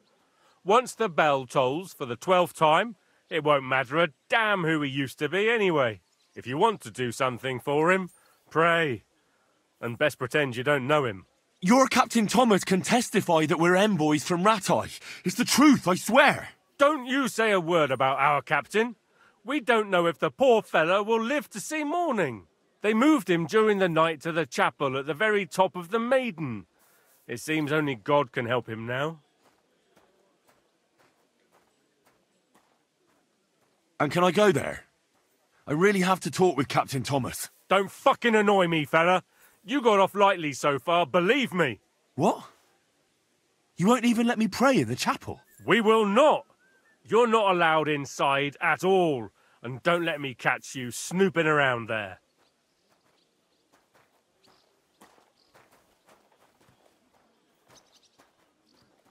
I'll get to work then. Good lad. The store's up by the gate to the inner bailey. Orsina the blacksmith is idling around somewhere there. He'll think up some job for you. Or go down to the outer bailey where they're building the scaffold near the gate. They'll be working up there for sure. And no wandering around where you're not allowed. Don't stick your nose inside the castle. Got it? Yeah. Got it. I finished hauling the sacks. What now? How should I know? They told me to think up some job for you, so you wouldn't be idle. So if you want to pass the time, go ahead, but do it sensibly. Well, if you really don't have anything for me, I'll just idle around then. That'd suit you, eh? None of that. Only, what to do with you? I've only got work in the forge, and that's a craft. An art, you could say. I'm a blacksmith too, even if I don't look the part right now. Oh, really? Aye. My pa was a blacksmith. A respected one. Then you might actually be some use to me. At least I wouldn't have to work my fingers to the bone all the time. I'll tell you what. Go to the forge. The fire's gone cold. I haven't had much time for, well, the trade. So fire it up and make some horseshoes for Kabat. He's our groom. Always bothering me that you don't have shoes for the horses. And there's only one nag stabled here now that his lordship's away with his men. Well, the thing is, I've never forged horseshoes. A blacksmith's son and you never made horseshoes? Well, whatever. You'll manage somehow. All right. How many should I make? How many legs does a horse have? 4. Smart lad. We've got 1 horse. That's 4 times 1. But Kabat's already got 3. So that's 4 minus 3, which is... 1. All right. You'll find everything you need in the trunk in the forge. It's there, past the gate. I've even got some sketches there. They could help you since you've still got things to learn.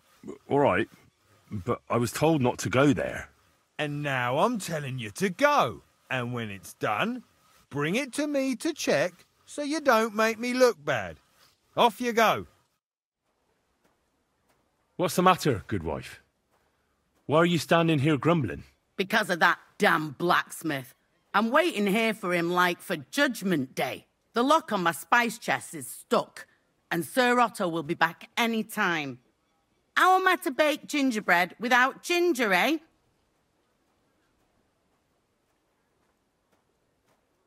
Can I help you somehow? No, unless you can pick a lock. And decent folk don't know how to do that. Sure. Let's have a look at that chest and I'll get to it. As it happens, I know how to deal with locks. It's in the castle cellars. Follow me. My time is precious, seeing as how his lordship will be back any time. Yeah, but I'm not allowed there. I was told to stay in the courtyard. Never mind that. You're going with me and you're helping me. Come along. What a day. I burnt the roux in the morning, and then the girl told me we're out of venison. I don't know what that gamekeeper's up to again. Actually, I do know, and it ain't nothing good. And now this.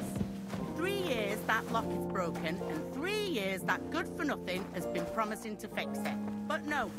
After all, I'm just a stupid cook fanker who's always nagging and won't leave anyone in peace. But if I didn't nag, there'd be nothing done in this godforsaken castle. You have to kick people's asses here to even get them out of bed in the morning. The lazy bones. Pfui!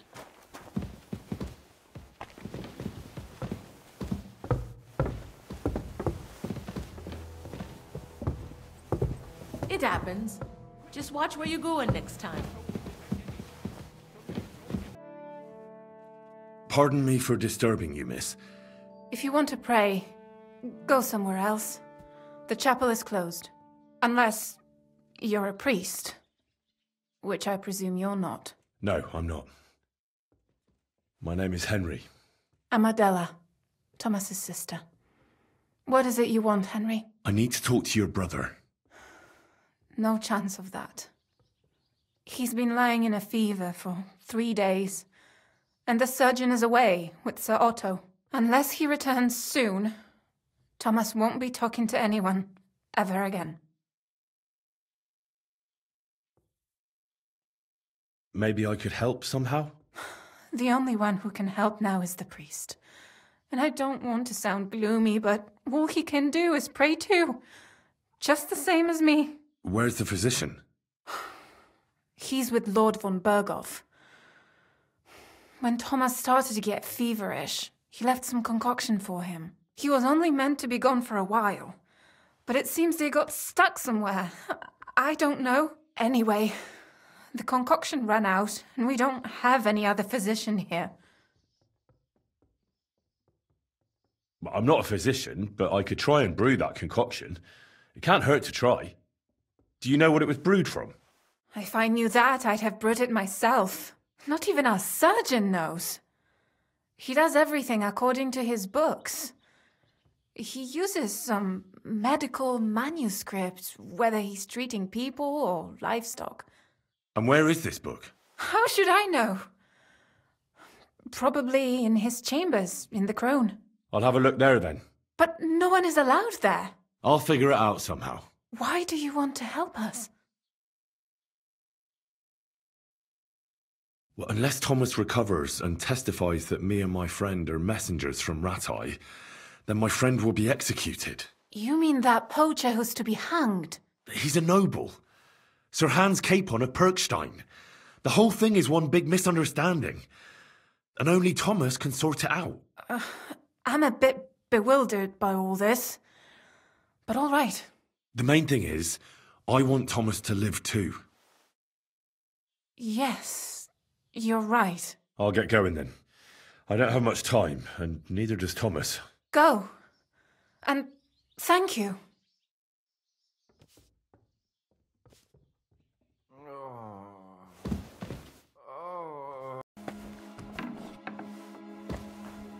You? What in God's name are you doing here?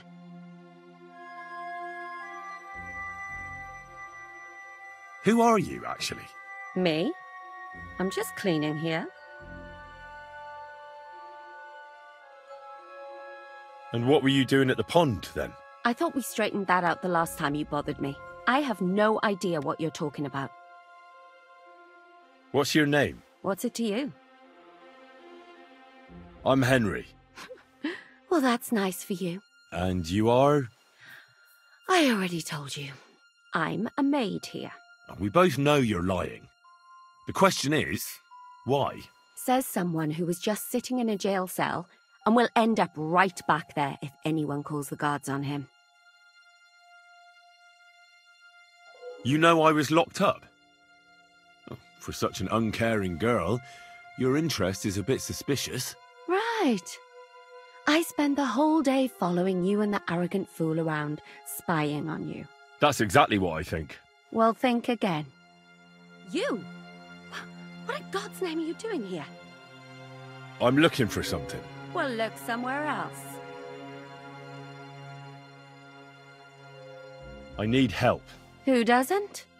I still have to clean out all the fireplaces in the Crone. Do you know how many there are? I really don't know, but I'm in quite a fix, and you look like someone who could help me.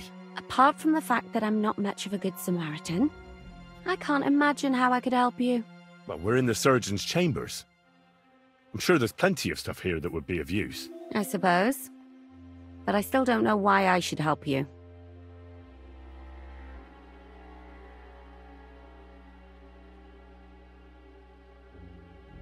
I'm not stupid.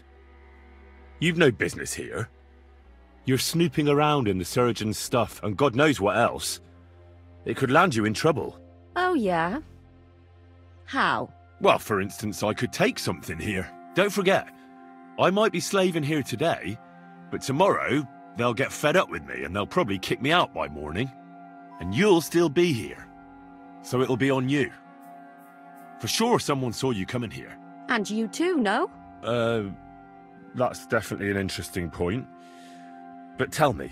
No, I'll tell you nothing. And now get out of my way. Simple maid like me has lots of work to do in this castle.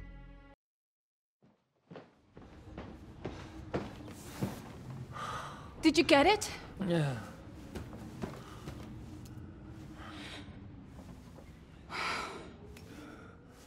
It will have to be diluted.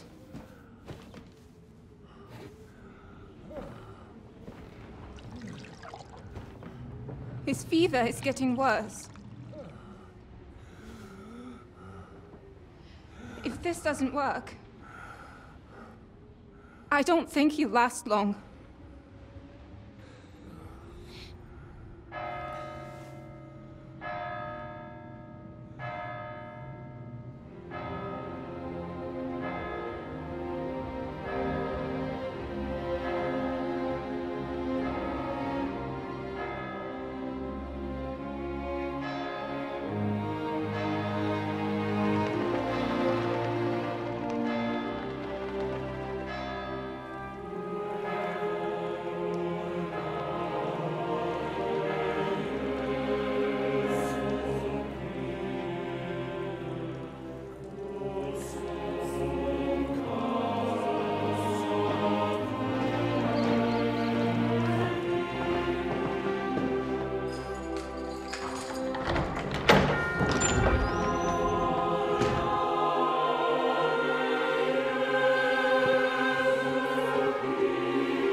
Vigilant. These days we have all sorts of vagabonds, drifters, outlaws and bandits roaming the country.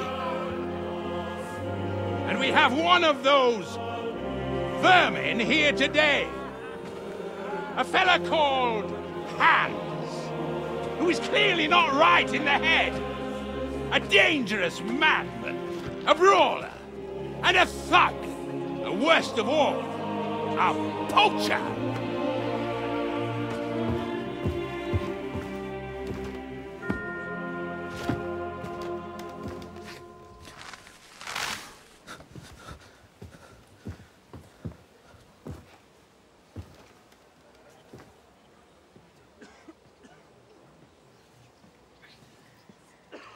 And so, for the damages he caused to our dear Lord Otto von Berghoff, he is sentenced to be hanged by the neck until dead! Stop! You can't execute this man. He's a noble. Captain Thomas here will testify that we're messengers from Rattay. What is this nonsense, for Christ's sake? It's true. I am Sir Hans Capon of Perkstein. Deal with it, for God's sake! But, sir, the captain! Captain Thomas has a fever. He's clearly delirious. Seize them immediately. You can't do this! I am a nobleman, do you hear? A noble! Get your hands off me! You can't do this!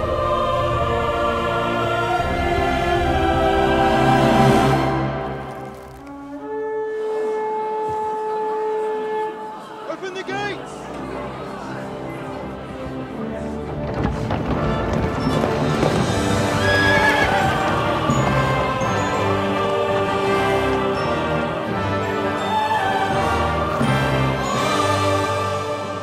My lord.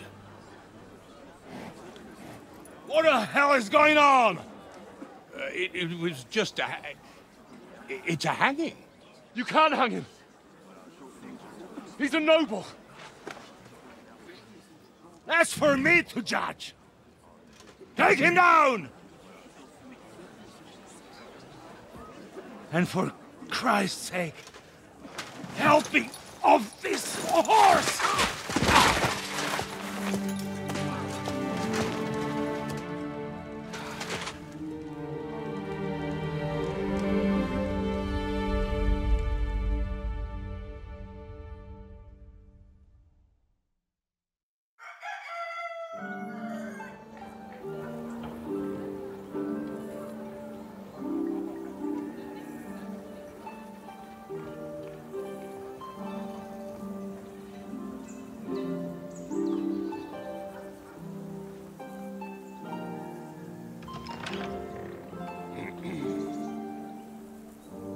You may enter. His lordship is expecting you.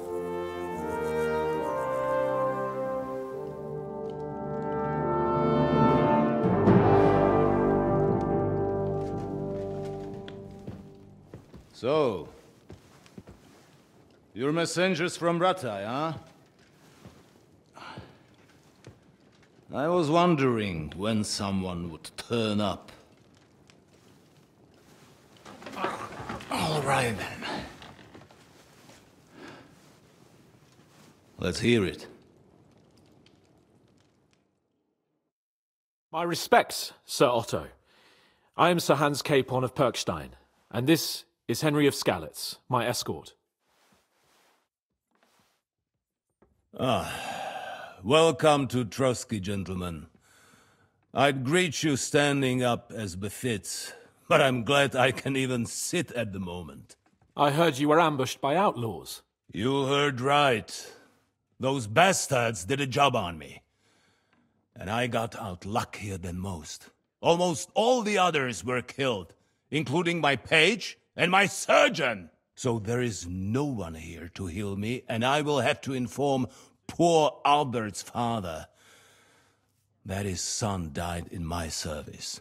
I hope your health will soon be restored, sir. We shall see. But now, you tell me what happened here in Herrgottsnamen.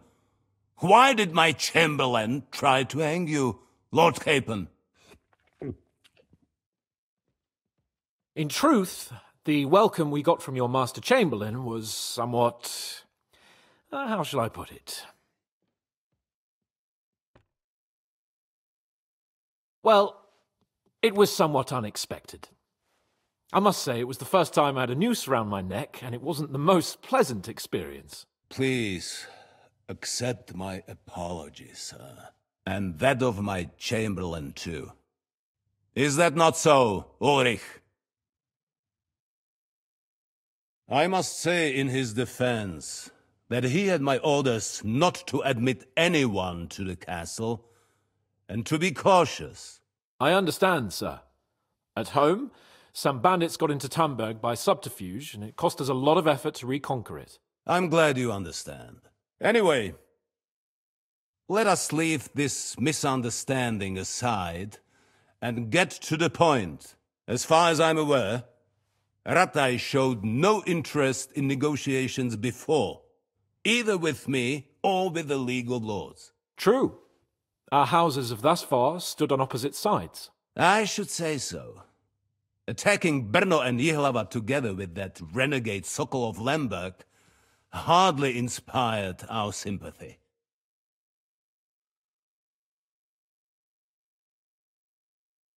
But we can all point the finger. Your League of Lords, on the other hand, abducted the king. Although I don't doubt your reasons, just as Sir Hanush did. We certainly had. The main one being that your Wenzel is an irresponsible drunkard and idler who is hurting the Empire by his inactivity. But let us leave that aside. Tell me, what does Sir Hanush have on his mind? I am all ears. Unfortunately, during the ambush, we lost the letter we were carrying, so you'll have to make do with my word of mouth. All right. Go ahead and speak. In brief, Sir Hanush, Sir Radzig, and other lords take the view that the situation has got out of control. And that's of no benefit to anyone in Bohemia, neither Wenceslas's supporters or the League of Lords. King Sigismund's actions will not lead to instilling greater order than under King Wenceslas. Quite the contrary. Let us say that maybe.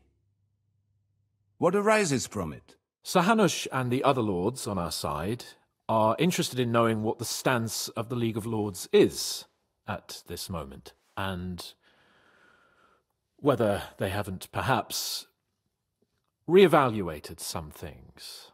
In other words, whether I might betray Sigismund. I wouldn't be so bold as to suggest that, sir. We are merely interested in whether you would sit down at the negotiating table with us. It's necessary to discuss the future of the kingdom, whether it's to be a common one or not. Huh. The future is still a long way off for me, Lord Capon. Nonetheless, Sir Hanush and Sir Radzik are right. There is disorder and anarchy in the land. Bandits riding roughshod all over. As we all know, to our cost.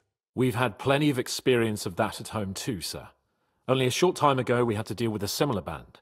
Then you will surely understand that before I begin debating who would be the better king, I must sweep my own doorstep. Only I'm damned if I know how to do that, since those bastards have wiped out half of my garrison, including my captain. If I may be so bold, sir, you're not the only one. We also have a score to settle with them, so Henry and I will gladly help you. Is that so? Now that is what I call the words of a knight, Sir Hans. Right now, we've got a common enemy, so we have common interests, too. So then, sir, may we be of assistance to you? Indeed, you may. Perhaps in the end we may really find some common ground. I need to muster sufficient reserves to deal with those outlaws once and for all.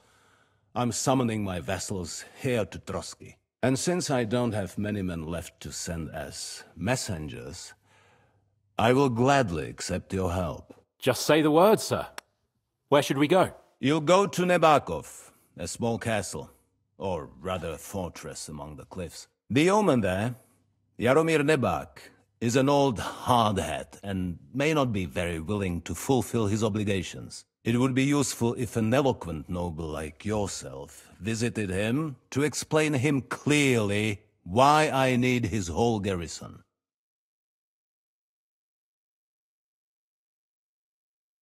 We'll take care of it, sir.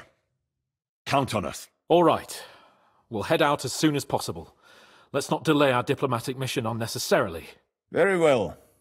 I think that is all for now. The Chamberlain will show you where you can put your heads down, and he will supply you with horses. And once we have resolved this little digression, we shall talk about your own mission. Thank you, sir. May I ask something, Sir Otto? Oh. Ask away, young man. When you were ambushed, did you see those bandits? Would you recognize any of them? Henry, don't start with that again. Why do you ask? The thing is, when we were ambushed, I believe I saw among them one of the men we ran up against at home. Oh. What did he look like? Do you know his name? He's called István Toth, a Hungarian noble. He wears black armor, a stocky fella, around 40. I've already told you that's nonsense. How would he be here? You only saw him from a distance, from behind. You're imagining it. And why does this Toth interest you, young man? He was the leader of a band that made trouble for us in Sasau. And he has something that belongs to me. Ah, interesting. Interesting. But I must disappoint you. I saw no one of that description. Thank you, sir. And sorry. I had to ask. I understand. And now I shall entrust you to the care of Uri here. And I shall look forward to the good tidings you bring me from Nebakov. Go with God, gentlemen. Thank you for everything, sir. The Lord be with you. There will be time enough yet for social niceties. Now there are more practical matters to deal with. Sir Otto has generously agreed to accommodate Lord Capon in one of his chambers. And you, Henry, shall also be accommodated, as befits your station. There, your equipment shall also be returned to you, and you'll find your horse in the stable. Nevertheless, his lordship takes the view that, as a noble's escort, you should have a befitting mount, and therefore he has kindly decided that you may take one of our horses, if you so wish. Gentlemen, follow me.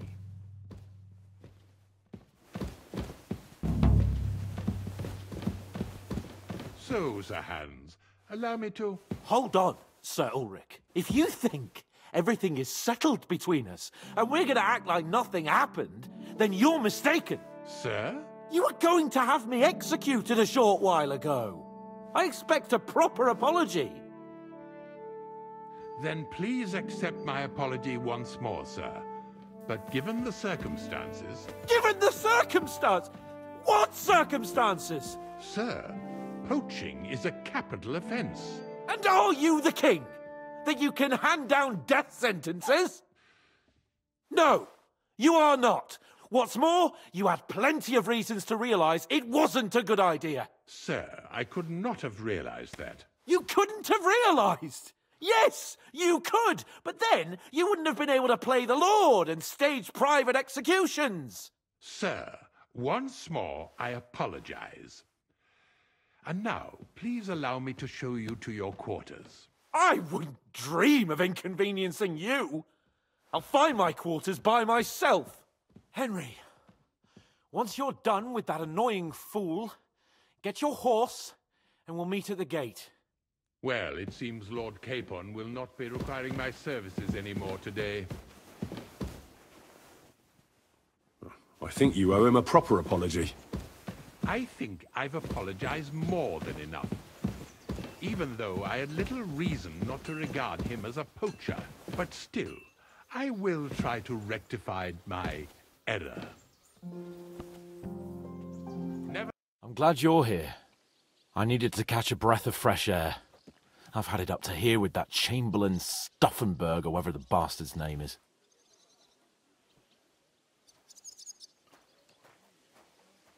Aye. Whenever I see him, I feel like giving him a smack in the mouth as well. Or 5. Which reminds me. Look, I know I behaved like an idiot, but... happens to the best of us. But you can rely on me. Always. We had a disagreement, that's all. Who doesn't sometimes? You're the closest friend I have left.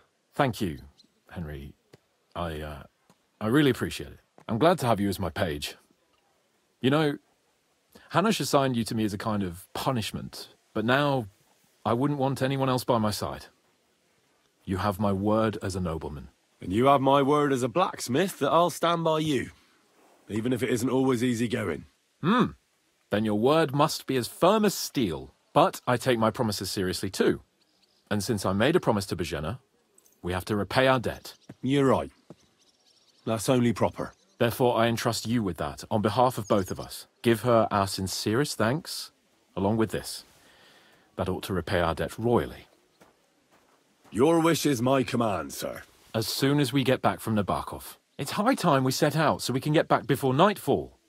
Carpe diem. I'm ready. Let's mount up then.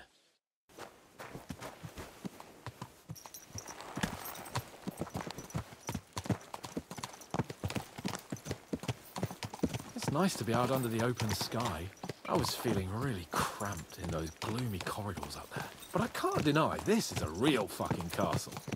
I've never seen anything like it before. Perkstein is just a little fortress in comparison. Von Berghoff certainly knows how to make an impression.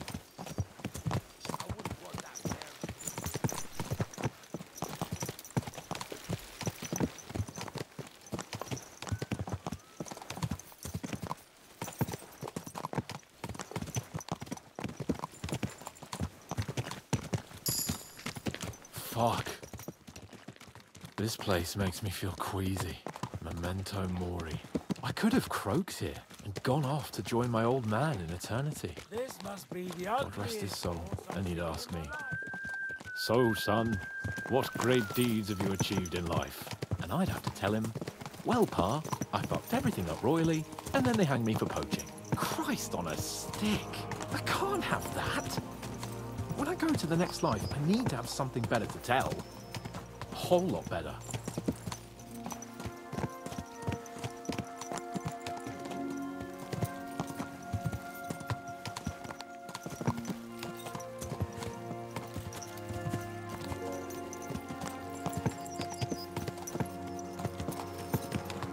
Christ, yeah. Oh, I needed that. My head feels a lot clearer now. I'm glad to hear it. Thanks for riding with me, old pal. Think nothing of it. But watch out next time. I won't hold back.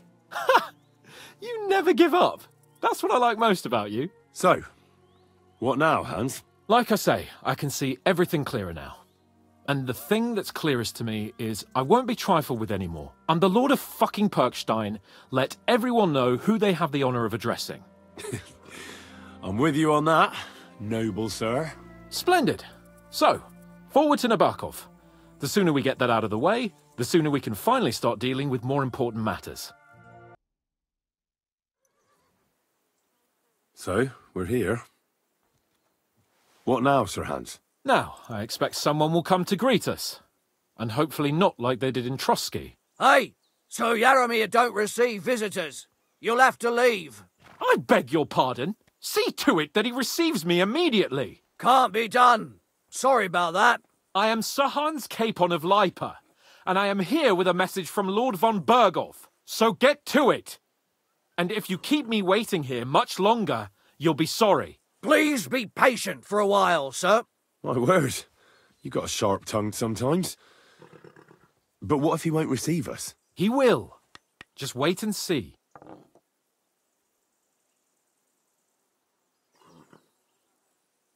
Come along. Sir Yaromir will be here any moment. See?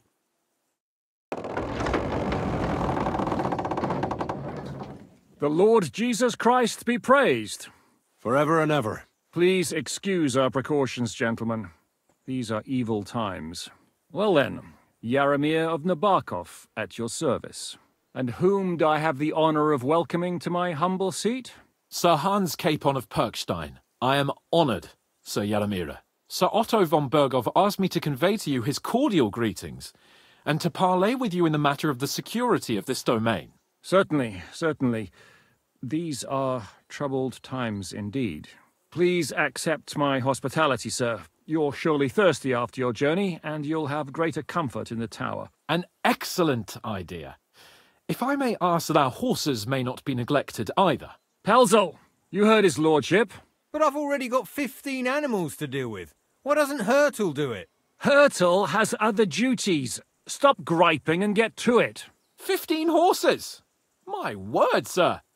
You must be doing all right for yourself. Not entirely. But fortune smiled on me for once at least. On me too, one could say. I suppose she's doing the rounds in these parts. So, tell me, sir, how did you achieve what you have? Well, it's a long, complicated story. But I'm guessing von Berghoff didn't send you here to find out how well off I am. Or did he? No, he didn't. I apologize, Sir Yaromir. So, let's proceed to the real reason he sent us. Henry, be prepared. I won't keep Sir Yaromir very long. Certainly. Michael, you take Henry here under your wing and make sure he's well taken care of. Certainly. Henry, eh? Michael's my name, and I welcome you to our little place. It's not the fanciest fortress ever, but you know, I like it here. It serves us well. How was your journey? All good? Aye. Lovely country. A feast for the eyes. Well, that's nice to hear, especially from someone from far-off parts. But I must say, my throat is dry. And maybe yours too, eh? Come along with me. We'll soon fix that. I'll make you feel at home and we can have a chat.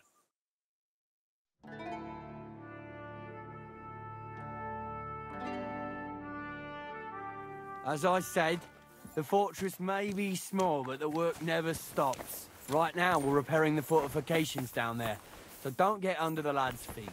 But you can drop in on Pelzel and check how he's looking after your horses. We're rolling some dice, eh? He's got none of guesswork, so don't all be shy. Invite him to play if he finds himself at a loose end. At least he'll show you how your betters play. Right you are, Michael. You can rely on me. And you, Ertul, have you got shit for brains? You've got a guess, for fuck's sake. I'm sorry, Michael. I didn't know. Shut your gob and attend to your duties. Right, I'm going. So you have a kind master, eh? I hope you won't disappoint Sverk. I heard Lord von Berghoff himself sent you. So, what has he sent you with? That's for their lordships to know. Not me. Aye. No one tells us commoners anything. Typical lords. But you must have heard something. You know how it goes. You've got ears, ain't you? Well, if you ask me, von Berghoff wants to strike at the bandits, so he's putting an army together. Now you're talking. It's about time. They've been causing trouble around these parts as well. How many men does Lord von Berghoff have? I don't know. Trotsky is so big, I couldn't guess how many men there are there. Well, hopefully enough. I bet my left nut Lord Yaromir will send me. Tell me one thing, though, because I can't wrap my head around it. Why didn't von Berghoff send one of his own instead of some Lord of Pirkstein and his escort? Well, I suppose he wanted to show respect to Lord Yaromir. So he didn't send just anyone. Ah, the way of the nobles. Not something I know much about, but you do, it seems. So your master, Lord Capon of Pirkstein, is somehow significant.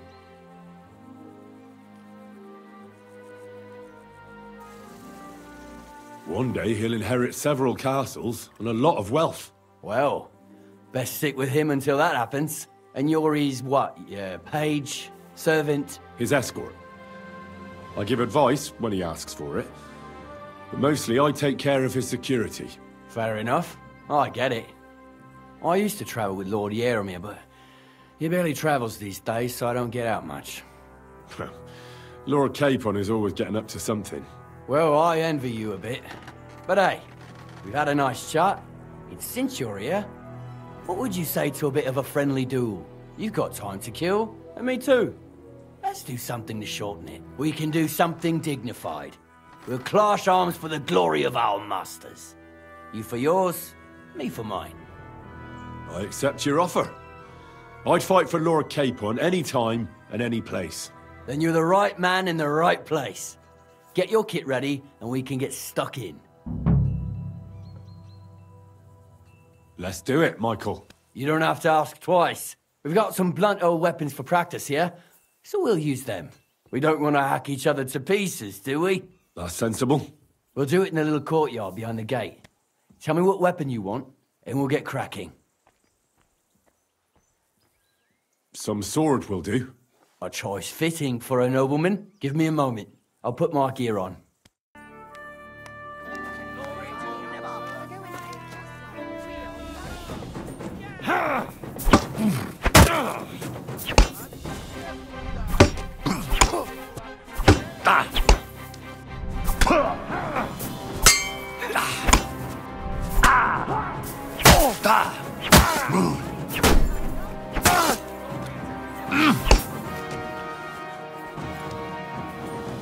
Show your stuff.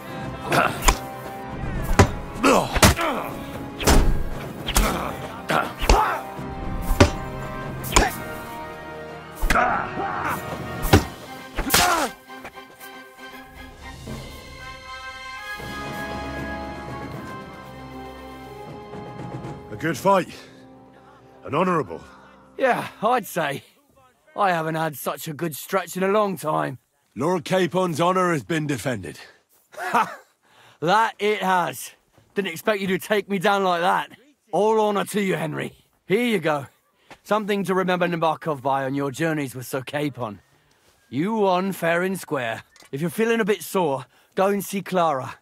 She'll be in that house beneath the smithy beyond the gate, I reckon. She'll be happy if you show her where it hurts. I might have said this already, but if you've got nothing on your plate, you can have a game of dice's work. Or try Pelzel in the stables. I'm sure he'd love to show you how we hold races to pass the time. And if you want to train some other battle skills, you can practice archery with Mark. I reckon you'll find him on the gate. Excellent! My favourite retainer and protector just when I need him. The mission is fulfilled. It was a good meeting. In fact, we had a nice long chat. Sir Yaromir is a pleasant fellow, and he promised to send some men to help Lord von Berghoff, of course. So we got what we came for. What about you? Did you have fun? I had a great time.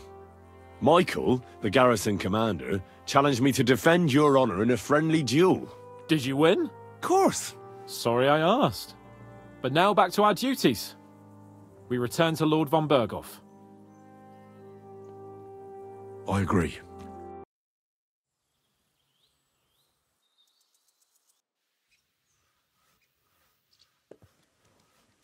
Yo, this place again.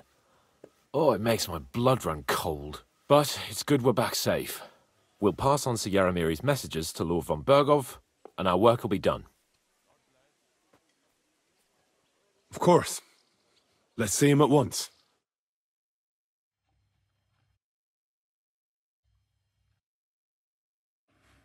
Welcome back, Sir Hans. Henry? Greetings, sir. I'm glad you got back safe and sound. Now let's get down to business. Lord Capon, what news do you bring from Sir Yaromir? How many of his men can I count on? First of all, Sir Yaromir sends his respectful greetings, sir. And he says he will pray for your good health. He was most troubled by the news about the ambush on your company. He promised 2 armored horsemen and 3 infantry bowmen. Roughly what I expected. Thank you, Lord Capon. The reserves are being assembled, and we'll soon have a strong enough force to deal with that rebel.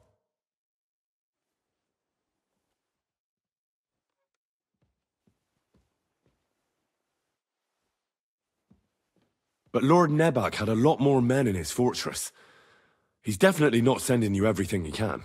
That's true. I discussed that with him. He insisted he couldn't send more men. He needed a garrison capable of keeping the fortress secure.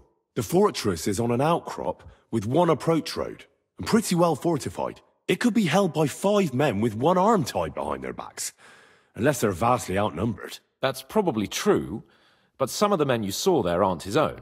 They're hired mercenaries, and the contract he signed with them binds them to protect the fortress and the surrounding area. If he were to send them out into the field, he'd have to pay extra, and he can't afford to. So he's sending his own armed men, who are his to use as he sees fit, and the rest have to stay at the fortress. Nebag has hired mercenaries, does he?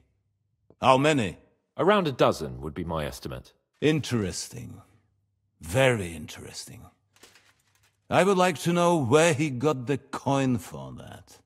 Thank you, gentlemen, for this little service. But we haven't been idle either. I have some news you might be interested in. We caught one of those bastards who ambushed us. What?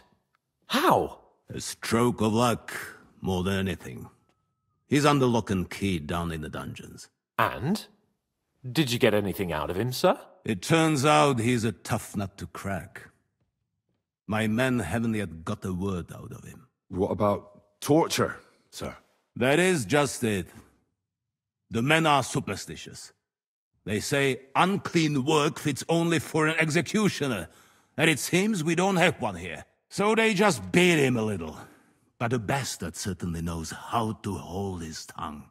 Damn! I thought you might also be interested in what he knows. He's most likely from the same band that attacked you. I don't know what you think about such superstitions, Lord Capon. But if you want to try and get something out of him, I will not hold you back.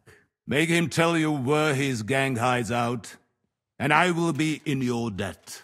And if someone in the region is helping them, I want to know who. That's an offer that's hard to resist, Sir Otto. I've a whole list of questions for that scoundrel, and superstitions mean nothing to me. All the instruments you need are right there. Make him regret the day he took up arms against us.